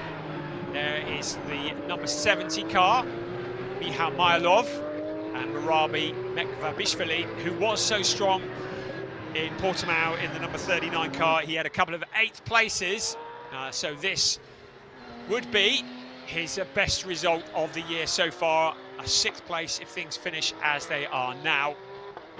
Continuing to improve in the number 39 car.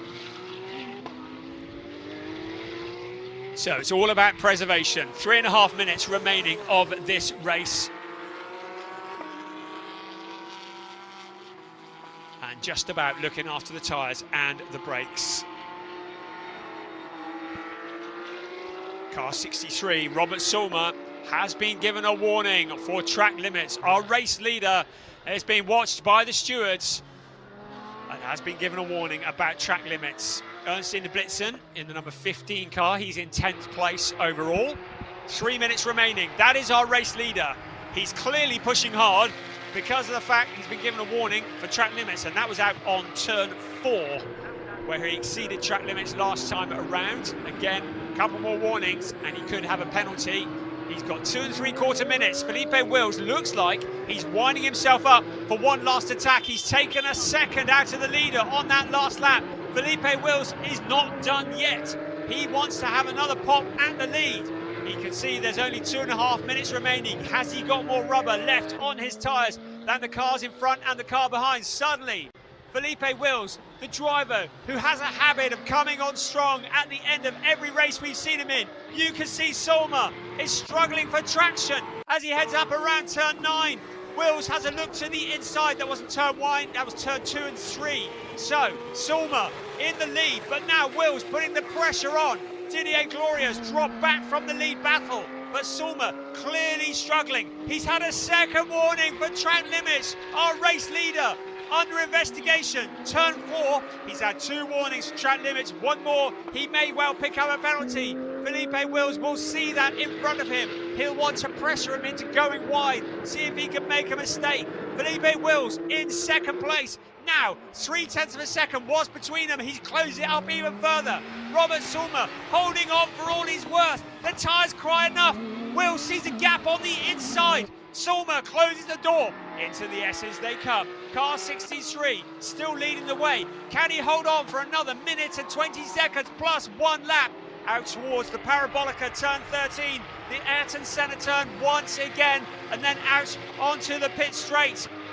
This could be the opportunity for Felipe Wills. Out along the pit straight they come. Will we see him duck out of the slipstream? Will we see him make a challenge for the lead? Sulmer will be ready for it. Wills, he looks to the outside, he looks to the inside. Is there a gap on the inside? Under braking, he makes the move. Felipe Wills, side by side. Robert Sulmer trying to come back round the outside. He goes wide into turn 1. He falls back into the clutches of Didier Gloria. We have a new race leader. Felipe Wills is leading the way. Now, Robert Sulmer, having led for so long, having to defend from Didier Gloria. Can he do anything to get back in the lead? Time is running out. Wills immediately opens up a gap in the lead of this race. Robert Sulmer, having led for so long, gets mugged with less than a minute plus 1 lap of this race remaining.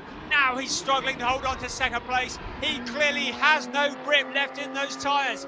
Didier Gloria, he locks up once again. Didier Gloria smoking the inside tyre into the corner. Sulmer coming back at Wills. That's allowed Gloria to drop back. That's allowed Sulmer to make the challenge. He's having another look at Felipe Wills. So the clock has struck 0. Once the race leaders reach the start-finish line, it will be 1 more lap. This is a dash for the cash. It is Felipe Wills. He picked his time. He waited. He saved the car. He saved the tyres. He found the route past Robert Sulmer. Now he's got to hold on for 1 more lap. Sulmer isn't done yet. Neither is Didier Gloria. There must be vibrations going through that car after several lockups during this race. Gloria in that third place. This has been such an epic battle into the last lap very shortly. Here we come across the line for the last time. Felipe Wills now starts the last lap of the race.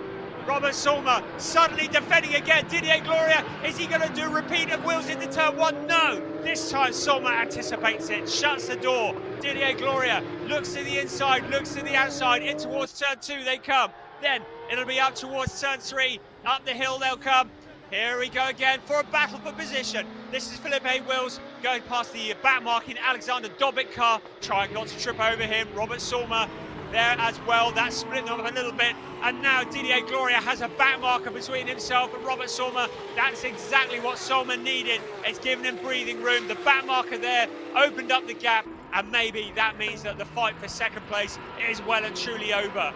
Finally, Didier Gloria clears the back marking car of Alexander Dobic, and he smokes the tyres once again. He is out of grip in that third place. It's now just getting the car home, bringing it home in one piece. Philippe Wills looks to have this tied up, but he's still got a few more corners left. Robert Sulmer in that second place, having led for so long into the S's section of the circuit for the very last time, up towards turns 11, turns 12. It'll be one more corner for Felipe Wills. He picked his time perfectly around that final corner they're about to come. It will be Felipe Wills ahead of Robert Sulmer. The 1-2, Didier Gloria dropping back, but here he comes, Felipe Wills. What a drive! Out of the final corner, he goes wide, he sees the checkered flag, and it is Felipe Wills who wins round 3 of the season in Porsche Sprint Challenge Southern Europe Club Division. Robert Sulmer holding on to that second place. Didier Gloria clearly with zero grip into third place. Lee Mole, after such a strong challenge, into fourth place. Now we wait for the number 70 car of Michal Mylov to cross the line. Here he comes, ahead of Murabi Mekvabishvili in the number 39 car. Javier Ripoll Jr. next across the line in 7th, and another win for Seb Hopkins in the GT4 category. 8th on the track, first across the line in category, ahead of UK roller. Ernst Inderbitsen in 10th place will be next across the line. We wait for him to come out of turn 13. And that will be shortly. Here we come. There's Ernst Inderbitsen powering out of that final corner. And then Andrea Barati will be the next person we wait for. And that's for the 11th place overall. And then it's Henk van der Rel, second in the GT4 category. He's in 12th on the track. And then Minsky Stanislav comes home in 13th place. His first race in the Porsche Sprint Challenge Southern Europe. Graham King doesn't look to have crossed. There he is, Graham King in 14th place. And then Alexander Dobic will be the last of the runners. Of course, we lost Corrado Costa. What a fantastic race. Brilliant stuff from the Porsche Sprint Challenge Southern Europe Club Division. Felipe Wills taking the lead, 3/10 ahead of Robert Sulmer. He tried so hard. Didier Gloria in third, Lee Mole. Michal Mylov in 5th place ahead of Murabi Mekvabishvili. Javier Ripoll Jr. in 7th place. Seb Hopkins, 8th overall, GT4 winner ahead of UK roller. Ernst Inderbitsen in 10th ahead of Andrea Barati. Henk van der Rel, 2nd in the GT4 ahead of Minsky Stanislav in 13th. Graham King, 3rd in the GT4 and 14th across the line. And then it's just Alexander Dobic in that 15th place, who was a little way back, and the non-finisher was, of course, Corrado Costa, who had that moment that we saw out on track. Wow, wonderful stuff, just once again, wonderful racing here from these drivers. Good, clean, solid racing. And it really was spectacular. And Felipe Wills, this is what he does. He seems to just bide his time when everybody else is going hell for leather. He's a man who really knows how to look after the tyres. We saw it in both races at Portimao. We've seen it again here in Estoril. that he just waits for his moment and then the race comes to him. A mature racer with that attitude, he knows exactly how to look after the car and how to bring it back to himself at the end of the race. That's exactly what he did. A masterful display of how to drive one of these cars and to get it to the end. Brilliant stuff from Felipe Wills, but hats off to Robert Sulmer. He really did give it his all. Looked like he was going to run away with it at one point. Didier Gloria, on his debut this year, he was in the series last year, but his debut this year in the Porsche Sprint Challenge Southern Europe, looked like he could be even a contender for a step further up the podium at one point. But of course, it was the tyres that ran out on him. Right, down to Andy McKeown in the pit lane. Get your head around that one, Andy. Stunning. What a race. What a fantastic first race of the day, third round of the Club Division Championship that was. Kept us guessing throughout. We had no idea who was going to win that. We said that before the race, and right down until the very last corner, it proved to be true. Heart-stopping moment for Philippe Wills at the final turn, and we'll get his thoughts on that now, shall we? Let's wander around and have a chat with our race winner, who made life very difficult for himself. Philippe, congratulations. Thank you. I have to start with the finish. What happened at the last corner? Yeah, I was a little bit too aggressive and instead of taking it slow. But I wanted absolutely to win. And I was well prepared. I know it was difficult, but he was a little bit slower than me. I passed him once in the corner, I lost the car, and then he passed me again. And then it was a few seconds away, so I think I'm faster, so I have to catch him again. And it was a struggle at the first corner. We had a little bit contact, but he didn't want to go on the side, so I helped him a little bit. It's one of those races that we were on the edge of our seats watching it. Were you enjoying it out there, or was it just a bit stressful? No, it was great. I had no stress at all. I was waiting my moment to see how I could pass him. I thought it has to be done, and it will be done. So I'm happy I made it. Well, huge congratulations. Thank you for entertaining us all over the last half an hour or so. Philippe and the rest of the podium drivers are going to head upstairs, and we will be seeing them on the podium in just a few minutes. Thank you, Andy. Brilliant stuff. I'm just going to go and have a little lie down in the corner, if that's all right with the rest of you. We're looking at the Porsche Brand Centre there. Porsche, absolutely entertaining. I've said it in the past, I'll say it again. My favourite kind of racing, because it is proper elbows out stuff. Let's take another look at some of the highlights from round 3 in the club division here at Estoril. It was a stunning race, a rolling start. It was Robert Sulmer who led into the first lap, and Philippe Wills, well, he was round the outside and Lee Mole was on the inside, and they were running together for much of the race. But as before, lots of challenges all the way through the race. Philippe Wills, well, he had a look to the inside, but Sulmer looked to have this covered off. And it looked like Sulmer had got the measure of tyres and everything throughout this race.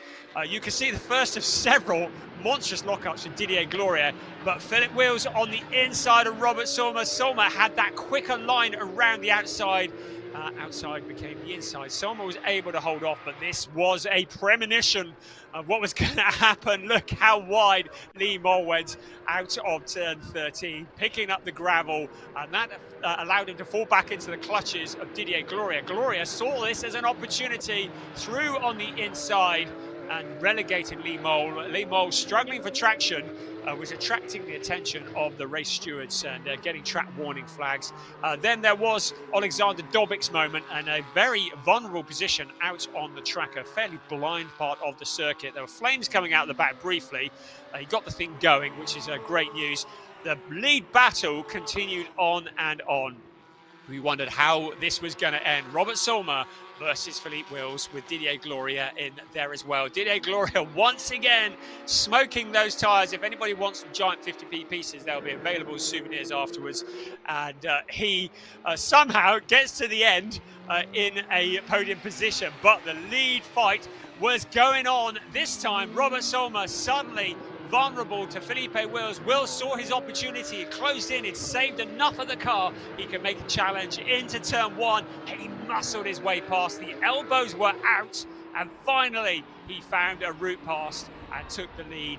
And Solma was relegated down into that second place. Didier Gloria, well, it's the smoking tyres. It's a display that we were getting used to, but he's still hanging on in there. Despite the worn out tyres, he was fighting hard. They were fighting through the traffic as well. Felipe Wills going out wide, out of turn 13, leaving himself a bit vulnerable to Robert Solma, but he kept it all together. And Didier Gloria was there as well. It was a fantastic race. We've said that about all three of the rounds that we've had in the club division of Porsche Sprint Challenge Southern Europe. We're not lying. They just know how to entertain. This is why we love Porsche Cup racing. It's proper, elbows out, old school racing. No BOPs, no pit stops, no equations. It is just flat out side-by-side racing, and that's why we love Porsche Sprint Challenge Southern Europe so much, because it is proper racing. And guess what? We get to do it all again later on this afternoon, because we have a second race in the club division. It'll be round 4 of the season, and that will be the race that takes us to the halfway point of the season. Coming up next, we're going to have another race from the sport division. But before all of that, we're going to have the podium in a bit, where hopefully we're going to see the 1, 2, 3s in both categories climbing on to the podium. But yes, absolute entertainment. Thank you, Porsche. Thank you, Porsche Sprint Challenge Southern Europe. The Winter Championship is alive and kicking, and the way this is going, it could potentially overshadow the summer championships that are yet to come, because it has been some great racing, both in Portimao and now here in Estoril.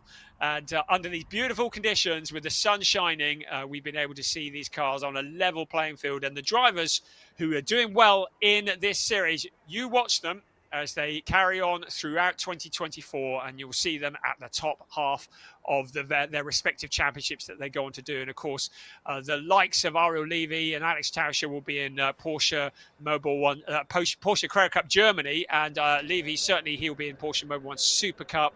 Huub van Eindhoven will be there as well. And all the drivers who are just pushing forwards, looking for that experience over the winter. Keep an eye, especially on Seb Hopkins. I'm going to have one eye on him throughout 2024 to see how he does in the GB Sprint Series, the Porsche GB Sprint Series. This was, I believe, his first trip last weekend at Portimao. Was his first international race. So this will be his second weekend in an international circuit, and showing what potential he has. Great stuff. And the Points Championship, well, we're going to have to take our shoes and socks off to work that one out, because there is plenty of working out to do, because I haven't got a clue who's going to be at the top. I think Felipe Wills will be certainly at the top, if not towards the top in the club division. Right, we're going to head over to Francisco now on the podium with our race winners. And now, time to race 1, podium ceremony of Porsche Sprint Challenge Southern Europe Club Division AM class. In 3rd place, Didier Glorio. In 2nd place, Robert Solma. And the race 1 winner, Philippe Will. And now, let's listen to the Belgium national anthems for race winner Philippe Will.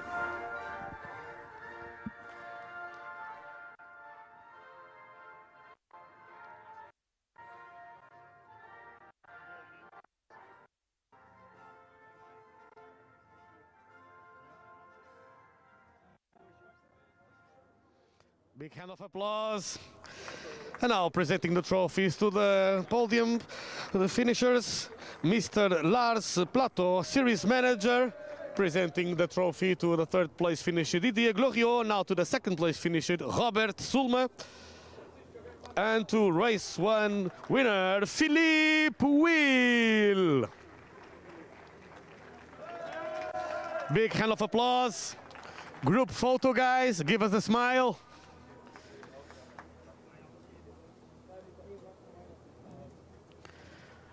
Congratulations once again. What a cracking race.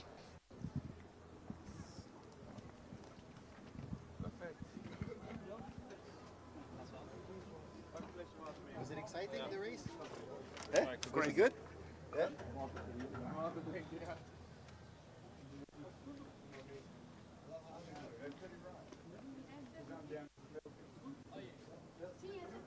On the screen, I'm down in the Belgium license. What's the license last year? No, what's your license?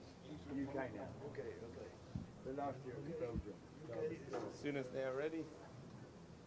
Okay, in short, we'll start the podium ceremony of the GT4 Race 1 Club Division. Just preparing the final bits to get on with the podium ceremony of the GT4 class. Okay, so I think we can start. Yes, okay. So I think we can start. Yeah, the flags are climbing, and yeah, let's go.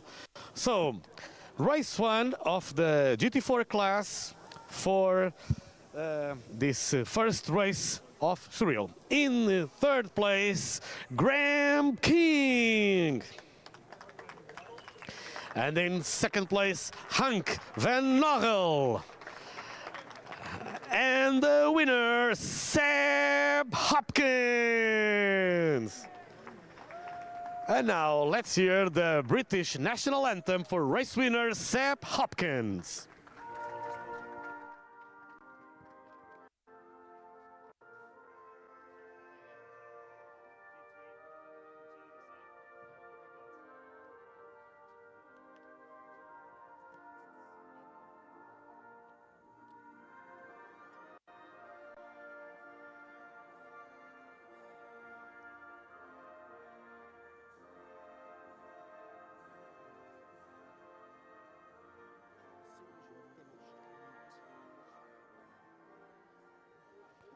Congratulations to you all, Seb Hopkins. And now presenting the trophies is Mr. Lars Plato, Series Manager, presenting the trophy to the third place finisher, Graham King. Now to the second place finisher, Henk van Nagel. And to race winner, Seb Hopkins. A big hand of applause. To the Race 1 Club Division GT4 class podium finishers. Race winner Seb Hopkins, second place finisher Henk van Nagel, and third place finisher Graham King. Thank you, gentlemen. Probably wouldn't do worse.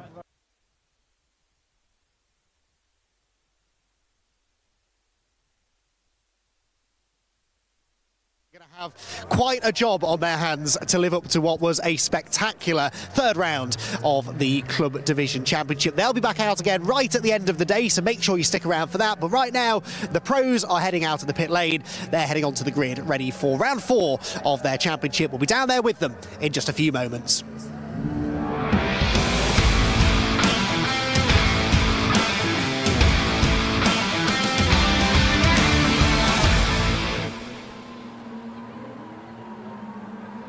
Round 3 of the Sport Division is done and dusted. We're now heading into round 4. The first race, well, we saw a win for Ariel Levy. We saw a second place for Huub van Eindhoven and a third for Sebastian Fremert. In this race, Ariel Levy has the benefit of starting on pole position, but we've already seen and heard from him that his starts are not his strongest points. And alongside him will be Alex Tauscher starting on that front row. We saw him in qualifying this morning with that very, very quick time, and he will be looking to beat Ariel Levy off the line and get into that first corner ahead of him. And he's got a good chance of doing that if Ariel Levy carries on with the form that he says that he's got, because he can almost talk himself into a corner, can't he? He says that he's slow off the line, and well, he'll be rehearsing in his head, and he'll be desperate to hold on to that lead and not have to fight back. Tauscher will be wanting to make up for what was that disappointing first race where he ended up going wide into the gravel and having to fight his way back. The grid is incredibly close. the top 13 on the grid separated by 1 second. That's how close it is. That's why qualifying was so important. That's why all the drivers that we're aware of put new rubber on the cars for the qualifying session, because track position is everything here, and starting at the front of the grid is absolutely crucial. So Ariel Levy on that pole position, Alex Tauscher hoping he can psych him into making a poor start. Sebastian Framer, who finished third in the earlier race today, is starting third on the grid. Huub van Eindhoven, who finished second in round 3 that we saw earlier on today, is starting fourth. And Horst Felix Felbermayr, well, he got done for a jump start in the previous race. He's in 5th place, so he's in good position to make up for that in this race from 5th on the grid. And Hugo Ellis, he was very rapid in that last race, so he will be starting from 6th on the grid ahead of Sasha Norden. Now, Sasha Norden, one of the drivers who has been very much a one to watch in everything that he's done. He was 7th in the Pro-Am in this series last year, but he's not really had the start to the season he wanted. So he will be looking to push it forward from there. He's the Pro-Am champion in Porsche Carrera Cup Benelux last year, but he will no doubt be disappointed. I mean, 7th place on the grid is pretty good by anybody's standards, but he'll be wanting to push forward from there. The car behind him, Marco Giltrap, keep an eye on him as well. We've already heard from him today, and he said that he is to be disappointed with qualifying. So 9th place on the grid, he'll want to push forwards from that position as well. Robin Knudsen starts in 10th place. We saw him having a very lively first race of the day in round 3. Looked like he had run out of tyres, so he will be looking to maybe preserve them a bit better. Now, any of the drivers who locked up in qualifying earlier this morning, they will be carrying that potential flat spot in the tyres as they head into this race, because tyre restrictions are in place. There are 2 new sets of tyres allowed for the entire day. That's 2 quali sessions and 2 races for each car. They're not allowed to exceed that, so you can't just chuck a load of rubber at these cars to outfox everybody else. It's about preservation. Okay, we're going to head down to the grid now. Andy McEwen with the grid walk. Yeah, back down on the grid now then for round 4 of the sport division. We've got our round 3 winner, Ariel Levy, alongside us here, gunning for a 2nd victory of the day to add to his points tally, an impressive points tally that he's built up so far. Had a bit of a fight on his hands in that first race, but of course Alexander Tauscher, he made life a bit easier for Ariel by going off at the start of the race. Tauscher will be pulling up momentarily alongside him on the front row of the grid, so it's going to be a fascinating battle between the two. Tauscher knows that he lost points in that race earlier on today, and he'll be desperate to try and get those back. 3rd on the grid, just behind me here, is Sebastian Freimuth. He ended up on the podium in round number 3 earlier on, partly because of the issue for Tauscher, but also partly because of some really, really good racecraft that he demonstrated. And we can hopefully ask him about that now. Sebastian, congratulations on the podium earlier on today. That was a nice start to your day. It'd be nice to get another one now, wouldn't it? Yeah, hopefully, yes. I will just try my best to keep the tires fresh. That's one of the key points here, which is tire management, and then we'll see. It is a little bit cooler now maybe than it was before, but I think everyone's in the same boat really as far as tyre management is concerned. The 2 drivers ahead of you, they're developing a bit of a rivalry now, aren't they? Do you think maybe you can take advantage of that in this race? I hope so, but I will just see what happens, and my teammate is there as well, so I just have to be a bit careful as well. Sounds like a good plan. Sebastian Freimuth starting 3rd on the grid, aiming to replicate the 3rd place finish that he had in the race earlier on today. It was Huub van Eindhoven who finished 2nd in round number 3 earlier on, and he's starting right alongside Sebastian, but 1 place further back on the grid for this one. 4th place for Huub. Happy with the podium, I'm sure, after race number 1. What are your chances of getting back up there again in this one? Have a good start and then do my own race. Try to take over as many cars as I can, and then see what we can do. Any major setup changes from race 1 to race 2? The conditions have changed maybe a little bit. Have you anticipated that? No, we didn't change anything. Okay. So confident with what we have, and now just to get best out of it myself. Excellent stuff. Who will be starting fourth on the grid then for this round number 4 of the championship. Next in line then, we spoke to him I think a little bit earlier on today. This is Horst Felix Felbermayr, who the famous Felbermayr name, sort of synonymous with Porsche really through the years, and Horst starting 5th position. Race 1 for you could have gone better though, I think, couldn't it really? It wasn't, the potential was there, but you're back near the pointy end again for round 4, so what are the hopes for this one? Yeah, just have a good start, then a good first lap, maybe gain some positions, and yeah, the rest we will see. It's tricky, isn't it? Because, we just watched the club division race. Those are amateur drivers. They make mistakes. There's a bit more overtaking. You pros, you're all so evenly matched, aren't you? And so that means you've got to look for any tiny advantage you can find. Yeah, of course. If someone makes a mistake, the other one gains. So if you make a mistake and get out or brake too late, outbrake yourself, and the guy behind you gains the advantage.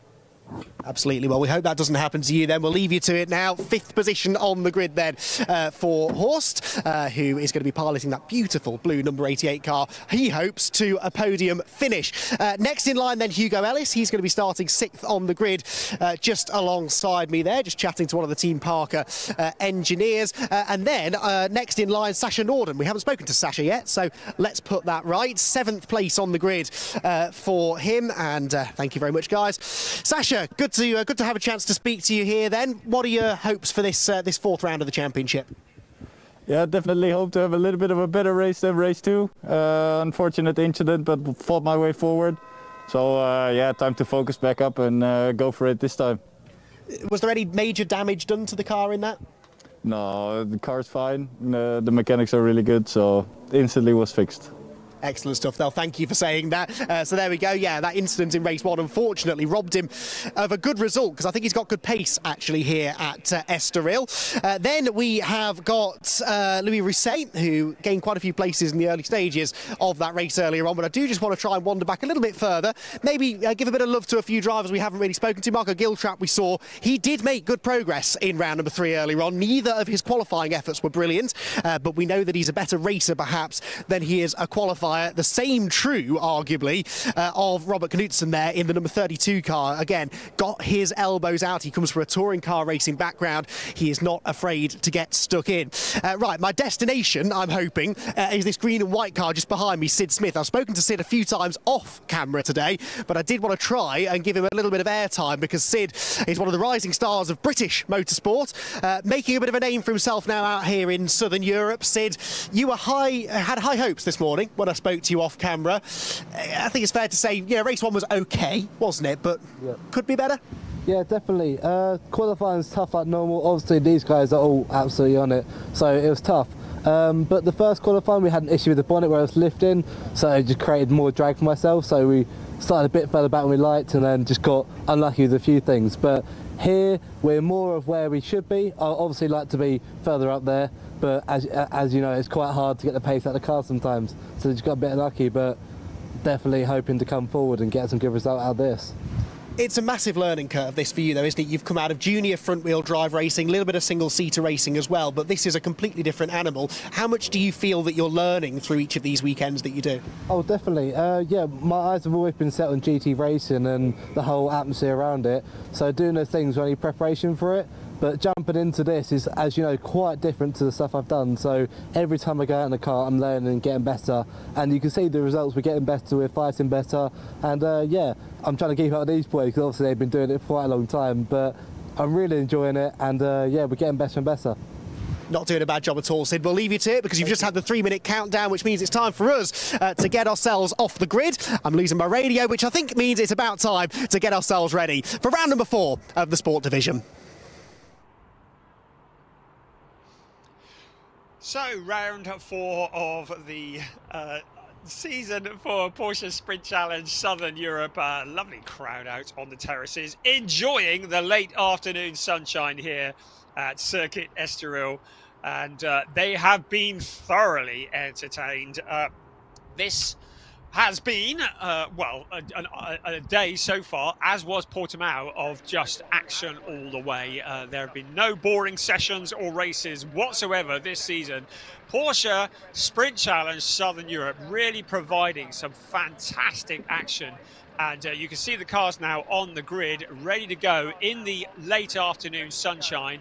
And you wonder what's going through Ariel Levy's head. He said earlier on he always makes a poor start, and you do wonder whether that could ultimately become a self-fulfilling prophecy. He's going to have to do a little bit of self-talk there because Alex Tauscher is very quick out of the blocks. We're going to take a look at the grid now for this round 4 of the season. It's Ariel Levy starts on pole position, the only driver to get into the 37th in qualifying, ahead of Alex Tauscher. Sebastian Freimert and Hugo van Eindhoven occupy row 2, with Horst Felix Feldmeier and Hugo Ellis alongside each other on row 3. Row 4 of the grid, Sasha Norden, you heard from him just now, looking to push forwards. Louis Rosset has him for company. Marco Giltrap and Robin Knudsen, let's see what they can do from row 5. And then Philip Ugran and Senna Van Solen, he's got a bit of work to do from row 6, 12th on the grid. Row 7, Sid Smith and Alberto Cerqui, and on row 8, Pietro Armani and Angus Whiteside. Giuseppe Guerri and Fernando Monnier are on row 9. On row 10, Josh Stanton and Thomas Cangro, Jurien de Back and Anthony Imperato. And then it's Drik Janssen and Alex Ryman on row 12 of the grid. Alex Ryman, the highest of the qualifiers in the Pro-Am category. Jules Grauls and Christoph Langer line up on row 13. Ahead of Shenzing Oguzan, and it is Jeff Achilles who brings up the rear of the grid. So the cars with their engines running, the safety car leads them around for this, their final formation lap of the day.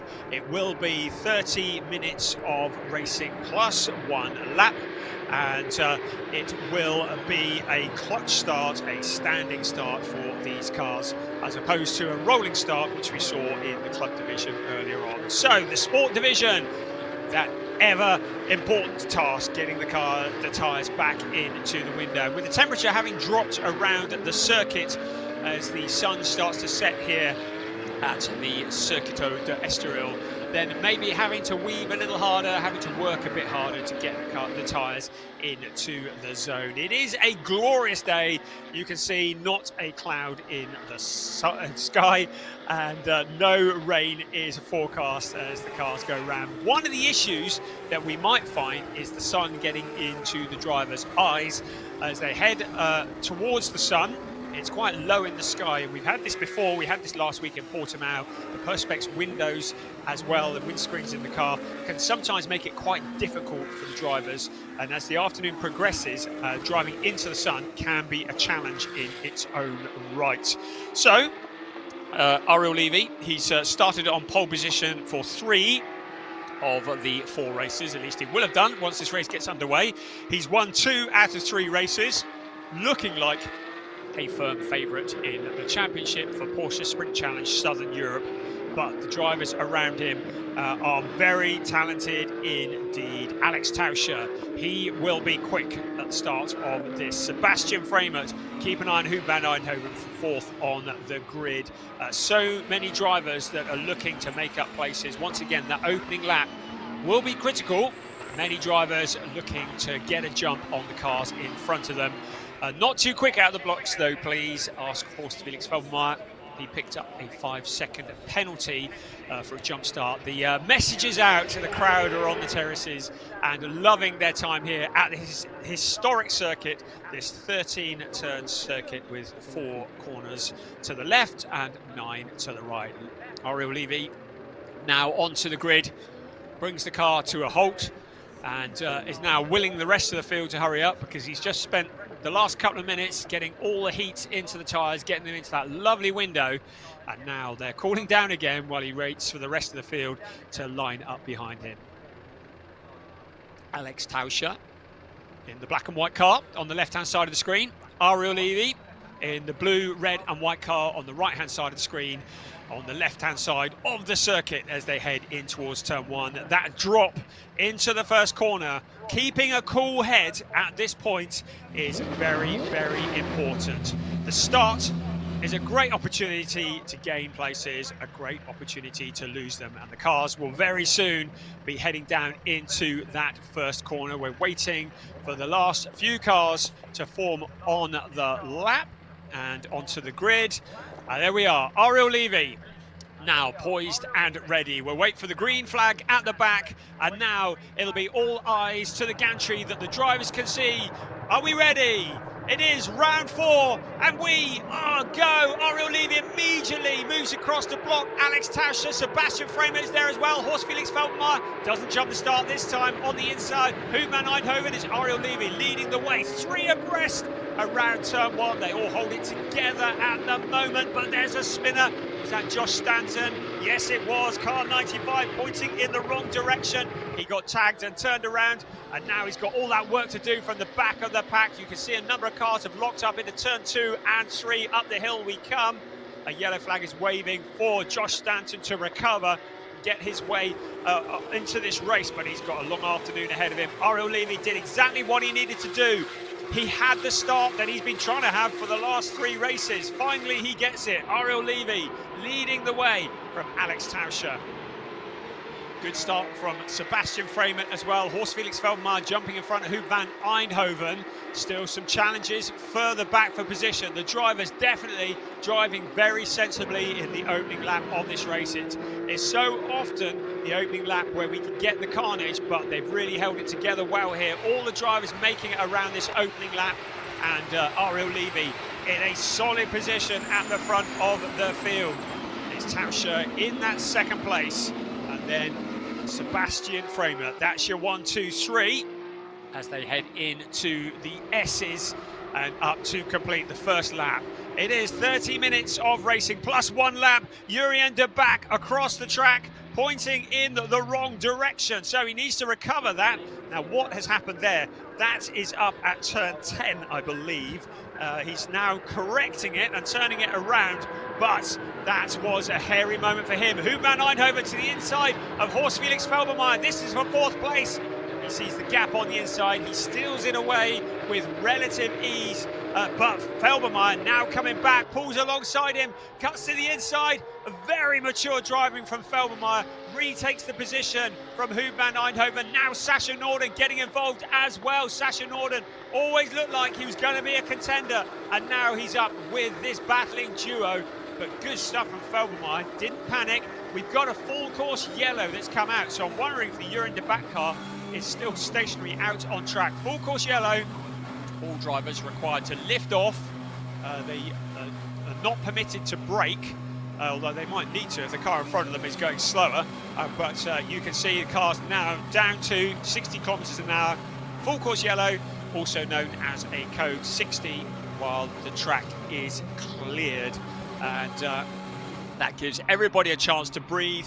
You can see the traffic jam when you get a code 60 this early on in the race. Everybody is together. Now remember what happened before. This is going to be all about anticipating the green. I have to say, Ariel Levy, well, last time across the timing line, it was 3.3 seconds over Tauscher. So, Ariel Levy in a very healthy position. Rest of the cars now circulating in the Pro-Am race. Jules Grauls is ahead of Alex Ryman. So Grauls continues his march towards the top of the championship in the number 77 car. He's in 20th place overall. Alex Ryman in 21st. Sid Smith is in 22nd, and then Christoph Langer is in 23rd. So your 1, 2, 3 running pretty close together in the Pro-Am race. In the overall race, Ariel Levy looking pretty dominant at the moment. At the risk of sounding like a stuck record, remember they've got to look after the tyres. We are back to green flag racing. Ariel Levy is go. Rest of the cars now looking for position. Fernando Monnier there in the silver car. He was looking to make a move and getting together as Jeff Machiels and it's Alberto Cerqui, the two cars together. This is almost certainly going to bring out a safety car, or at the very least a full course yellow. So the cars are running, but this is going to be very short-lived because we've got two cars blocking the track. Alex Tauscher in that second place. And Sebastian Freeman behind him. Huub van Eindhoven to the inside of Horst Felix Felbermayr. Into turn one they come. Felbermayr sweeps around the outside. The two cars avoid making contact.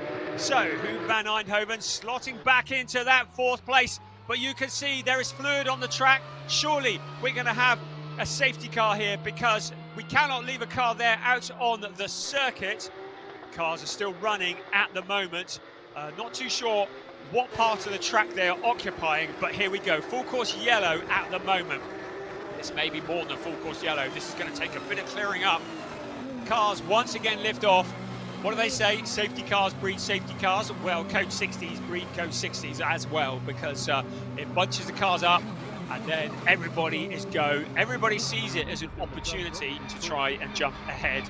But Alberto Cerqui is one of the cars that is involved in that. And also it is Jeff Machiels in the 99 car.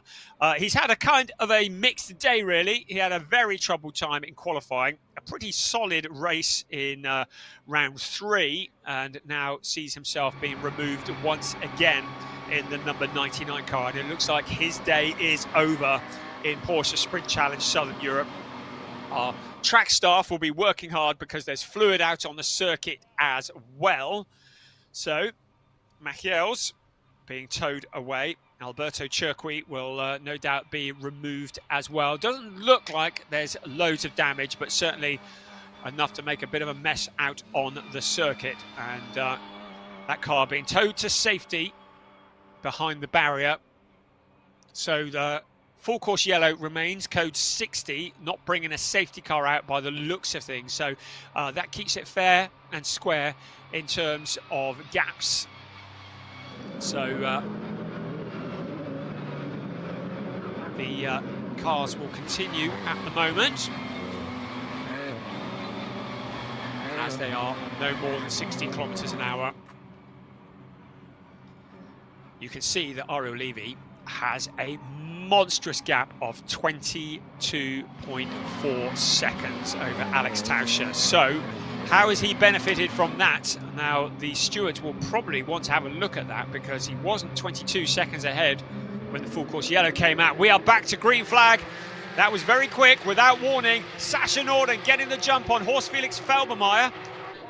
And away we go once again. Ariel Levy, I think that's is a monstrous lead. He has gained so much out of the full course yellow. Alex Tauscher in that second place.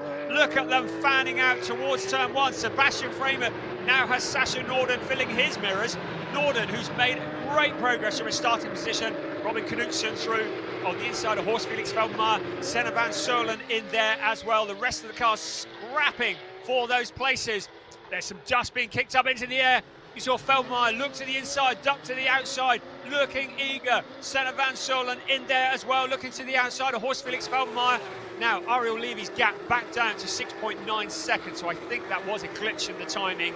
So just under 7 seconds to our race leader between first and second. Certainly didn't look like 22 seconds on the screen, did it? So the fighting continues, and is that Horst Felix Felbermayr, and that is Huub van Eindhoven, who has been mugged at the start, so he did not anticipate the start well, down into 9th place.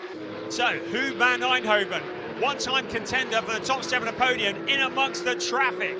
Alex Tauscher is in that second place. Yellow flags are showing once again. Now is that for, might be Anthony Imperato, who I believe is stationary out on track. The yellow flags are showing, and there he is, Anthony Imperato into the gravel trap. So once again, we have a trauma. Now, if he's not out of harm's way, we might find a full course yellow. There's not at the moment. Sasha Norden, Robin Knudsen going side by side. It's Knudsen who's found a route past Sasha Norden, and Knudsen stealing that position away. So that is up into 4th place. Across the line comes Alex Tauscher in that second place. No indications of full course yellow yet. It's Sebastian Freeman behind Alex Tauscher in the last of the podium positions. Norden looking to the inside of Robin Knudsen. They almost make contact into turn one. Knudsen holding on for all he's worth. Sasha Norden challenging hard.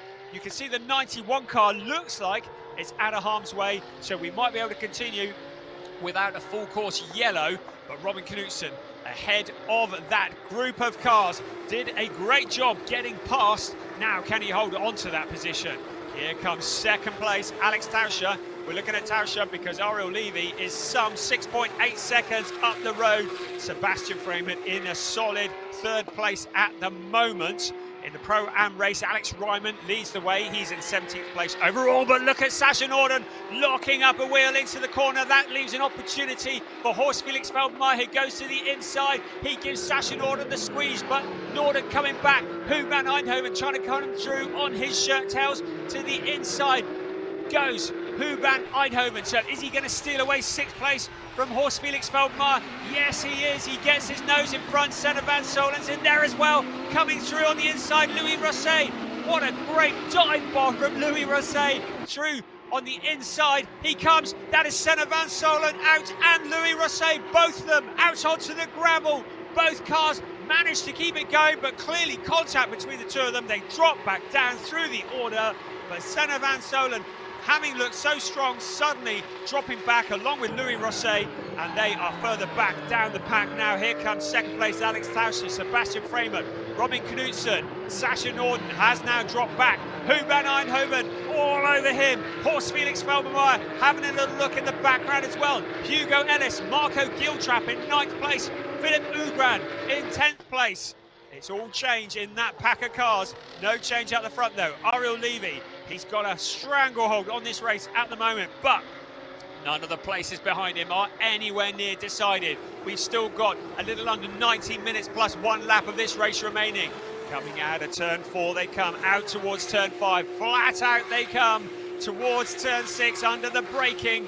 And it is Levy who leads the way. Tauscher there, and Sebastian Freeman challenging all the way down through the pack. 4 positions to the inside. The Ombra racing car of Philip Ugran. He goes to the inside, and it's Marco Giltrap who is trying to steal the position away from him. Marco Giltrap in the orange and black car, trying to steal away that 9th place. In the background is Fernando Monnier, but too far back to get involved in this particular fight. There is Huub van Eindhoven ahead of Horst Felix Feldmeier. So Huub van Eindhoven is coming back. He's into 6th place after what was a difficult first couple of laps for him.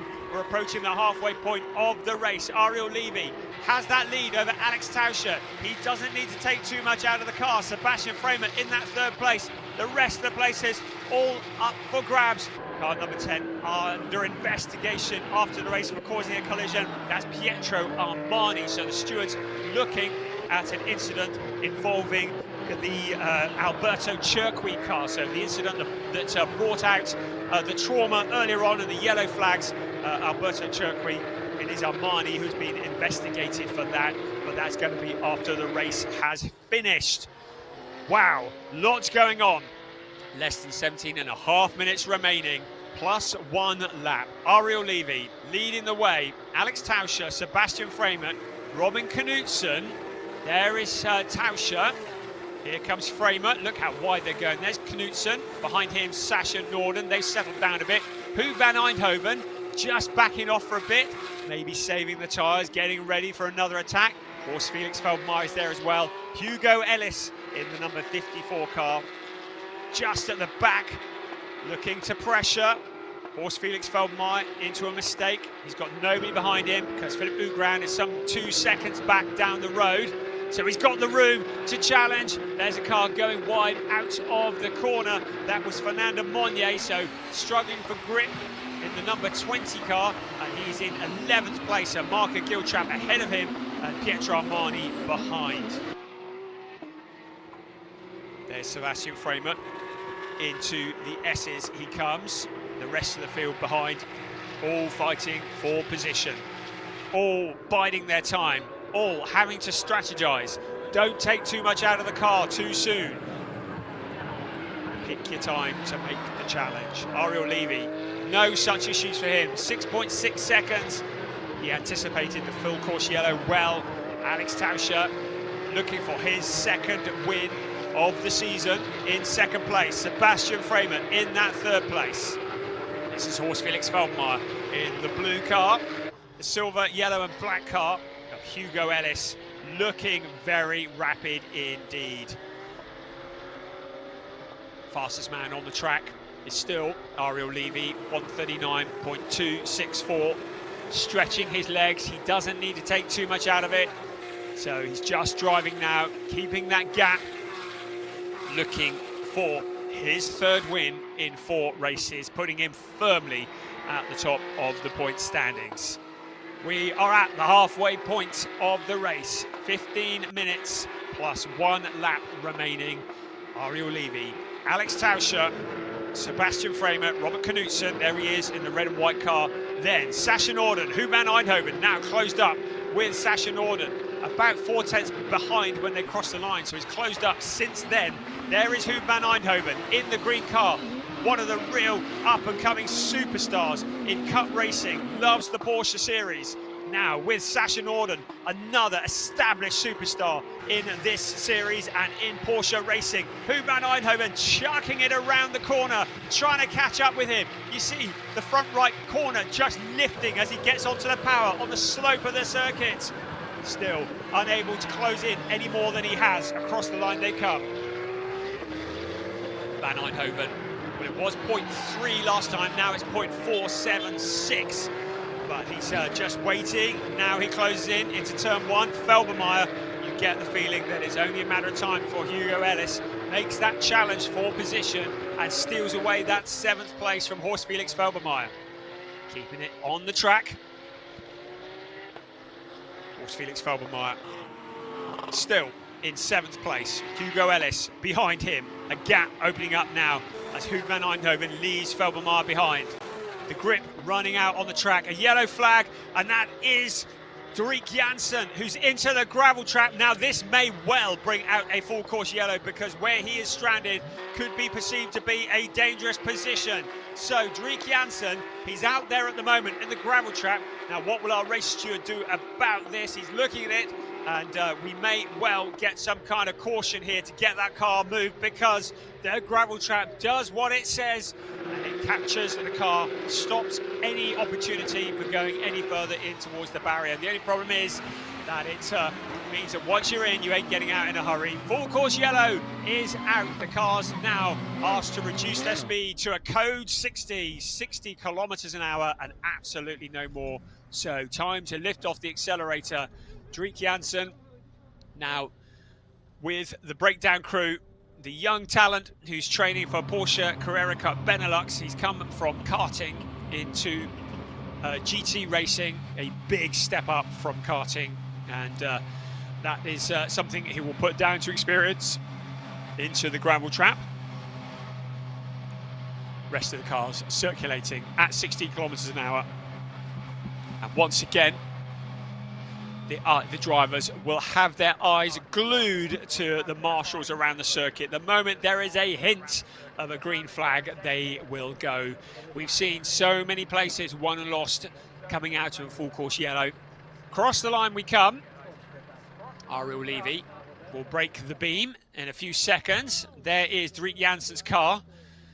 The Red Ant Racing Team will take that back to the garage, extract no doubt a ton of gravel from it. In fact, he's able to get back under his own steam and back onto the circuit. So Doriek Jansen is back there scattering gravel as he goes. So that was up at turn 4 and 5. Right, I've got one eye on the screen. I should think the drivers will as well have their eyes glued to the post, because any second now we are probably going to go back to green flag racing.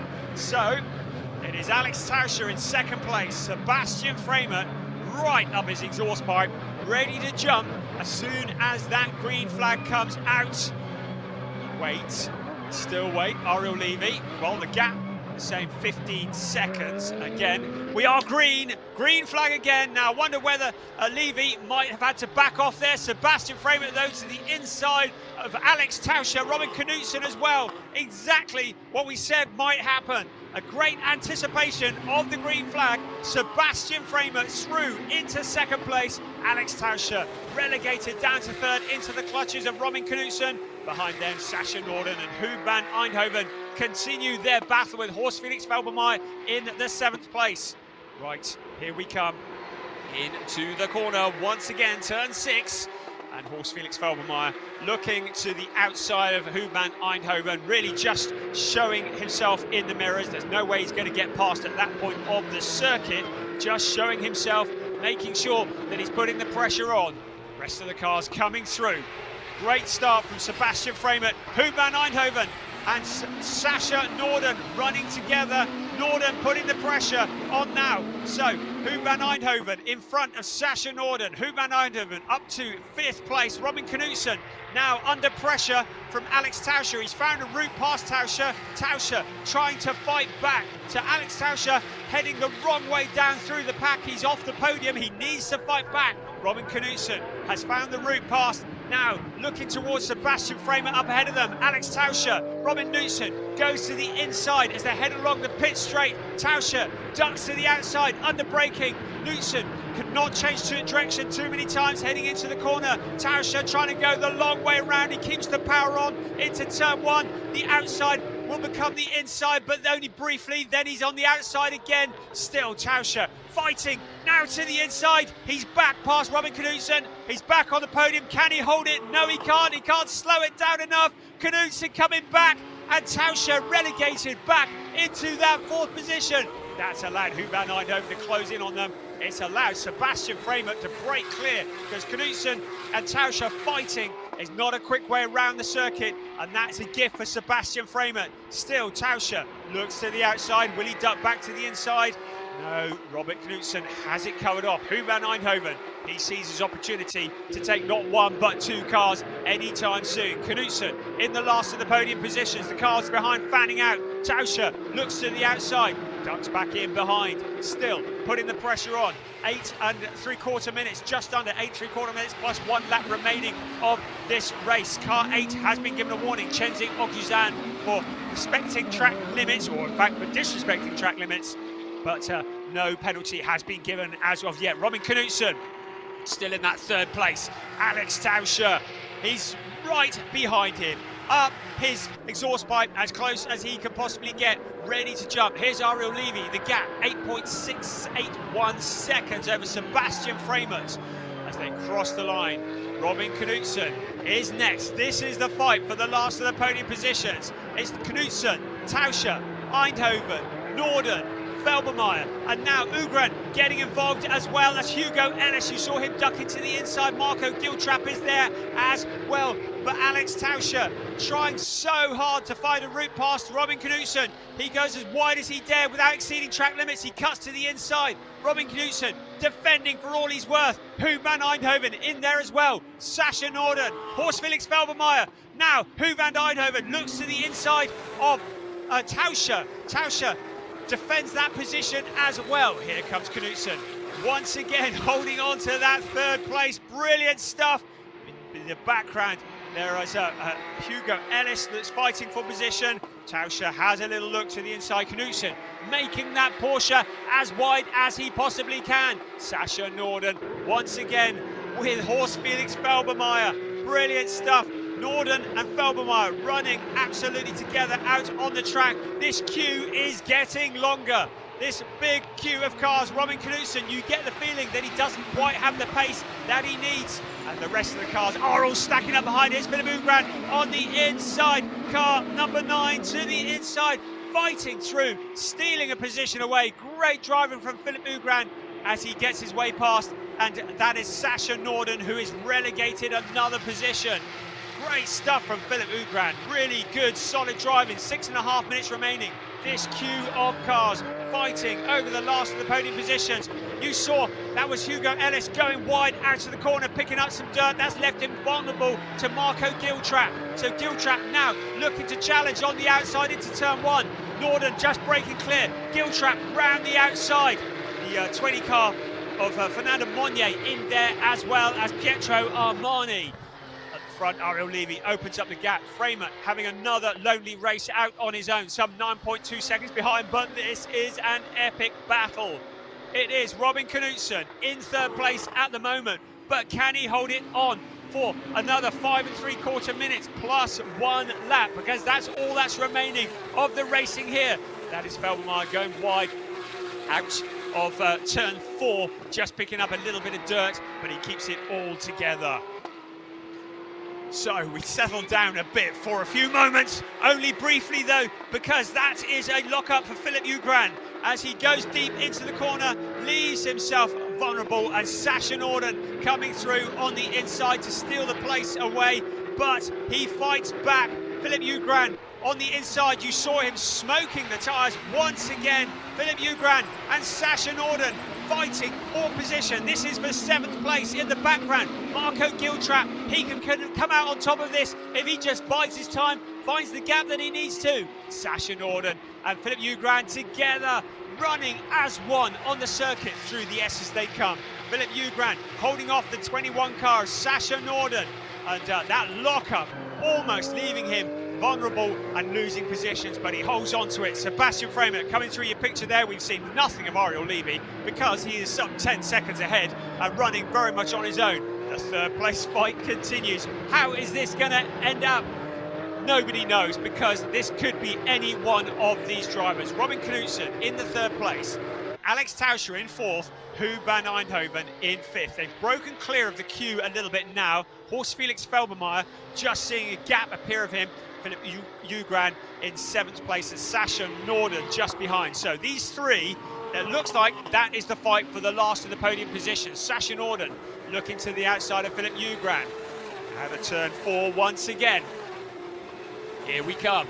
There are just 4 minutes remaining plus 1 lap of this race, and the last of the podium positions is up for grabs. Any one of these drivers that you've been looking at could take it. A little further back, the 54 car of Hugo Ellis behind Marco Giltrap. This is for 9th place. Giltrap disappointed with his qualifying this morning, looking to push back, did not expect to come under pressure. Hugo Ellis, who has impressed all day here at the Estoril circuit, in 10th place and challenging for 9th. There is Alex Tauscher in 4th place.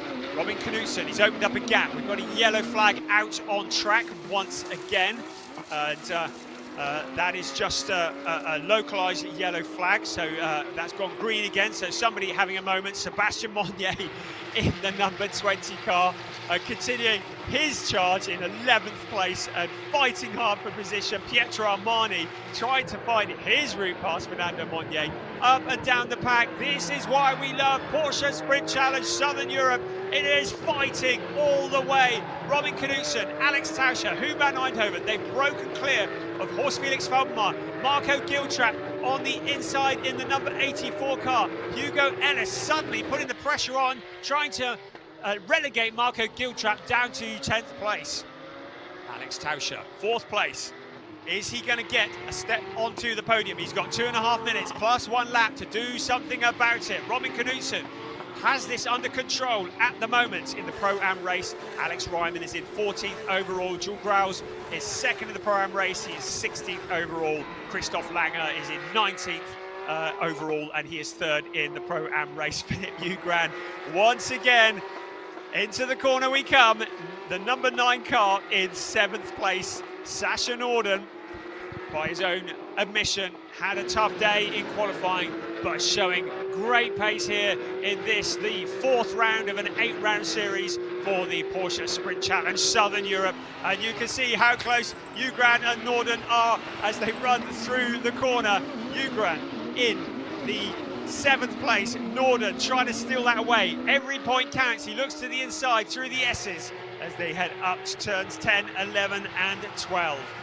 There is Alex Tauscher still trying to pressure Robin Knudsen into a mistake. There are 90 seconds plus 1 lap remaining of this race. Time is running out. A track limits warning has been shown to Sebastian Framer, even though he's running on his own. He's had 2 track warnings, in fact, and Alex Tauscher also has a warning for track limits. So the tyres are starting to cry enough on these cars. Still Alex Tauscher trying to squeeze as much as he can out of it in the last minute of timed racing. He goes to the outside of Robin Knudsen. Can he go the long way round? Surely not. Knudsen has it covered off. You see the back end of the Knudsen car sliding. Huub van Eindhoven ready to pounce. If Alex Tauscher gets alongside Knudsen and he doesn't make it stick, you know that Huub van Eindhoven is going to be in there and he's going to steal that 4th place away. Behind them, Horst Felix Felbermayr is far enough back that he's not going to be a threat to the fight for 3rd place, unless these drivers get together. Robin Knudsen driving as defensively as he can. Huub van Eindhoven locking a wheel up into the corner, still holds it all together. He will have vibrations in the car, but he is still in that position, which is 5th place. Alex Tauscher ahead of him. Sasha Norden and his fight with Philip Ugrand continues, race long for 7th place. We don't know where to look. It's happening up and down the pack. Ariel Levy has the lead, but apart from that, very little is decided. Robin Knudsen still fending off the Alex Tauscher car. Number 52 under investigation for an incident. That is Angus Whiteside, but he's not one of the front runners in this race. So we'll have a look at that later, because there's too much going on. The clock has struck 0. We are on to the last lap of the race. Ariel Levy with a massive 11-second lead over Sebastian Freeman. Then this fight here. Can Alex Tauscher do anything about Robin Knudsen in the last lap of this race? Robin Knudsen ahead of Alex Tauscher at the moment. Huub van Eindhoven with the tyres that are warm out. Vibrations through the car. Still, Robin Knudsen holding on, doing what he's been doing all race long. Alex Tauscher increasingly frustrated. Now into the last part of the last lap. Ariel Levy is very shortly going to be coming up to the final section of the circuit to receive that checkered flag with a phenomenal lead. There is Robin Knudsen. Sebastian Freeman ahead of him in a solid 2nd place, as long as there isn't a penalty, and there is a 5-second time penalty has been awarded to 2nd place Sebastian Freeman for exceeding track limits. So 2nd place, well, he's got 5 seconds just over this fight here at the moment, so he should still hold on to that 2nd place, but a 5-second time penalty awarded to Sebastian Freeman. In the meantime, Ariel Levy approaches the last corner of the race. He heads out onto the pit straight, and it's Ariel Levy who sees the checkered flag and wins round 4 of the season in Porsche Sprint Challenge Southern Europe in the Sport Division. Alex Tauscher giving Knudsen all that he's got to try and get past him, but Knudsen just needs to hold it together now. 2nd place Sebastian Freeman with that 5-second time penalty. He crosses the line critically. How close will Robin Knudsen be as he crosses in 3rd place? It is 6.6 seconds, so Freeman will hold on to that 2nd place despite the 5-second time penalty. Huub van Eindhoven behind Alex Tauscher, then Horst Felix Felbermayr, Philip Ugrand, Sasha Norden, Marco Grilltrap and Hugo Ellis rounding out the top 10. Brilliant stuff. And in the Pro-Am race, it's Alex Ryman who takes the win in 14th place overall. Henner Jules, who has 17th, and Christoph Langer, the German driver, who will finish in 3rd place in the Pro-Am race. And here he comes to cross the line now. Wow. That was fantastic stuff from these drivers. Brilliant, brilliant racing all around. Really, really good. And the time penalty for Sebastian Freeman, I do believe, will not affect his finishing position. Wow, that was quite something. A race that had a little bit of everything. But Ariel Levy, what a dominant display. We didn't see much of him on the TV screens, and he will have been very happy about that, because no TV coverage means that he is miles ahead, and that's exactly what he wanted. That's exactly what means his championship goes from strength to strength, and he now has a stranglehold on this championship as we hit the halfway point of the season. Brilliant stuff. Porsche Sprint Challenge Southern Europe, round 4. And what a race that was. Here comes the provisional result. 17 laps under his belt. Ariel Levy, he had a Sunday afternoon drive on a Saturday, didn't he? Sebastian Freeman in 2nd, Robin Knudsen in 3rd, ahead of Alex Tauscher. He did all that he could to get back on the podium. Huub van Eindhoven back in the series, or making a debut in the series today, and finishing in 5th place ahead of Horst Felix Felbermayr, Philip Ugran and Sasha Norden. Marco Giltrap with a 9th place, and Hugo Ellis rounding out the top 10. Fernando Monnier and Pietro Armani 12th, and Louis Rosset in 13th. The winner in the Pro-Am category, Alexander Ryman for Est1 Racing in 14th, ahead of Josh Stanton, Angus Whiteside, and then Jules Grau in 17th place, second in the Pro-Am, ahead of Yuri de Back, Christophe Langer and Chenting Okuzan in the Pro-Am race. And then 21st, Sid Smith, Derek Janssen was next in 22nd place, ahead of Senna van Solen. He had a tough old race. And of course, Sid Smith, Janssen, Solen, Thomas Cangro, Anthony Imperato, Alberto Chirqui and Jeff Mahils, all non-finishers, as also the case with Giuseppe Ghieri.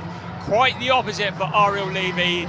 The driver from Israel continues his dominance that he has been showing, getting stronger and stronger, taking his 3rd win in 4 races in this Porsche Sprint Challenge Southern Europe. Let's head down to Andy in the pits. He's going to have a word. Yeah, thanks very much, Brian. And well, what a day it's been for Ariel Levy, who is just about to take his helmet off. And I tell you what, after race 1, he looked very cool, calm and collected, but there was a bit more emotion this time around because he's managed to do the double here at Estoril. And for Ariel, that is tremendous news. It means another win, but it also means lots more championship points at the end of what has been a pretty perfect day, really. Ariel, your thoughts on that second race? It was, in a way, a little bit easier, I suppose, than race 1. You seemed to pull a gap early, and from there you could control things. Yeah, honestly, there was a lot of strange things happening in the race, but if I put those things aside, I felt like I was the fastest car in the race, in the first race, but now when it got cooler, I felt like I got even faster. So then it made my life easier, especially with all the speed reductions. I could catch my breath again, and it was a nice race. You were missing out on the fun. There was a tremendous battle behind you, but you don't care about that. You want the points. Obviously, you're in a really good position for the championship now. Alexander's not had a great day, so lots of reasons to smile. I don't like smiling for the sadness of someone else. Of course, I like winning, but I would like to have some battles with Alex as well, honestly.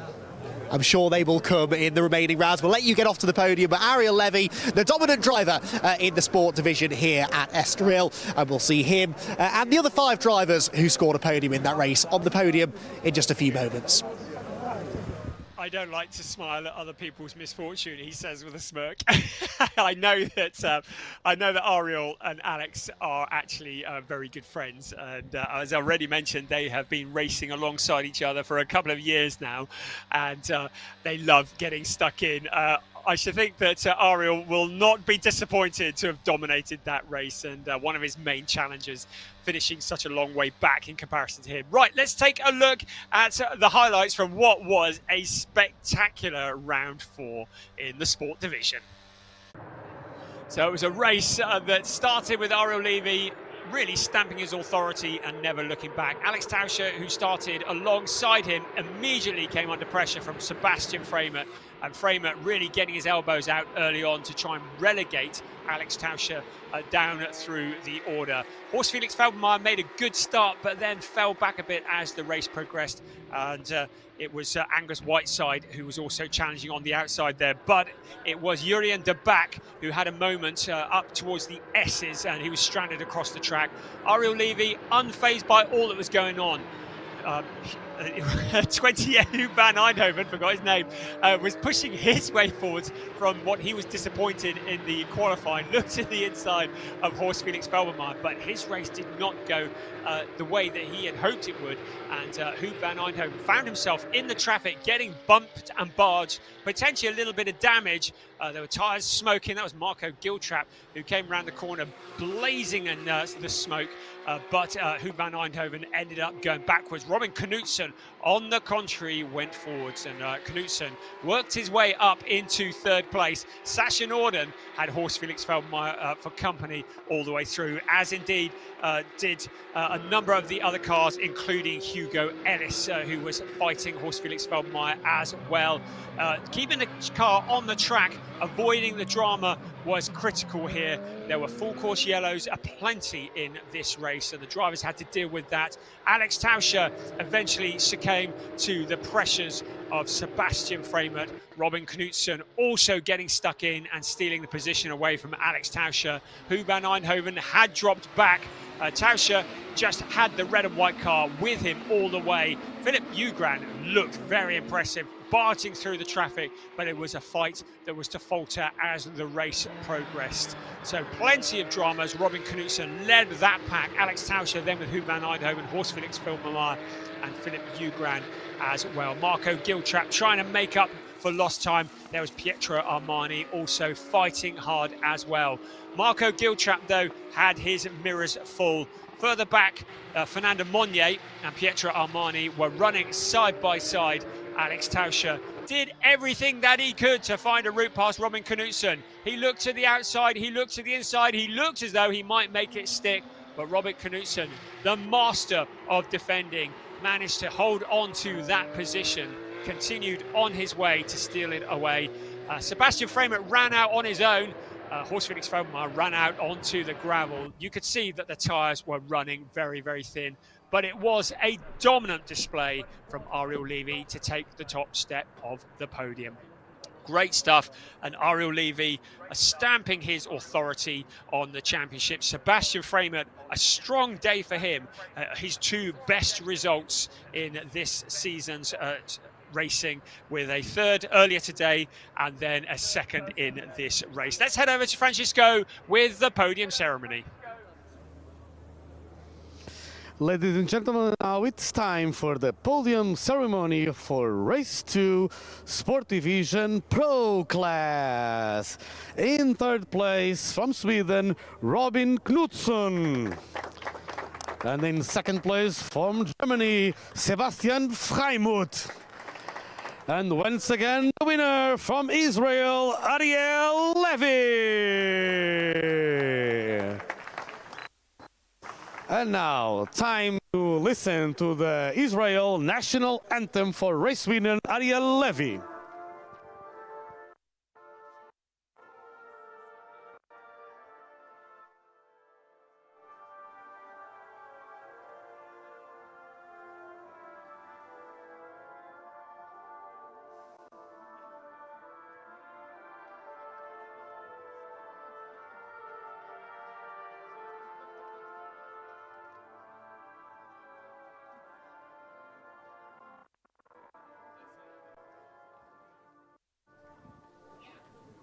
Congratulations, gentlemen. And now presenting the trophies to all the finishers. The trophy to the third place finisher, Robin Knudsen. Now to the second place finisher, Sebastian Freimert. And trophy to the race winner, Ariel Levy. Big hand of applause. Now, gentlemen, gather for the picture. Give us a smile. And now, champagne!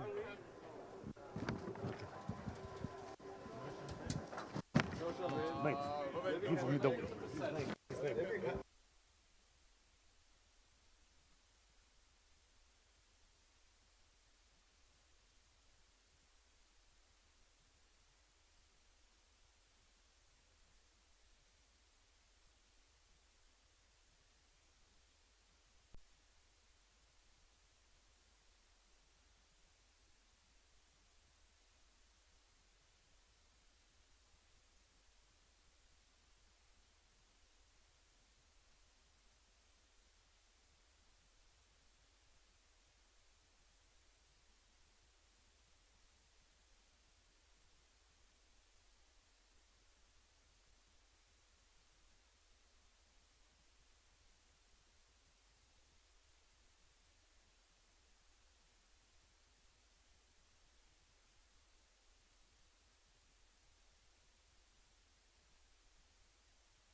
And race 2, race winner in the Pro-Am class from Estonia, Alexander Reimann. And now let's hear the Estonian national anthem for race winner Alexander Reimann.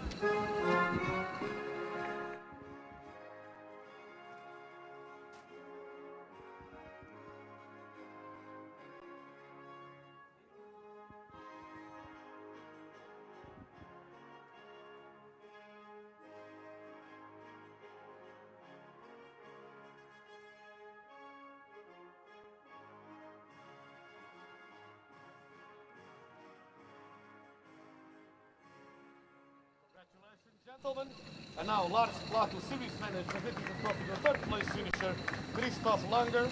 Now the trophy to the second place finisher, Jules Grauel. And finally, the trophy to the race winner, Alexander Reimann. Big hand of applause, guys. Podium photo, please. And we'll have the champagne afterwards. Thank you, gentlemen. And now the champagne!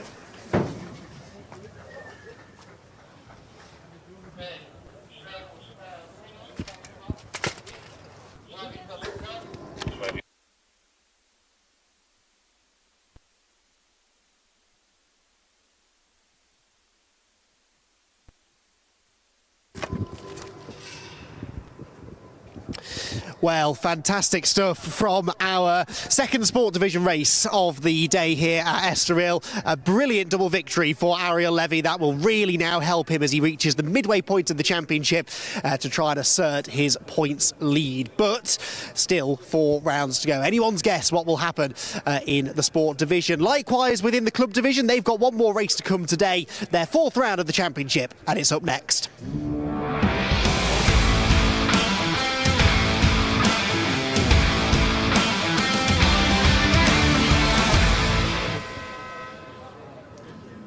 So one more race left today in round 4 of Porsche Sprint Challenge Southern Europe. We're waiting for the Club Division race. Very shortly the cars will be leaving the pit lane and making their way to the grid. And whether we've saved the best till last, well, that remains to be seen because the bar is incredibly high. We have not had any dull races at all this season, not to mention today. It has been so thrilling. That man there coming out of the pit lane, Seb Hopkins, at the risk of going on about him rather a lot, he has been so impressive in the GT4 category. To remind you, if you are new to Porsche Sprint Challenge Southern Europe, there are 2 categories within the Club Division. There is the AM category, and there is the GT4 category. The AM category, the drivers are running the Porsche 911 GT3 Cup car based on the latest 992 generation. And in the GT4 category, the drivers are running the Porsche Cayman GT4 Club Sport. The difference between this and the Sport Division that we saw earlier on is that the drivers are allowed ABS.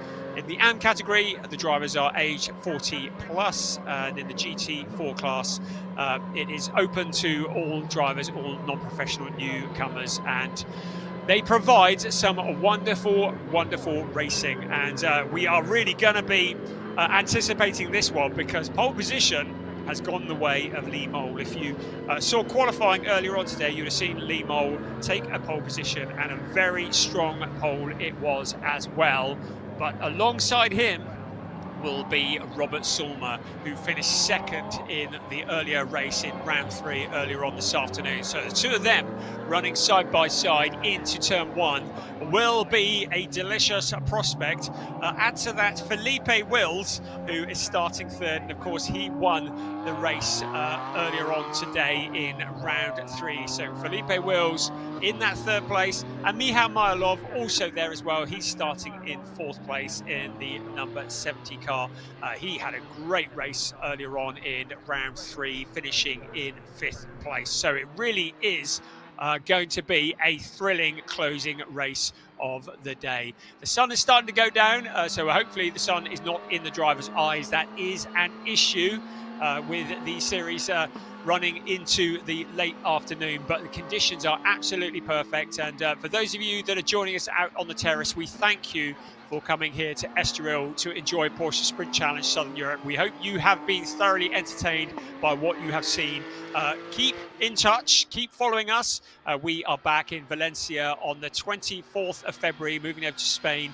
And if you can't get there in person, then please join us online on YouTube, on the Alpha Live channel. All the links are on the Porsche Sprint Challenge Southern Europe website. So take a look there for rounds 5 and round 6. You can enjoy all the coverage. You can get involved. Round 7 and round 8 will take place a week after that in Barcelona. That's where the season will come to an end, and we will crown our new champions.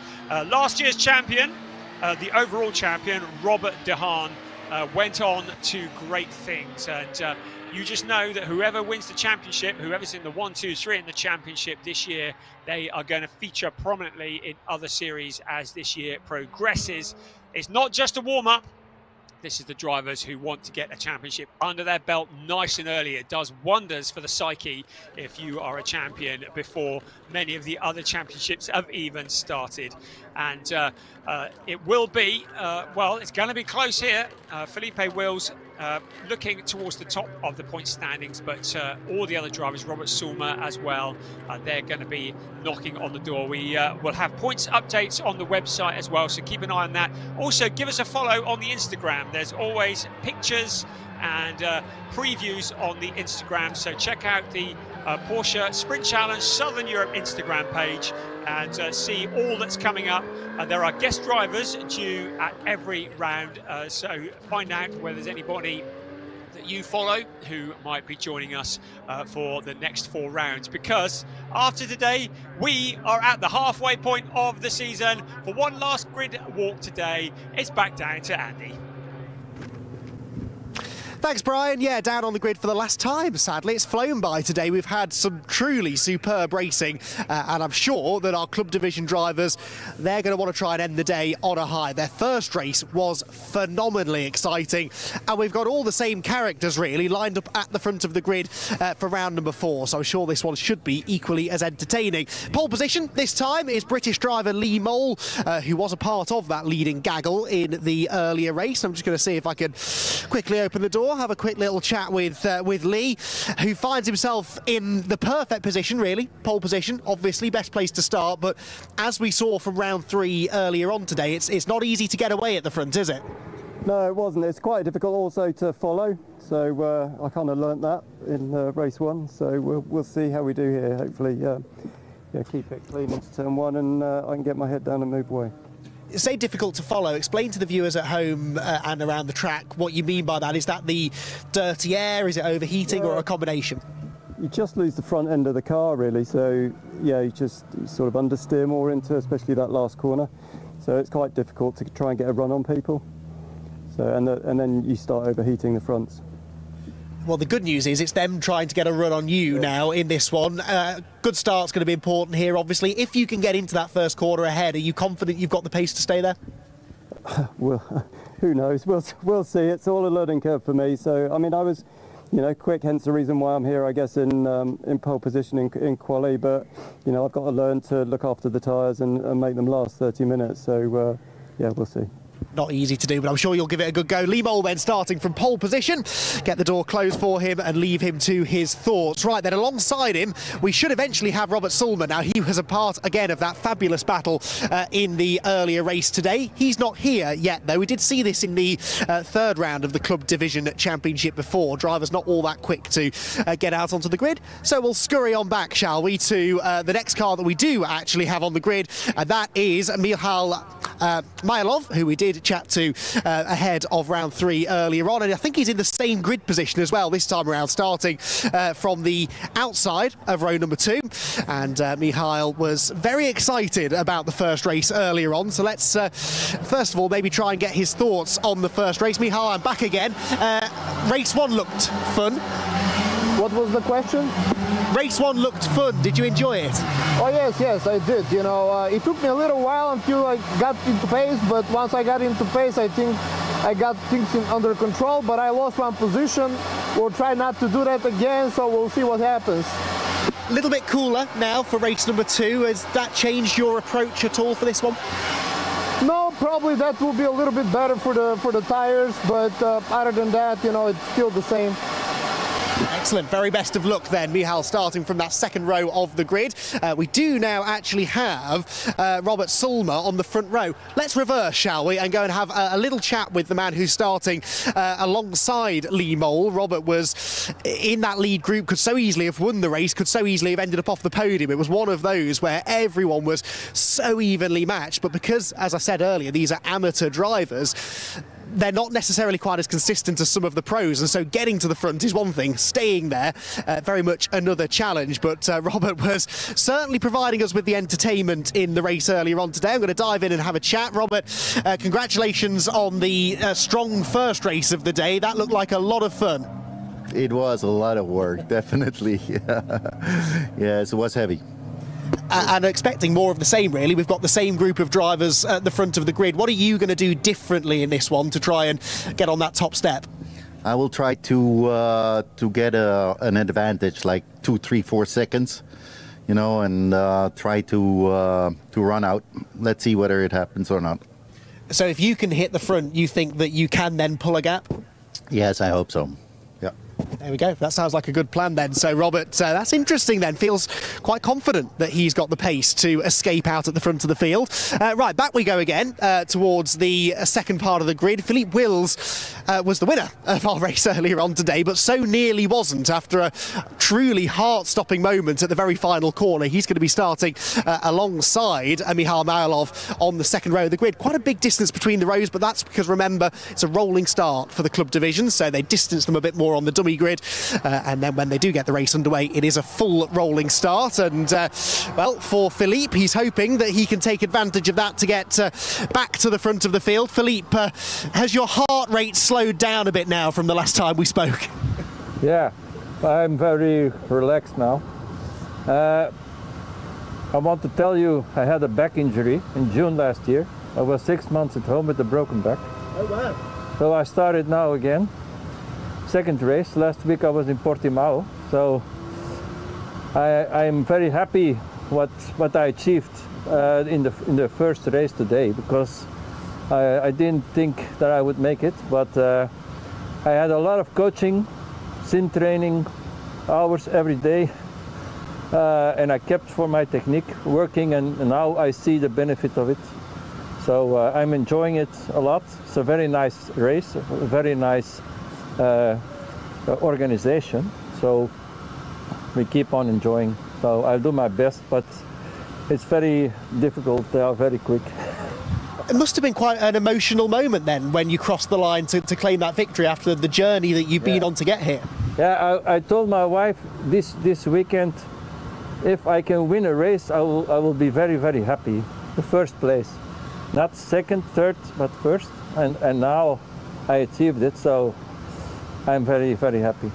You should be happy. You should be really, really proud of what you've achieved. Well, there you go. Thank you very much. Best of luck for race number 2. What an inspiring story that was. So Philippe bouncing back from injury, and look at this, straight back on the pace, winning races, and he's going to be really, really keen to try and do that again. Right, I think we've got time to get one more driver, so we'll head down towards the third row of the grid. In fact, yes, let's head on to the third row of the grid.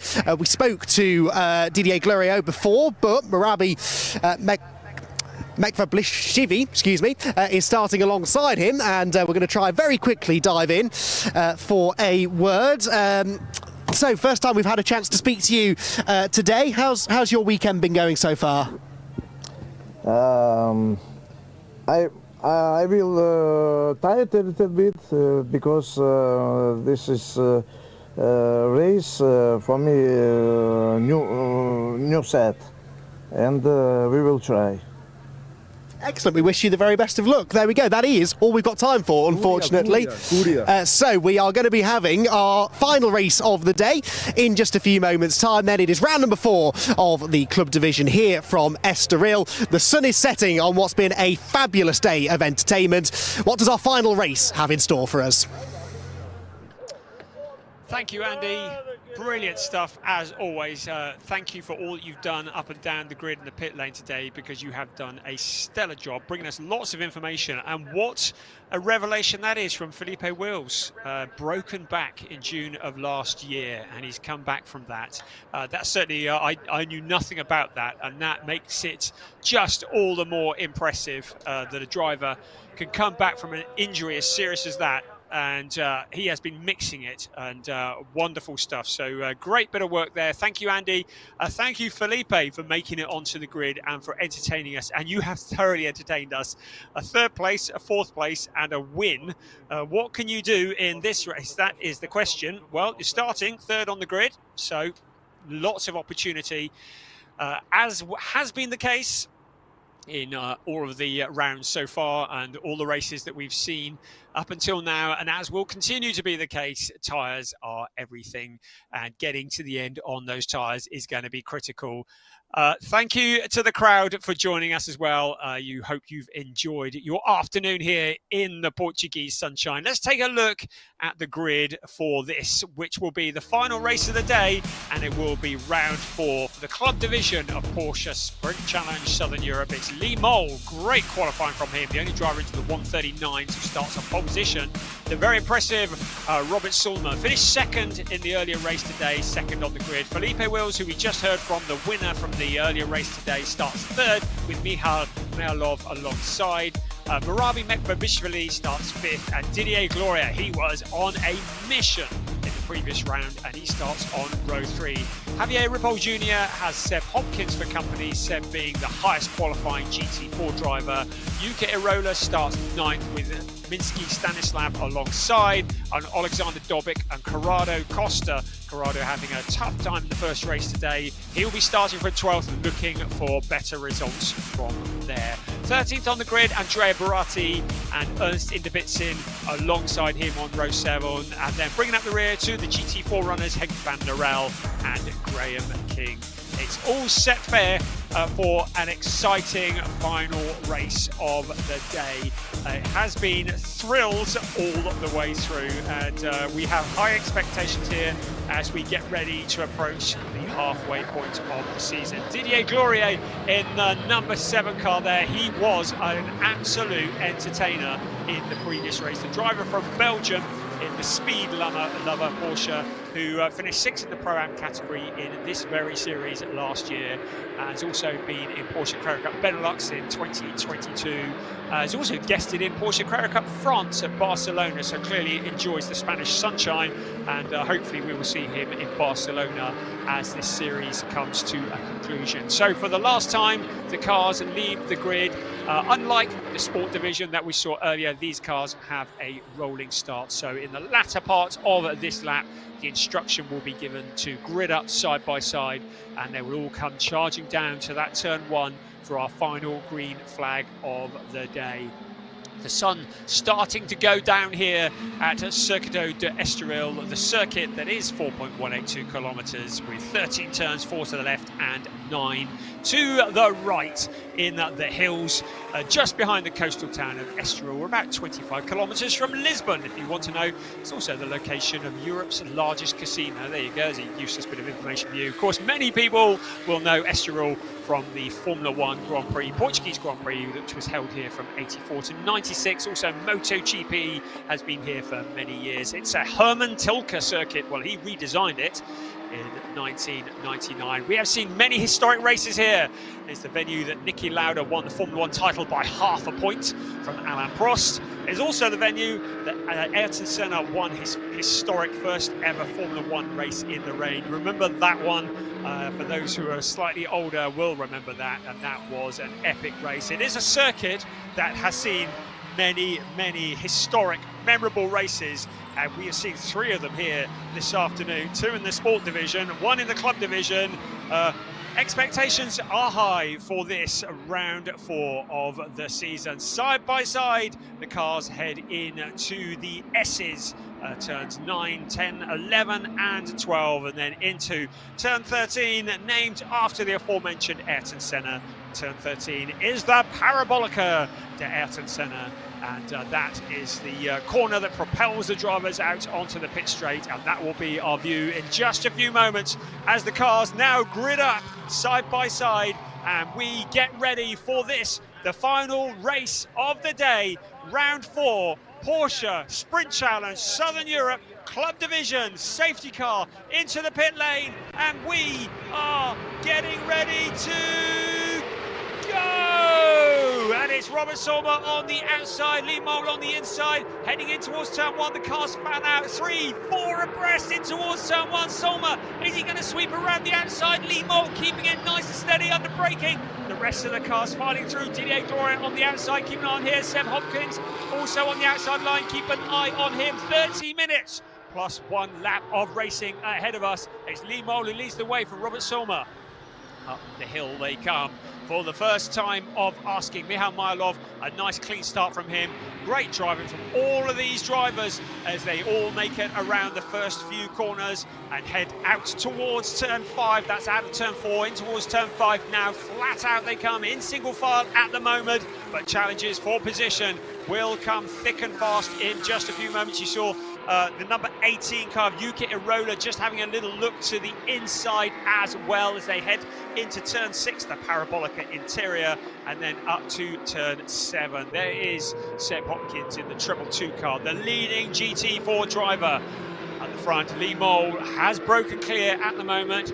Robert Solmer in that second place. So it's going to be a bit of tyre preservation to start off with, but then it's going to be all caution thrown to the wind. Nobody told Didier Gloria that. He was going flat out for the whole of the last race, smoking the tyres so many times we lost count.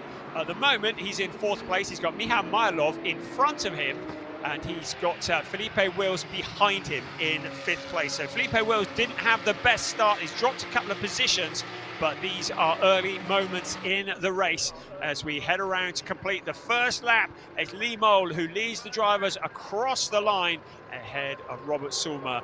All the cars pretty well compacted into one camera shot down the hill. A slight drop in towards turn 1 makes it very tricky under braking. Didier Gloria to the inside of Mylov. So that is 4th place for Didier Gloria, 3rd place for Didier Gloria as he moves past the number 70 car. So Gloria up into a podium position. Can he keep that? Robert Solmer there as well. Felipe Wills now trying to come back in the number 50 car, the silver car. He had that poor start, but he is a driver who does like to surge through the pack. We've seen it in every race that he's been in so far, coming back from a lowlier starting position, and that is what he does best. So he's got Michal Mylov just ahead of him, but not finding a route past at the moment. And there is Javier Ripoll Jr., who is keeping him company as well in the 191 car in the AM category. So the cars are running in single file at the moment, but still plenty to play for. Lee Mole leading the way. It was 6/10 of a second, 6.5 of a second last time they crossed the line. But Robert Solmer now looking to turn the wick up. Didier Gloria, he's broken clear of Michal Mylov in that 3rd place. And Mylov with Felipe Wills filling his mirrors. Javier Ripoll Jr. Also there. Then there's a gap back to Marabi Mekvabishvili in 7th place ahead of Yuki Irola, and then the leading GT4 driver Seb Hopkins in treble 2 in 9th overall. Felipe Wills, keep an eye on him. He's the man who's going to be putting the pressure on. Michal Mylov just ahead of him. Out across the line we come once again. Lee Mole leading the way, but now Robert Solmer making the challenge. He looks to the inside into turn 1, but can he make it stick? No, he can't. Lee Mole has the faster line around that first corner, and maybe Solmer just trying to unsettle him, maybe trying to help him to miss a braking point. If he can go straight on, that would give him the position. But Lee Mole, an experienced racer, holding it together. He sounded confident when we spoke to him before the race, and he is leading the way after such a qualifying session. But Didier Gloria now closing up to the lead duo. At turn 4, we come again under the bridge. Turn 5, taken full tilt, and then to turn 6. It'll be the heavy braking around turn 6. Nice and tidy for our race leader. Looking after the car, make it go the distance. And then out towards turn 7 they go. That'll be the right-hander. That's turn 7. And then turn 8, and then up the hill slightly. And it is quite an incline in towards turn 9. That is turn 8. And then we see the climb up the hill to turn 9 into the S's, which are turn 10, 11, 12. Sulma keeping the leader in sight. Look at Gloria. He's closed in towards the Parabolica to Ayrton Senna. The final corner, turn 13. Lee Moll looks to have this under control at the moment. Sulma a little bit further back maybe.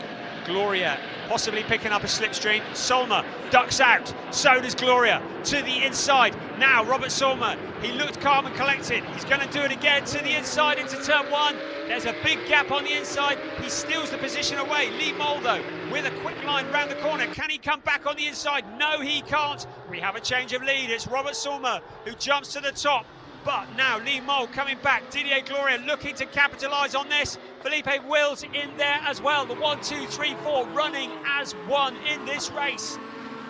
So the 4 front runners breaking clear from Michal Mylov in 5th place. You can see cars running wide, just picking up a bit of dirt. But Robert Sulma now has opened up a gap over Lee Moll.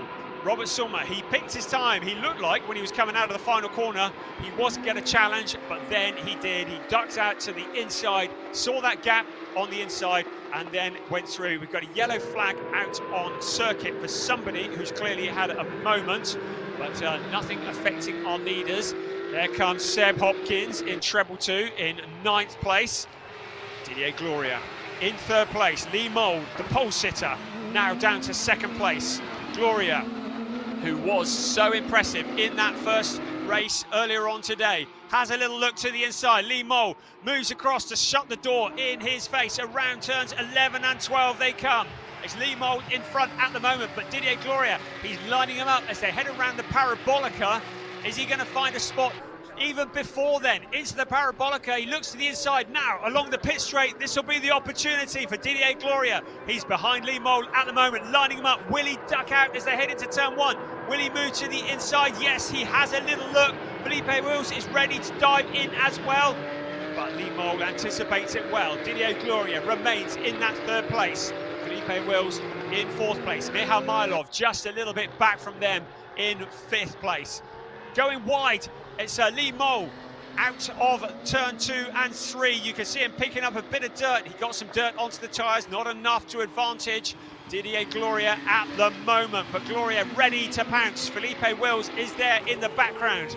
For my money, Wills and Gloria, both chargers, both pushing forwards. They are going to put the pressure onto Lee Moll any second. He's going to have to draw on all of his experience to try and hold these 2 drivers off. Still we continue in the same positions. Now to the inside, and Felipe Wills sees that gap on the inside of Didier Gloria. Gloria down into 4th place. So Felipe Wills, the driver, who says, okay, stand aside, I want to have a go. There's Gloria. Ahead of him, Felipe Wills. He sees that gap, just picks him off. No fuss, no drama. Job done, he's through. So, the fight for 2nd place. Lee Moll, Felipe Wills, Didier Gloria. Robert Sulma has opened up a gap at the front, nearly 1.3 seconds. He's continuing to extend that gap. As long as these drivers are fighting each other, it plays into Sulma's hands. They can't close in on him. Out onto the pit straight we come. Now, is Wills going to make a move on Lee Moll? Philippe Wills, the driver who we heard from on the grid. Didier Gloria is in the background. Right, here comes Philippe Wills to the inside of Lee Moll. The 2 silver cars run side by side. Briefly, Didier Gloria losing it, under braking all on his own. What an absolute shame. The car spins around. He has to wait for a gap before he can rejoin. But it's Felipe Wills up into 2nd place, Lee Moll down into 3rd. But the pressure from the Didier Gloria car is now off, because Gloria has dropped a long way back as a result of that spin.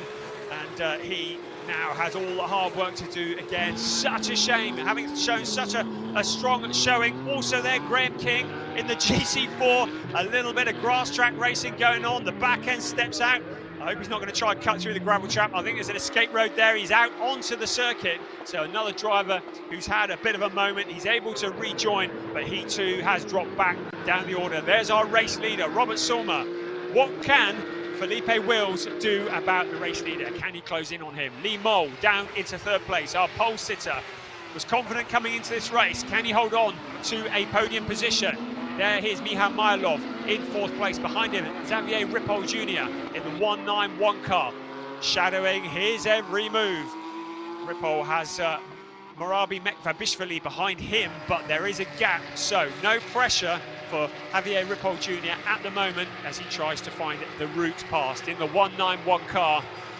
Ahead of him, Michal Majlov in the number 70 car. Here comes our race leader out onto the pit straight, just a little under 20 minutes plus 1 lap remaining. Robert Sulmer cross the line. Felipe Wills broken clear. Lee Mole a little. Closest fight at the moment, Michal Majlov and Javier Ripoll Jr. fighting for that fourth place. There is the 39 car, Morabi Mekvabishvili in a 6th place. Behind him is Yuka Irola in 7th place, and then the first of the GT4 runners, Seb Hopkins, in 8th place. So waiting at the moment, keeping the tyres, looking after them, making sure you've got something at the end of the race to attack and defend. Under the bridge goes Robert Sulmer. The rest of the cars following through, about 1.5 seconds between Sulmer and Felipe Wills. Once again, we see Michal Majlov in the number 70 car. For lap time performance, the driver from the USA, with Javier Ripoll Jr. from Venezuela just behind him. And there, what a lot of work Didier Gloria's got to do. He's down into 9th place now after that spin. It's such a shame, just overcooking it, under braking, and with the tyres getting a little bit older as well. Quickest man on the track has been Felipe Wills. He is lapping quicker than Robert Sulmer last time around, to the tune of 0.9 of a second. So 2nd place is closing in on Robert Sulmer. We'll see whether Sulmer can respond or not. The gap 1.418, so it's come down a little. We've got just under 16 minutes plus 1 lap remaining. That is plenty of time for Felipe Wills to make his challenge on Robert Sulmer. You can see the sun shining in their eyes as they head down towards turn 1. Always a hazard here in the late afternoon, an additional hazard for these drivers to deal with. But Sulmer dealing with it well, taking it in his stride. Felipe Wills now having broken clear from Lee Mole. Lee Mole is about 3.1 seconds back from the race leader, and about 1.75 seconds back from Felipe Wills. Under the bridge we come.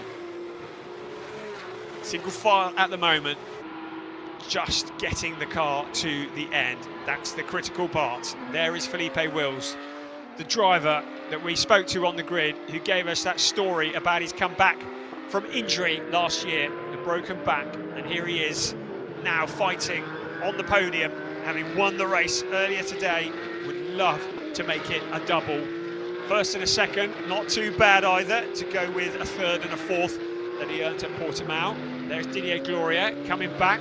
Seb Hopkins, the leading GT4 runner, in front of him in 8th place overall. This battle continues to rage on. Javier Ripoll Jr. 191. Michal Majlov just ahead of him in car 70. That's 4th place. Up the hill we come once again. Didier Gloria clawing his way back. Such a shame. We would have loved to have seen him challenging the leaders. Felipe Wills continues to press forwards. 1.5 seconds was the gap the last time across the line. So still trying to close in on the lead battle. There's Gloria coming through now. Seb Hopkins ahead of him. Seb does not need to put up a fight here. They're running in a different championship. Great opportunity to compare the Porsche Cayman and the Porsche 911 alongside each other.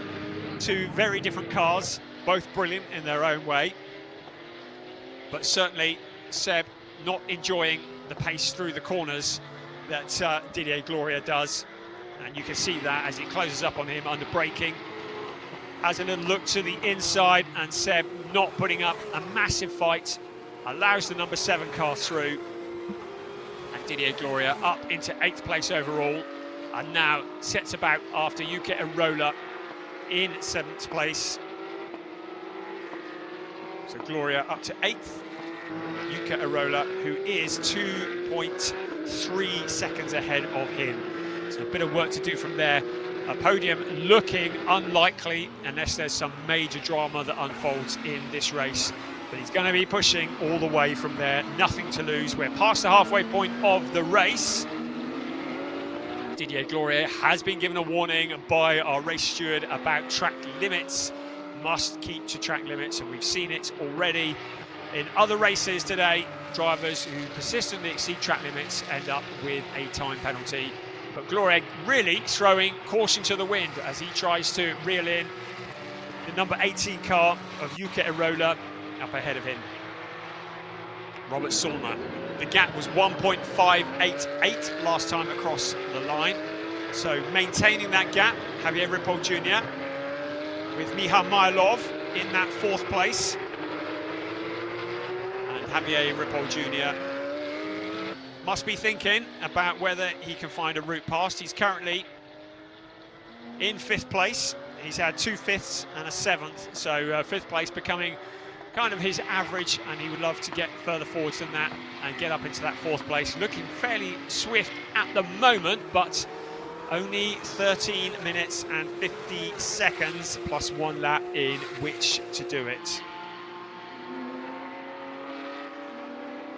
So still shadowing every move. A lot of it pressuring the driver in front to use more tyres than they want to. Pressuring them into making a mistake, pressuring them into missing a braking point. Anything at all that will just give that little glimpse and allow you to come sailing through. There's Gloria in the green and white car. Up ahead of him, Yuka Arola. Now to the inside. Great move from Javier Ripoll Jr. Can he slow it down? Yes, he can. And Ripoll Jr. past Mikhail Mylov into that 4th place. If things remain as they are now, it will be his best finish. He will want to break 3 of the number 70 car, open up that gap. Lee Mole is next up ahead of him. So the silver car of Lee Mole, you can see him up ahead. So across the line we come. Once again, the gap between 1st and 2nd up to 1.8 seconds. To the inside, Marabi Mekvabishvili. You wonder if Miha Mylov is starting to run out of tyres here. 39 has a look to the inside at that 5th place, but can't make it stick at the moment. So Javier Ripoll Jr. will be pushing forwards as well while this is raging on. He's got 2 seconds to make up on Lee Mole up ahead of him, but this, the 39 car, looking to the inside. Marabi Mekvabishvili and Miha Mylov running together on the track. There is Didier Gloria trying to recover after that early spin. Has had another warning for track limits. So Didier Gloria, if he gets one more warning, he's going to get a time penalty. So car number 7 throwing caution to the wind, but he may well end up with a penalty if he keeps exceeding the track limits. And again, you get the feeling the tyres are reaching the end of their life, and he is trying to fight forwards. He's doing exactly that. So he moves to the inside of Yuka Arola and then to the outside. There's Miha Mylov and Marabi Mekvabishvili fighting over that 5th place. Advantage car 70 at the moment, but 39 looking the quicker. Didier Gloria rushing to join that fight. Through the S's once again. Car 70, Miha Mylov for lap time performance. Marabi Mekvabishvili for Proton Huber competition. 5th and 6th place. Out onto the pit straight we come once again. There is Lee Mole in car 56, the last of the podium positions. Javier Ripoll Jr. has been reeling him in. He's taken about half a second out of him. Now to the inside, car 39, Marabi Mekvabishvili makes that move into turn 1. He makes it stick and relegates Miha Mylov Mylov in that 6th place, Mekvabishvili in the 5th place. And now Javier Ripoll Jr. just ahead of them. This is a fight that is going to rage on for the rest of this race. Murabi Mekvabishvili out of turn 4, around turn 5 we go. Behind them, Didier Gloria always closing in. Our leader, 1.8 seconds ahead of Felipe Wills and Lee Mole. Lee Mole, who may well have Javier Ripoll Jr. for company before too long. He has responded a bit and opened up the gap again. It's about 1.5 seconds. Less than 10 minutes plus 1 lap remaining of this race. And a 5-second time penalty has been awarded to Didier Gloria, car 7. A 5-second time penalty for exceeding track limits.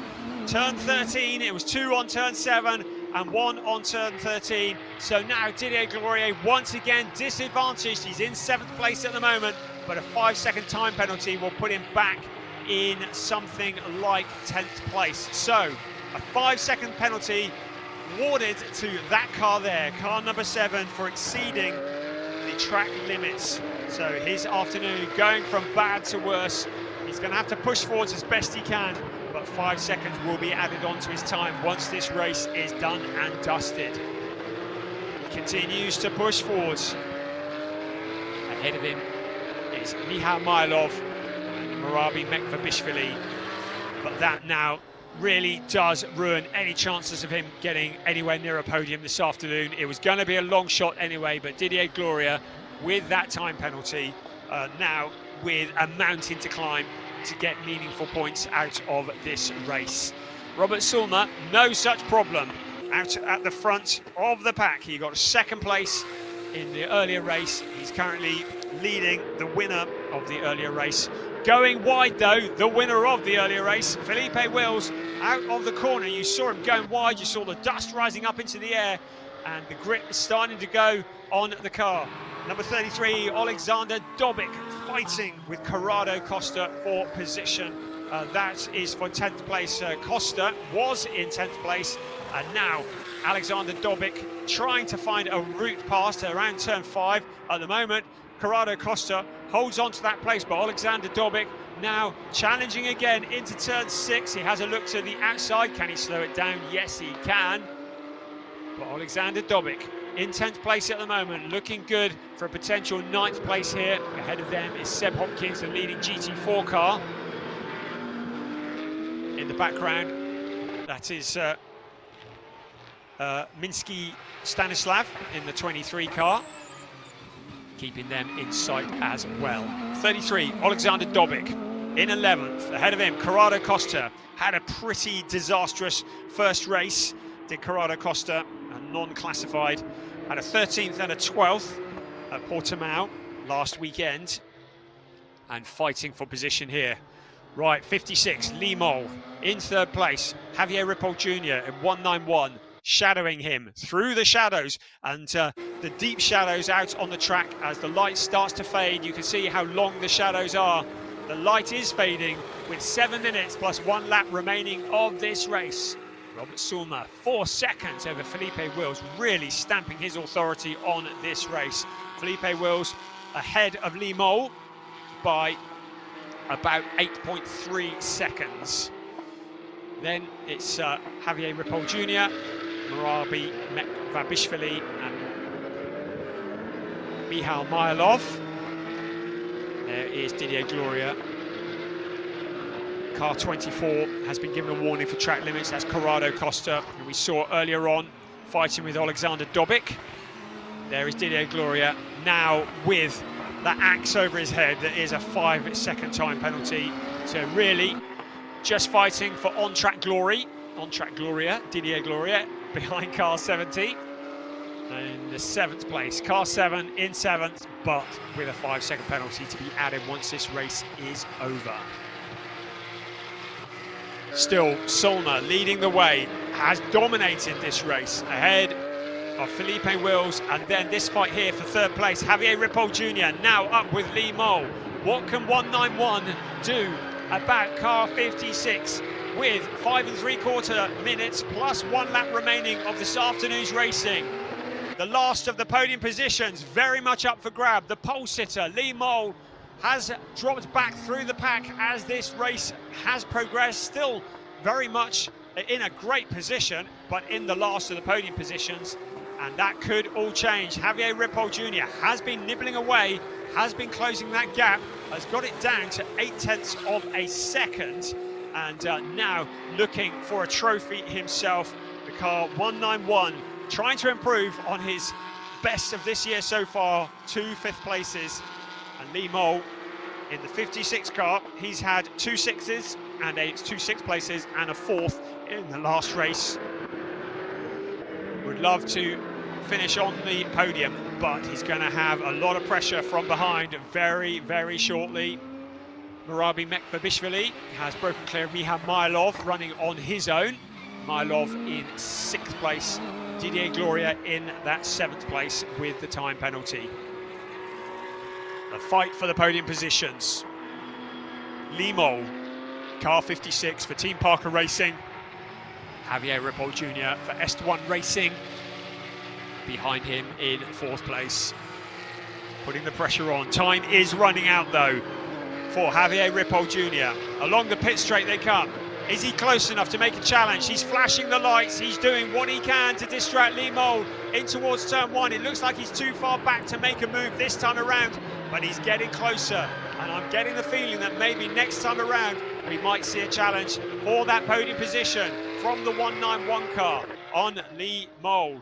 But there's less than 4 minutes remaining plus 1 lap. Lee Mole driving very much with his mirrors, allowing Felipe Wills to break clear in that 2nd place. Robert Sulmer leading by 5.2 seconds in a very comfortable position.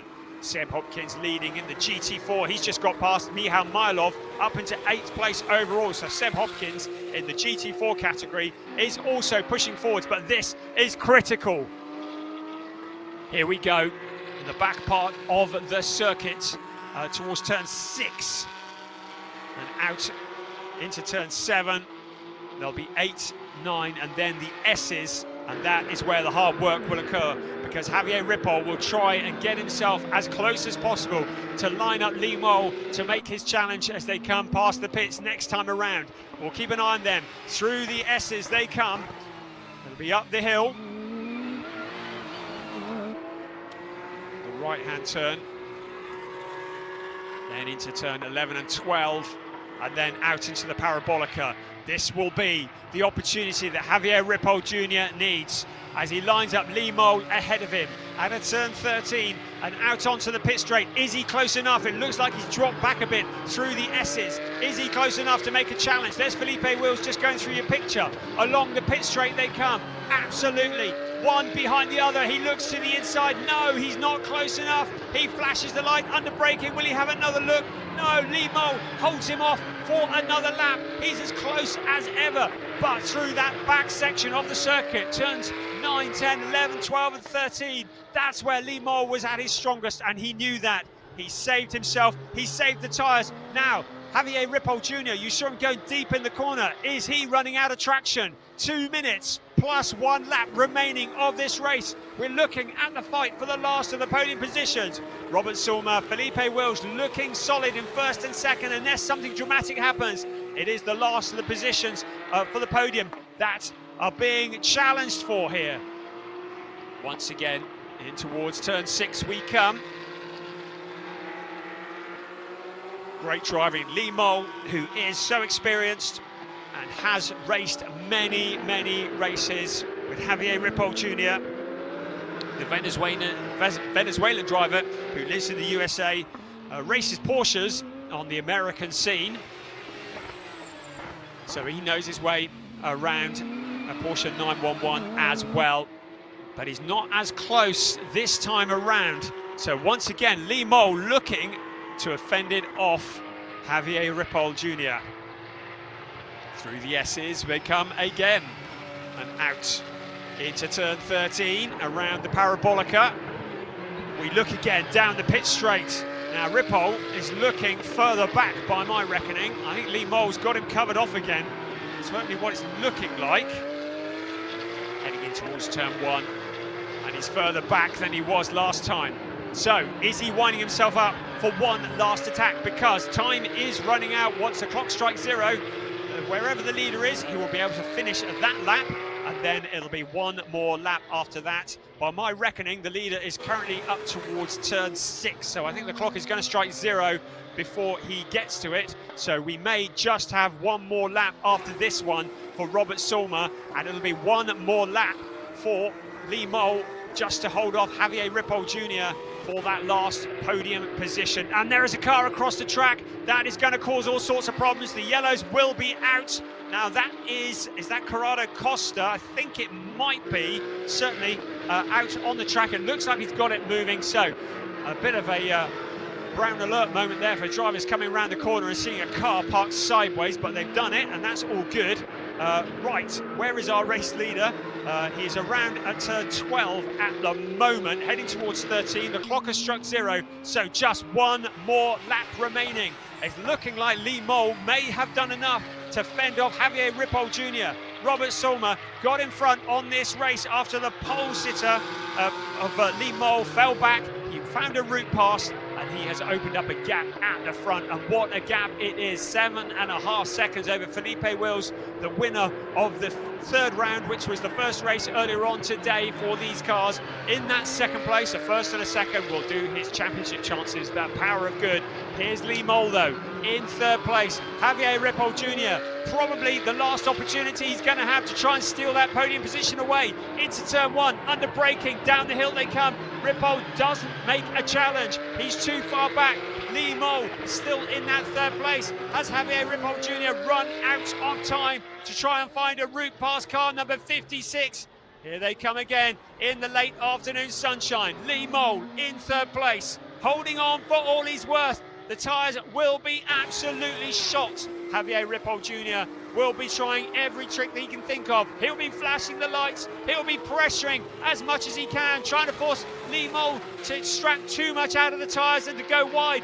But Lee Mole just holding it together. He has a little look to the outside, surely he can't pass there, just showing himself in the mirrors, trying to distract him. Around turn 6 for the very last time. It's Lee Mole holding on to that third place. Javier Ripoll Jr. now potentially out of time and out of ideas. Maybe he needed just another lap. Into turn 7 they come. Behind them, Marabi Mekvavishvili running on his own. Didier Gloria with that 5-second time penalty. Then here comes our race leader though, Robert Sulmer. He's heading up to the Parabolica for the very last time. It's car 63, Robert Sulmer, who wins round 4 of the season in Porsche Sprint Challenge Southern Europe in the club division. A great, solid, dominant win. Felipe Wills in that second place, and it looks like Lee Mole, has he done all that he has to do? And it looks as though, has he lost that position? Yes, he has. While that's been going on, Javier Ripoll Jr. has found a route past. We didn't see it. It happened during the last couple of corners for our race leader. Phenomenal stuff. Lee Mole having held on to that position for so long, and Javier Ripoll Jr. stealing third place away at the absolute last chance saloon. Incredible stuff. Lee Mole relegated off the podium ahead of Marabi Mekvavishvili. Didier Gloria crossing the line in 6th, but with a 5-second penalty to be added. Then Yuka Irola in 7th place. Seb Hopkins, another dominant display in the GT4 category, 8th overall. Very impressive. Mihal Mylov in 9th place. Alexander Dobik in 10th. Then it is Minsky Stanislav in 10th place, ahead of Andrea Burati in 12th, then Henk van der El and Graham King in the GT4 in 13th and 14th. Incredible stuff though. What an end to the race, and wow, I think how did Javier Ripoll Jr. get past? Well, hopefully we'll get a word from him and find out. He clearly found a route in a part of the circuit which is not famous for overtaking. Let's have a look at the results. It is Robert Sulmer, a dominant display, 8.8 seconds ahead of Felipe Wills. Javier Ripoll Jr. for S1 Racing, relegating Lee Mole to 4th place in the closing stages. Marabi Mekbamishvili in 5th place. Didier Glorier in 6th place, but with a 5-second penalty to be added. Yuka Irola in 7th. Seb Hopkins, what a great drive from him. 8th place again, and winning in the GT4 category ahead of Mihan Mayalov. Alexander Dobik in 10th ahead of Minsky Stanislav and Andrea Barati in 12th place. And then 2nd in the GT4 race, Henk van der Rel and Graham King 3rd in the GT4 race. In 15th place, Corrado Costa, and he was a lap down. We saw him having that moment, arced across the track, and Ernst Inderblitzen was a non-finisher. He only finished 4 laps. Well, Robert Sulmer, he'll be delighted with that. I should think that Javier Ripoll Jr. will be beside himself. Felipe Wills, well, good, solid racing. A 1st and a 2nd, I think he'll take that, thank you very much. Robert Sulmer, also a 1st and a 2nd, so the same 2 drivers on the top step of the podium, just in a different order. And congratulations from the team. Wonderful. This is why we love Porsche racing, cup racing. Always comes down to the wire. It's never a dead cert. So the drivers are now heart rates high. Well, mine is fairly high. So I'm just looking at the timing screen now. An incident between Javier Ripoll Jr. in 191, who finished 3rd, and Lee Mole in car 56 is to be investigated after the race. They got together in turn 10, Javier Ripoll Jr. and Lee Mole, and that is being investigated by the stewards. Keep your eye on the websites and socials for that. Right, let's head down to Andy, who's down in the pit lane. Yeah, thank you, Brian. Robert Sulmer yet to get out of his car, actually. He's just taking it all in, the emotion of the situation. A fantastic result for him in race number 2. Now he gets out of the car. He's greeted by Philippe Wills, who got the better of him in race 1. But in the 2nd race, it is Robert who is going to be victorious. We're going to try and talk to Robert. We will speak to Robert. I also want to try and speak to Javier to find out what happened there at the end. But the man of the moment is Robert Sulmer, who takes his helmet off now. There's a big cheer from his supporters because, Robert, you've done it. You've got yourself a race win, and actually you made that look pretty easy. It wasn't easy. It was definitely not easy because I had to push. I didn't want Philip to come near to me, so if I would make a mistake that he wouldn't be able to pass me like in race 1. And yeah, that was the strategy, and I'm glad it worked out. Good. It's so difficult. Later you get your Michelin winner's hat there as well. It's such a difficult kind of race to run, that, isn't it? There, you're out on your own in front. You're just watching the mirrors, monitoring that gap, and trying not to relax too much. Well, after you pull a gap like 4 seconds, it's just concentration. You don't have to look in the rear mirrors, and that makes it easier because you can go your pace.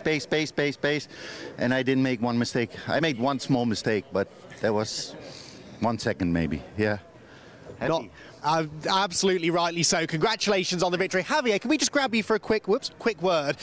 Because we didn't see the overtake for 3rd place, so I want to know exactly what happened. I just went inside on the chicane and then pushed him a little bit and went outside. I mean, I was calculating this is lowest part for the last 5 laps, so that's what I did. Yeah. That's really interesting. So you were always planning to make the move there, and of course then he didn't have time to come back at you. No, because the last turn I knew was a little bit faster than him, so he just took advantage of that, and I was measuring for the last lap.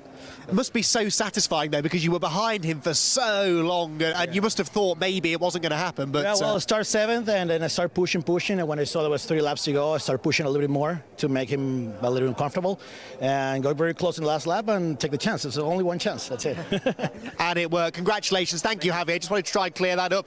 Right then, final podium presentation is coming your way in a moment or two. But for now, an opportunity, Brian, for you to sum up what's been a fantastic day. It really has. Thank you very much, Andy. What a day it has been. Spectacular racing all along. And what an end to that. Really good to hear from Javier Ripoll Jr. His take on that. Well, he clearly has decided there are other places you could overtake apart from turn one. And that's exactly what he did. So we're just summing up all that's happened today. And it has been a spectacular day of racing. That was round 4 in the club division of Porsche Sprint Challenge Southern Europe. And what a way to finish. What an absolutely dominant display from Robert Sulmer. He said it wasn't easy. Well, he looked easy, but he says it wasn't, as the sun now goes down on the Estoril circuit. Let's take a look at some of the highlights from that race. It was a rolling start for round 4 of the season here at Estoril, reaching the halfway point of the season. And Robert Sulmer, well, he never really looked like he was going to be challenged, did he? It was Lee Mole who started on pole position, but Sulmer didn't take too long finding a route past Lee Mole. The 56 car, well, he was doing well to start off with. Didier Gloria, man on a mission. We saw him moving to the inside of Michal Mylov. But Lee Mole's lead very quickly came under attack from Robert Sulmer. Didier Gloria tried to follow through, but then tucked back in. In the background was the winner from the earlier round, Felipe Wills. But Lee Mole did all that he could to fight, but Robert Sulmer found that route past and took the lead. And Robert Sulmer then opened up the gap. Lee Mole, well, going wide, getting dirt onto the tyres. It left him vulnerable to Didier Gloria, but Didier was going to have a wild ride of it himself, locking up the tyres, going deep into the corner. Felipe Wills coming through to challenge and take that position away. Didier Gloria did all that he could to try and get past Lee Mole, coming under pressure and succumbing to the number 50 car, but then it was Didier Gloria who had that spin and dropped a long way down the order. Graham King, as another driver, did a bit of rallycross racing. Hang the back end out, why don't you? Rejoins the race, eventually coming home in 14th place. Javier Ripoll Jr., one of the real entertainers of the race. He came steaming through past the Michal Mylov car and then continued to close it in on the 56 of Lee Mole. Further back, it was side-by-side racing. Marabi, Mekvabishvili and Michal Mylov. But Javier Ripoll Jr., he found a route past Lee Mole in the closing stages. We didn't see it on screen, but he'd been lining it up for several laps and he made it happen and he stole the last of those podium positions. And what an entertaining race it has been. Absolutely wonderful. So we're now going to head back down to the podium for the last podium ceremony of the day.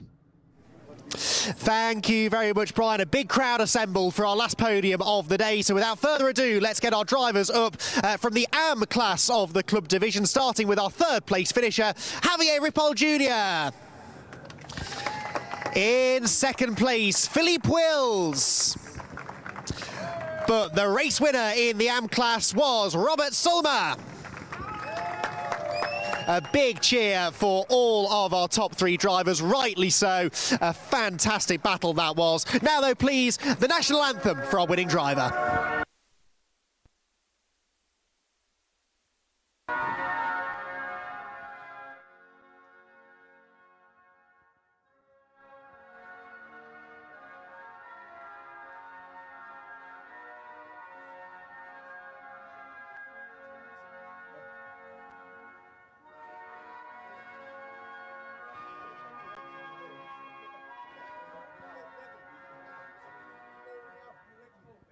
A big cheer once again for our top 3 drivers as they receive their trophies. Lars Plato on hand once more to give the 3rd place trophy to Javier Ripoll Jr. after that fabulous last lap move. Philippe Wills in 2nd place. But of course, the number 1 trophy will go to our race winner, Robert Sulmer,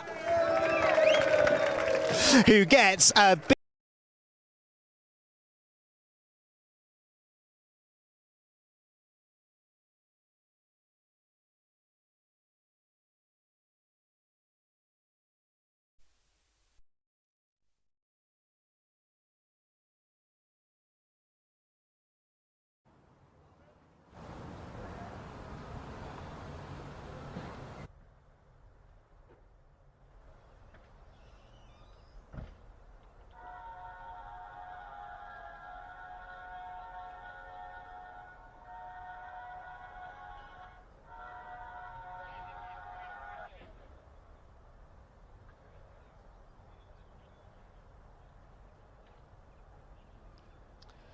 So great to see the podium ceremonies there. I think we might have lost a bit of sound there, but great to see the celebrations out on to the podium, and a great job from Andy McEwen out there as well. He's been the sleuth out there getting the information and has done a great job as well. So we're just waiting for the final podium of the day, which will be for the GT4 category. Seb Hopkins, Henk van der Rel and Graham King, and they will hopefully be joining us on the podium in just a few minutes. And Seb Hopkins, well, he's listed as a guest driver.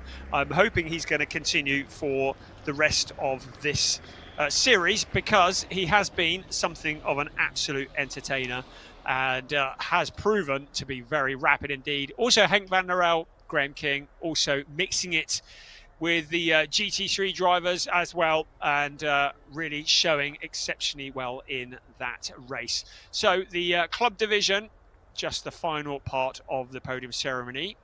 We're waiting for that. There are 3 bottles waiting to be sprayed, and then we will see the drivers up there in a little bit. The sun starting to set now over the Circuito de Estoril as evening comes to wind up what has been a fantastic day of racing. To remind you, we've only got 3 weeks, and then we're back again. We're in Valencia, so we're crossing over into Spain.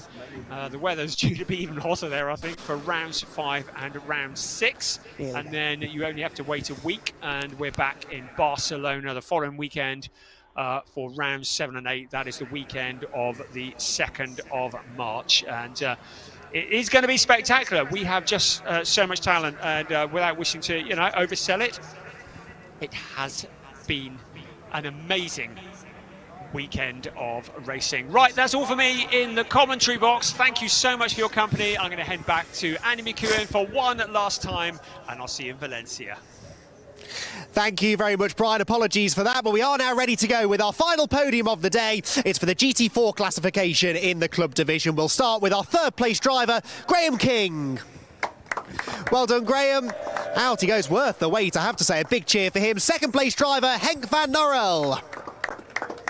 But a double race victory here at Estoril for Team Parker Racing, Seb Hopkins. Congratulations to our top 3 drivers, and now the national anthem of Great Britain. Oh, of trophies.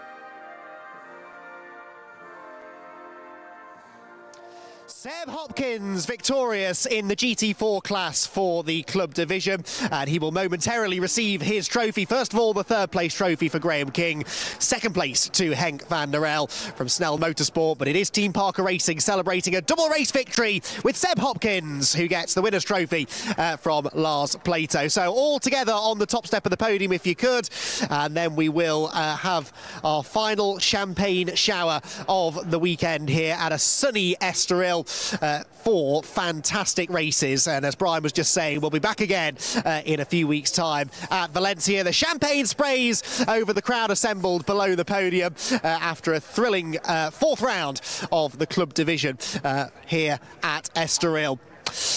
So 3 very happy drivers make their way off the Estoril podium, and it's time for us to head off as well. We've all thoroughly enjoyed our trip to the circuit of Estoril. Looking forward to being back in 3 weeks' time at Valencia before the championships will be decided at Barcelona. I'm sure, based on the excitement that we've seen in today's racing, you will want to tune in to see what happens next. Goodbye.